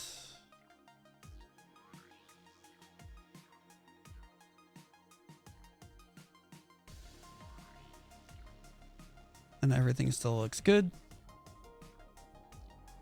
All that stuff is still there. Yep, looking like we're pretty good. Okay, so we'll try this again. So we'll click on here. And we go to Warudo. And say build mod. Which will be a lot faster now.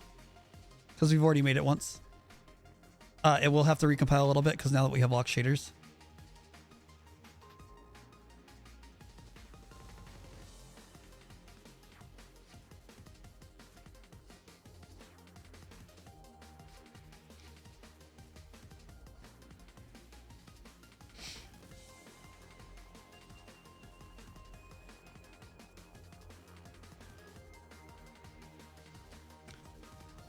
Now it's handling the shaders properly, so we're not going to get any weird pink textures.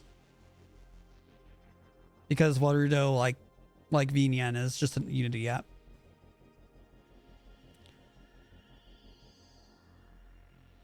Okay, and then it overwrote what I had there. And so it has the current one, Wi-Fi tutorial. Cool. So now we're done with Unity for now. And now we live within Warudo. For the rest of this.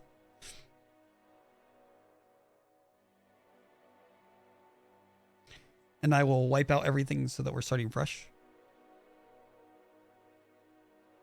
Which I probably should have done before, but yeah.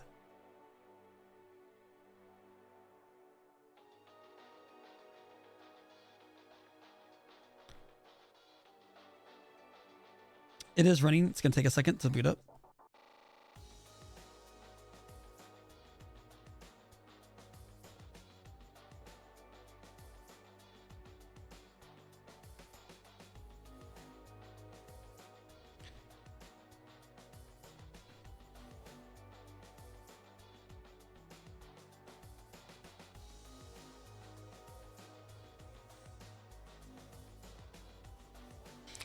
Okay, and now I'm gonna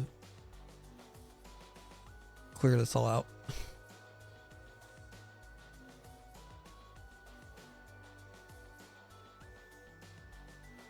So I can start fresh.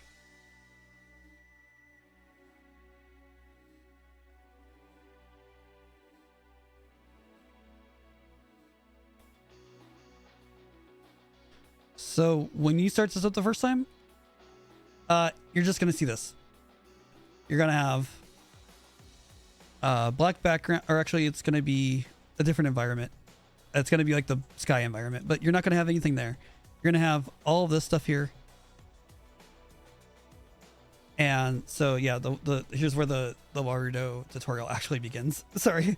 A lot of the setup for this initially is going to be setting up your model so that it can be imported into Warudo. This is the path that has worked for me so far. You should be able to add their Unity file to your project to go and export it. I probably did it wrong last time. And it ended up as a bad situation as a result. But doing it this way has worked. So we start with this onboarding setup. We're going to go, we'll not worry about interactions for right now. We just want to get something going. So getting started, you'll select the character. At this point, you'll select the character that you made. Luckily, if you put it in the right folder, it'll show up here automatically. Otherwise, you'll have to local files and look for it. So we'll now we'll hit OK. So this is where they start. So you can either say no or you can have it recommend. We'll just have it recommend. I don't plan to track my full body. Yeah, I want to check my upper body. I have leap motion. I have something that supports Face ID. Well, I do have a working webcam. I'm not using it for this because it's just going to cause extra problems for what I want to do. Face tracking. We're doing facial. So I have to use a different program. It's called iFacial Mocap. And then you say what kind of tracking you have. It handles for VRM stuff, 0x and that. I'm doing ARKit because that's what I have set up. And it will tell you if it found all 52 blend shapes on the model. In this case, I do, and so it actually lets you know. It will let you know what's on there. I'm doing head and body movements. Idle head animation. Nope, not doing it. Look at. Nope. For my stuff, I'm not doing lip sync because I'm doing ARKit face tracking.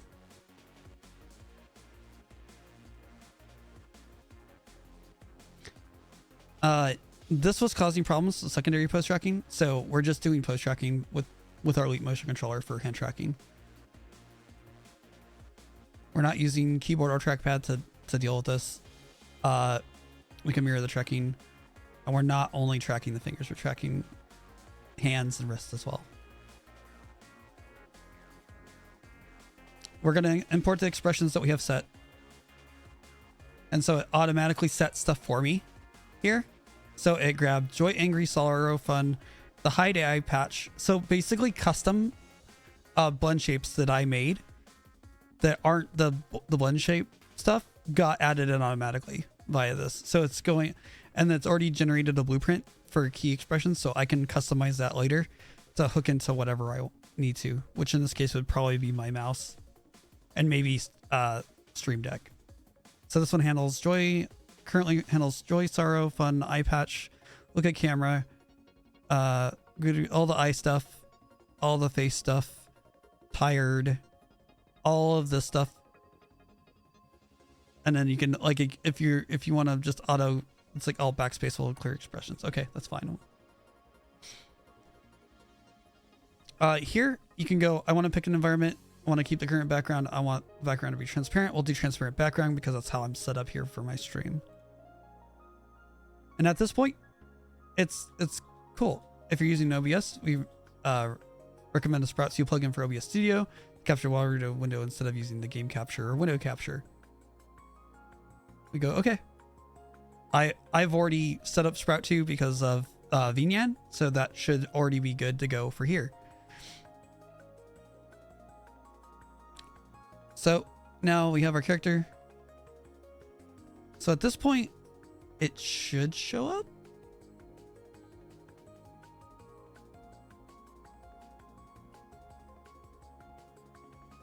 In theory, it should show up at this point. I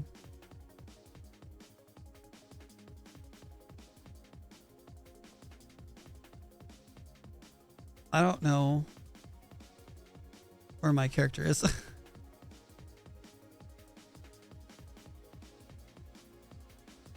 And if you want to choose an environment later, we can do that.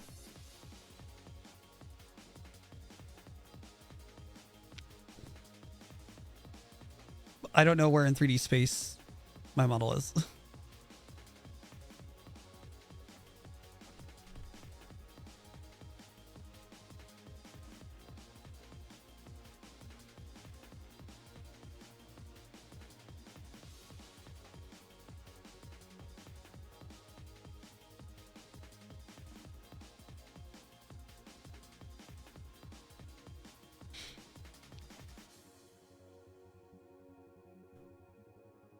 Oh, that's why. We need a camera. I think we're missing a camera. There we go. Wow, everything's really glowing here. Shit really started popping off with doing it this way. I haven't had that happen before. Okay, so that's an improvement. So now we can move ourselves around in the scene. Although we're actually just moving the camera. We're not actually moving our character.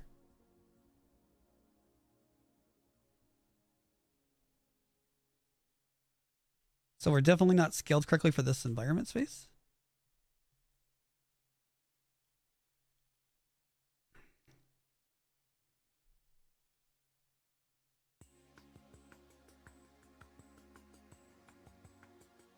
Oh, the environment was actually scaled to 100. Sorry.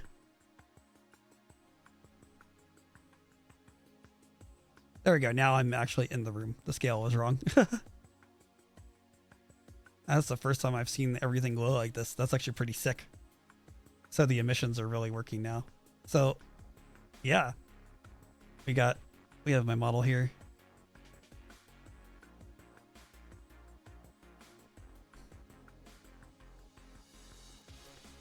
Okay, so with this, at this point, we need to tune some stuff, but let me, I'm gonna have to switch over so I can actually control this and potentially capture this. So give me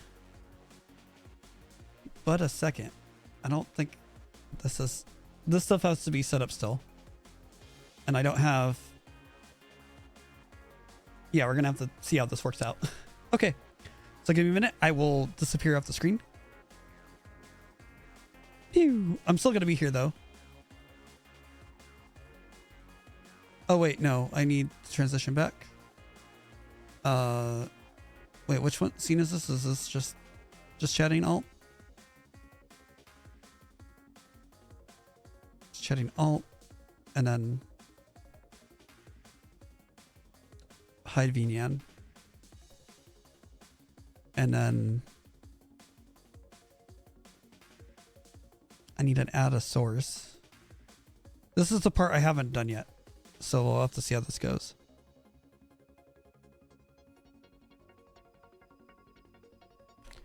Warudo.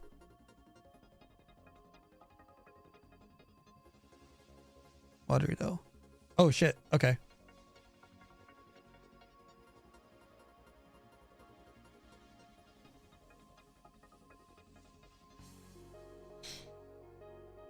Okay, so now we're in Warudo. But now I need to change my things. Give me just a sec. I need to change the program that I'm using on my phone for tracking. I should have this already all set up and hopefully, oh, it works right away. Okay.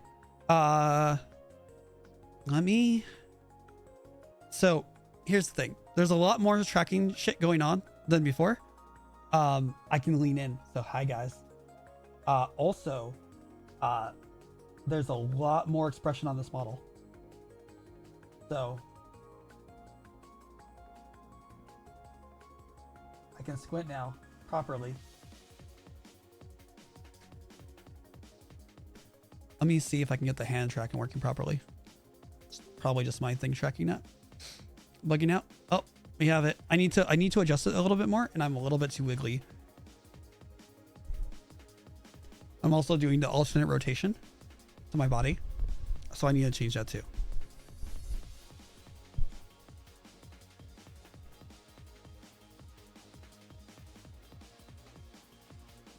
And I can put chat back up. Like I was being able to see you guys before, but oh wait, chat's still here. I just need to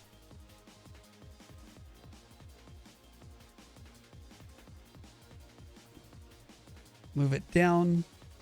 Transition. Okay, there we go. Hey. So now I got all the blend, I got all the stuff working. My expressions are a bit better now. Let me do some adjustments.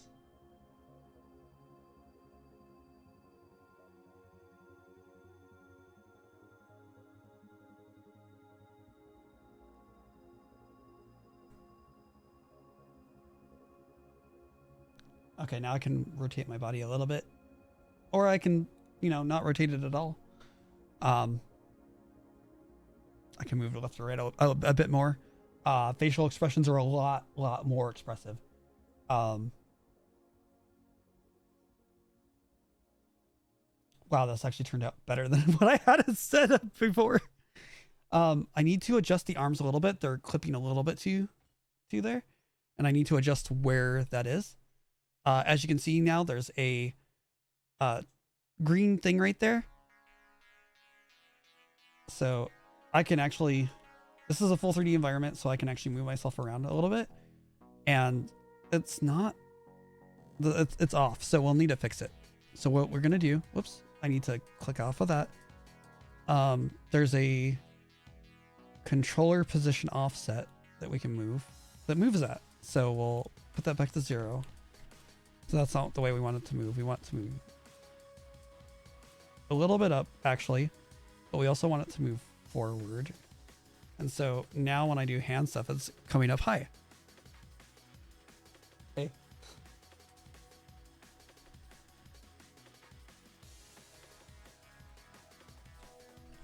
That's about where it sits on me. So now I have proper, so I move off the side, I can do higher, so I can reach out. It's a little bit better. But yeah, so now we're coming up on 2 a.m. but so I might need to stop soon, but all the hair wiggles work first try. I'm happy about that. The emission is quite bright for this, so I should be able to adjust environment as well. And turn off real, and that didn't do anything.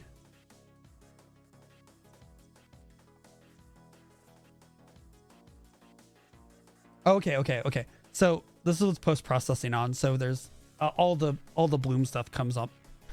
And this is the normal colors, but this is a dark room, so it's affecting how I look. So all the stuff is fine as far as colors. This is just how this room is. It's a VR room. It's meant to be dark. Ambient light sources. Like I can do stuff like fog and other stuff. So I can turn on fog density, turn it up. I don't think it's gonna affect in here, but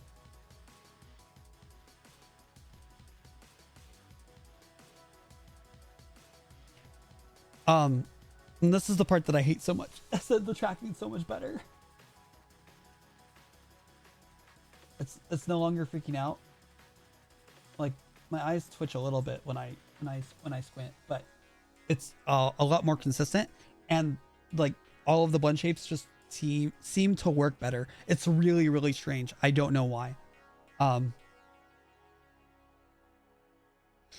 I still have to do redeems and stuff in this. My artist friend is not going to be happy that I have a Warudo setup going now, but and I should be able to do the stuff that I did before with a standard transparent background. So if I turn off, I think if I turn off the environment, if I turn off environment, this is the actual default skyboxes and some lighting options do not reset to default when environment is disabled. Okay.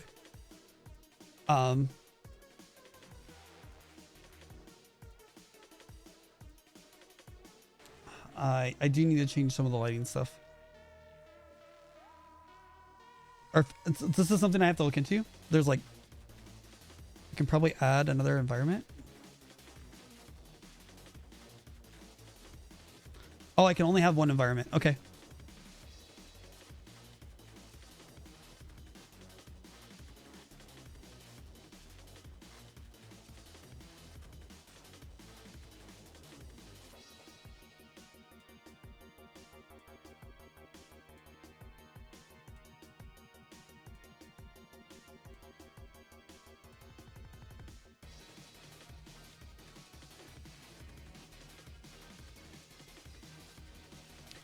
Can't seem to change the lighting in here.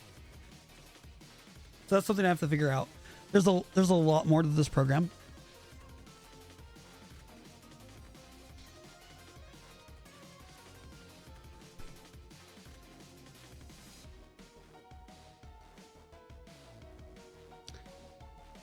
Honestly,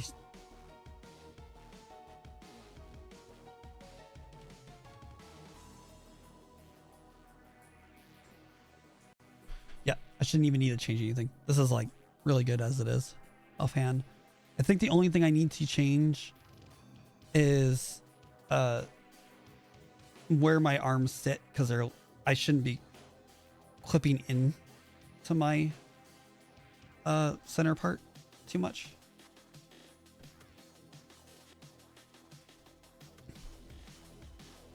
Like my arm is hanging too low. But yeah, there you go. This is we're now in Warudo, and the model's fully ported, and I'm got tracking working. All the spring bone stuff is working. There might be some like adjustments with the spring bone stuff because the hair's clipping into my face. But that's about the worst of it. The rest of this is like roughly how I expect it to be. Let me see if there's anything else I can adjust here. I want to see the normal lighting environment, but it doesn't seem to. Oh, I can reapply the environment lighting. There we go. I fixed it. Now I don't match the background. So like if I go to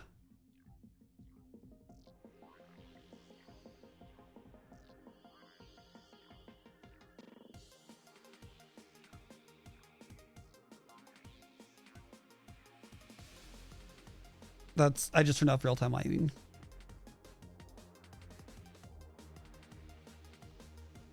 I can also have audio sources happen from when the room as well.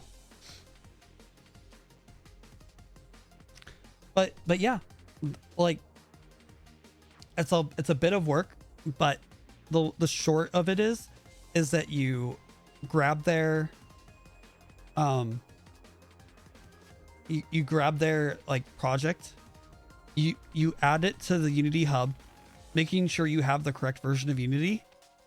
Then you go set up your model the way you want with the shaders that you want and the other like the textures, shaders, blend shapes that you need and want to use for your avatar. Get that set up. Okay. Download the project file. Take if you're starting fresh with a new model with the FBX, like the actual model file, add that in Unity. Do some changes to that that I talked about earlier in the tutorial. Then create a VRM out of it. That's very important because I tried just doing direct from model to Warudo, and it was bad time. Nothing worked the way it should. Tracking was a mess. Looking up would look down. I couldn't even get help with it. None of that. So that's a big change. I still need to make redeems for this, so I won't be using this right away in the future, but I will probably keep using this specific model I made in the tutorial because it's actually the best working one out of the ones that I've done before. I might need to adjust collision with some hair. It doesn't need to go into my head, but I haven't gotten to lean forward too much. So being able to lean forward is like, hey, how's it going? Hey, how's it going? If you see someone with this background, they're probably using Warudo because this environment is one of the ones that comes by default. The only other environments they have here, it's not a ton, but you can get more. They have Steam Workshop going, which is part of the reason why they're in Steam. There's Ruins. Give it a sec. Gotta go to a whole new environment. So it's got Ruins. Once again, this is a full 3D environment. I'm here. Let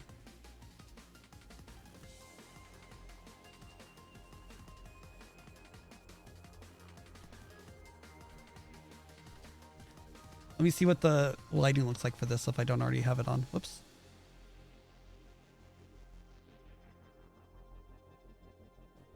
I guess this is what the lighting is for this one. They have a classic.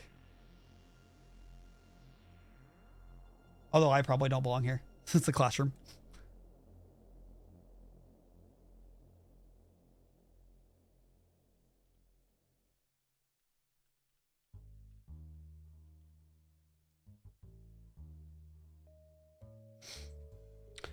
And then I think, what the hell is Edge? I forgot what this one is.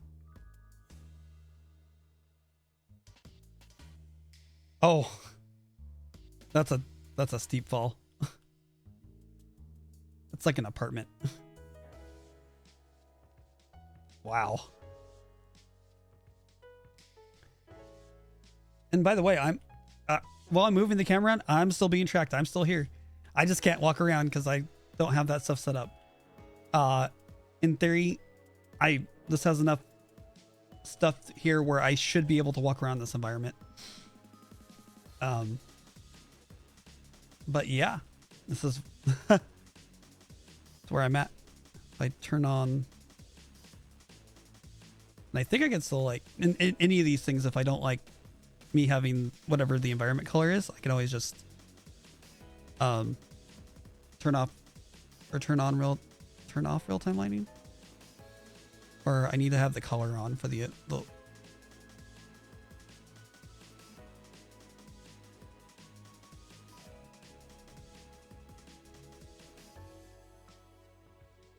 I think this also depends on the environment. It's a little funky, but essentially there's full Steam Workshop with this as well, and people have already created stuff that they are providing on Workshop that you can go and add for your scenes and stuff to use and stuff like that, or you can create your own. Making a mod for like props and other things like redeems and other things are all done through the same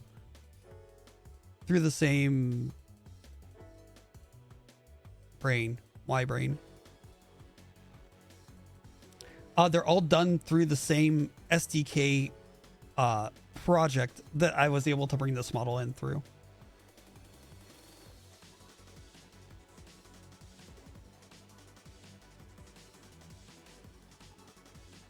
Like I can like actually emote, which is a very big surprise.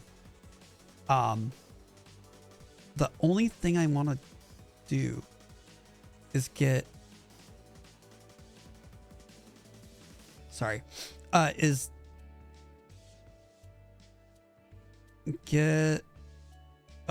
transparent background.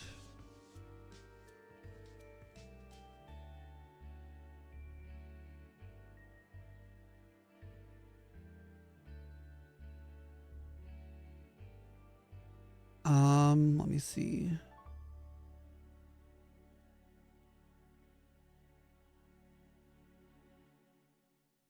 See if I can get this back to.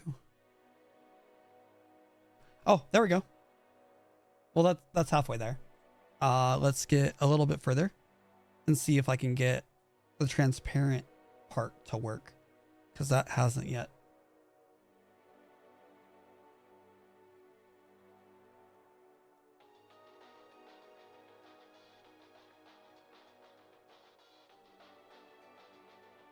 Oh, that's really cool.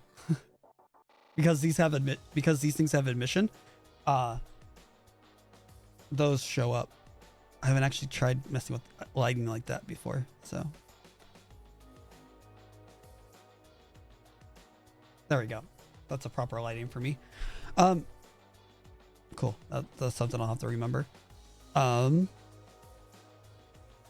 still trying to get the transparent background to work, which it should. I just don't know why it's not.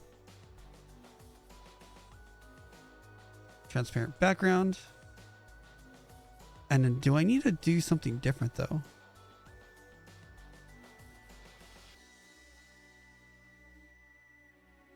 I might need to do something on here.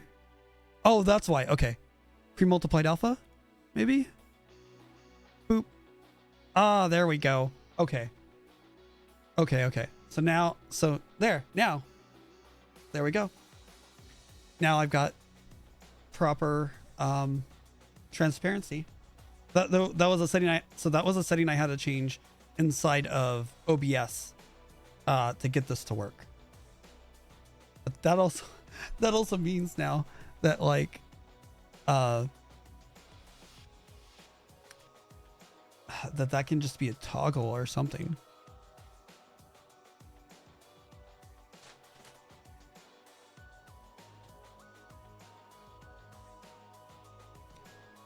So wait, hold up. If I hit no, oh, okay, yeah, that's just literally a toggle on Warudo now. So now I can have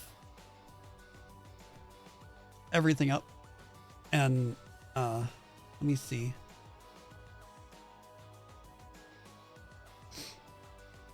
I should be able to add another camera though.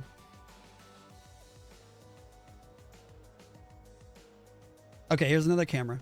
But we're gonna do the same thing. We're gonna go camera 2. Yes, transparent background, but we're gonna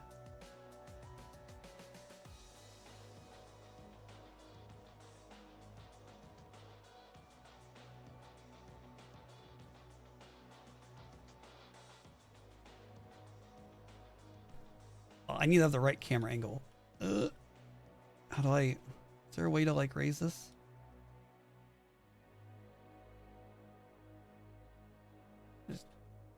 I don't know how to do just straight up and down with this.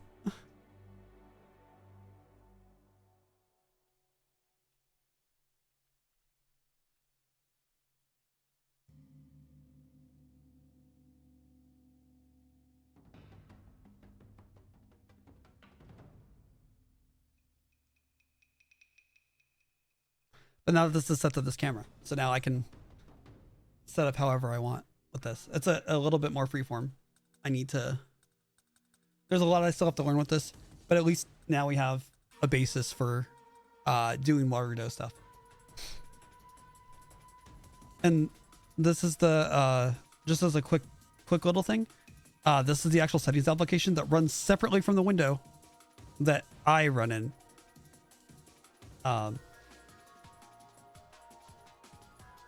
So in this, here's where all the settings are. And like I said, they do basically blueprints for everything. So my face tracking is all of this.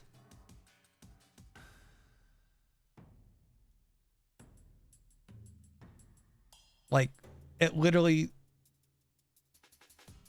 starts from here. And then runs through everything.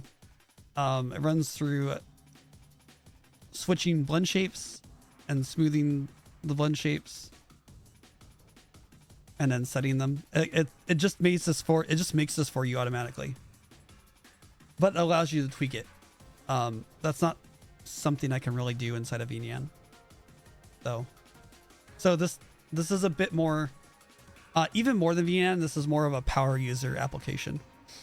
Because there's a lot of pre-built stuff in VNyan that will help you get started. So that's something just to keep in mind. But yeah, it's 2 a.m. I managed to for once I managed to complete a tutorial when I was expecting, well, at the latest I was expecting to. We got stuff working. I even got something new that I didn't know I could do, which was like setting cameras, so I can just switch. I need to set up something to switch cameras via like a key press or something. But yeah, unfortunately there won't be any redeems tonight. This is where I'm ending. Thank you everyone so much for coming on by. I will be turning this into a YouTube video for sure. I think I have this structured enough, and I haven't been stuttering so much that I can't complete this. I think a lot of bigger YouTubers use Warudo, and so it was important for me to still make this, even though I had my initial misgivings about it. This has been a better experience, and I was able to get more done. I still like VNyan, and I'll be using that for the time being, but I won't completely rule out Warudo. So yeah. With that, I'm gonna have to let you go. We'll be back on Wednesday. I don't know what we're doing Wednesday. Gonna be honest. I do need to do another one of these tutorials, but I don't know if I should keep going next stream with this, or if I should do half and half or whatever. If you'd like, please, leave me a comment either here or on YouTube or something. Or even on Twitter or Blue Sky. Those links are down below. I stream for the people that might be watching and haven't said anything, that this is your first time here. I am Wi-Fi Ninja. I stream Monday, Wednesdays, Fridays. I'm gonna try to keep doing more of this tutorial content. I'm kind of passionate about it, if you can't tell, since I talked for how long? For like since 9 p.m. about this, roughly. 9:30ish, something like that. Yeah. I hope you like what do you call it? I hope you like what you saw. If you like what I'm doing, if you like really like what you're doing, like subscribe or like help me with the new hand tracker or something. Otherwise, your viewership is all I need. Please follow me here on Twitch. Subscribe to me on YouTube. Hopefully I'll have this up in a short amount of time. This is a much better tutorial than I did in the past for this stuff. I think I spoke a lot better about it than I have in the past. So, yes. I gotta figure out where to look. Maybe I should turn on look at camera a little bit better. Let me see if I can.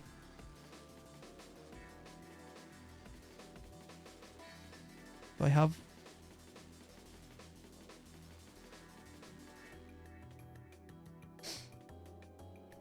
Oh yeah, and I can set specific cameras to Sprout. I just remembered.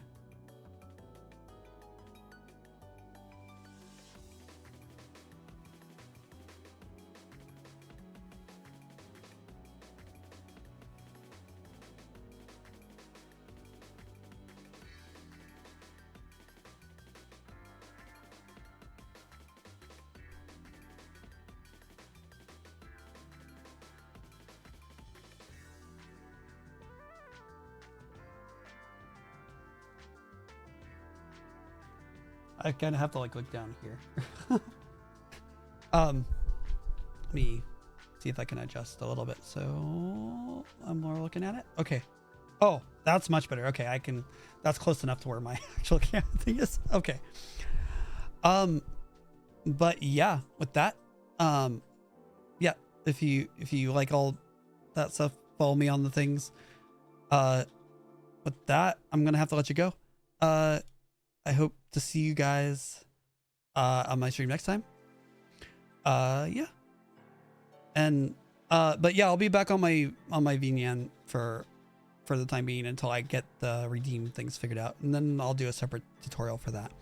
But with that, I hope you guys enjoyed the stream. We actually ended in a really good place. So I hope to see you guys for the next one, where we delve a little bit more into that, so that we can actually get somewhere with that, right? Okay, with that, I hope you have a good one, and I'll see you guys next time. Hopefully we'll start doing raids and stuff like that. I'm thinking about it again, but I'm just antisocial and embarrassed. But anyway, yeah, I hope to see you guys next time, and have a good one. I'll see you guys. That's not really my thumb. Why does it not move so much? Yeah. Thumbs up. Hand tracking. Yeah. Okay. I'll see you guys on Wednesday. Have a good one. Bye.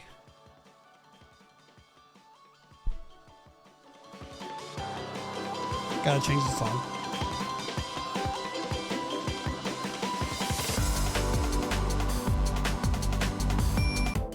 Okay, now we're done. What's my levels?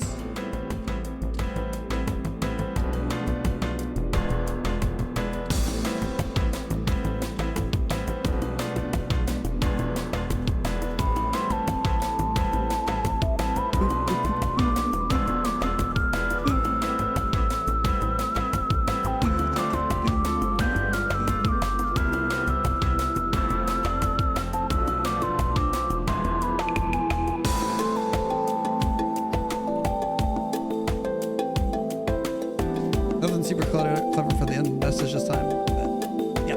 Okay, see you around.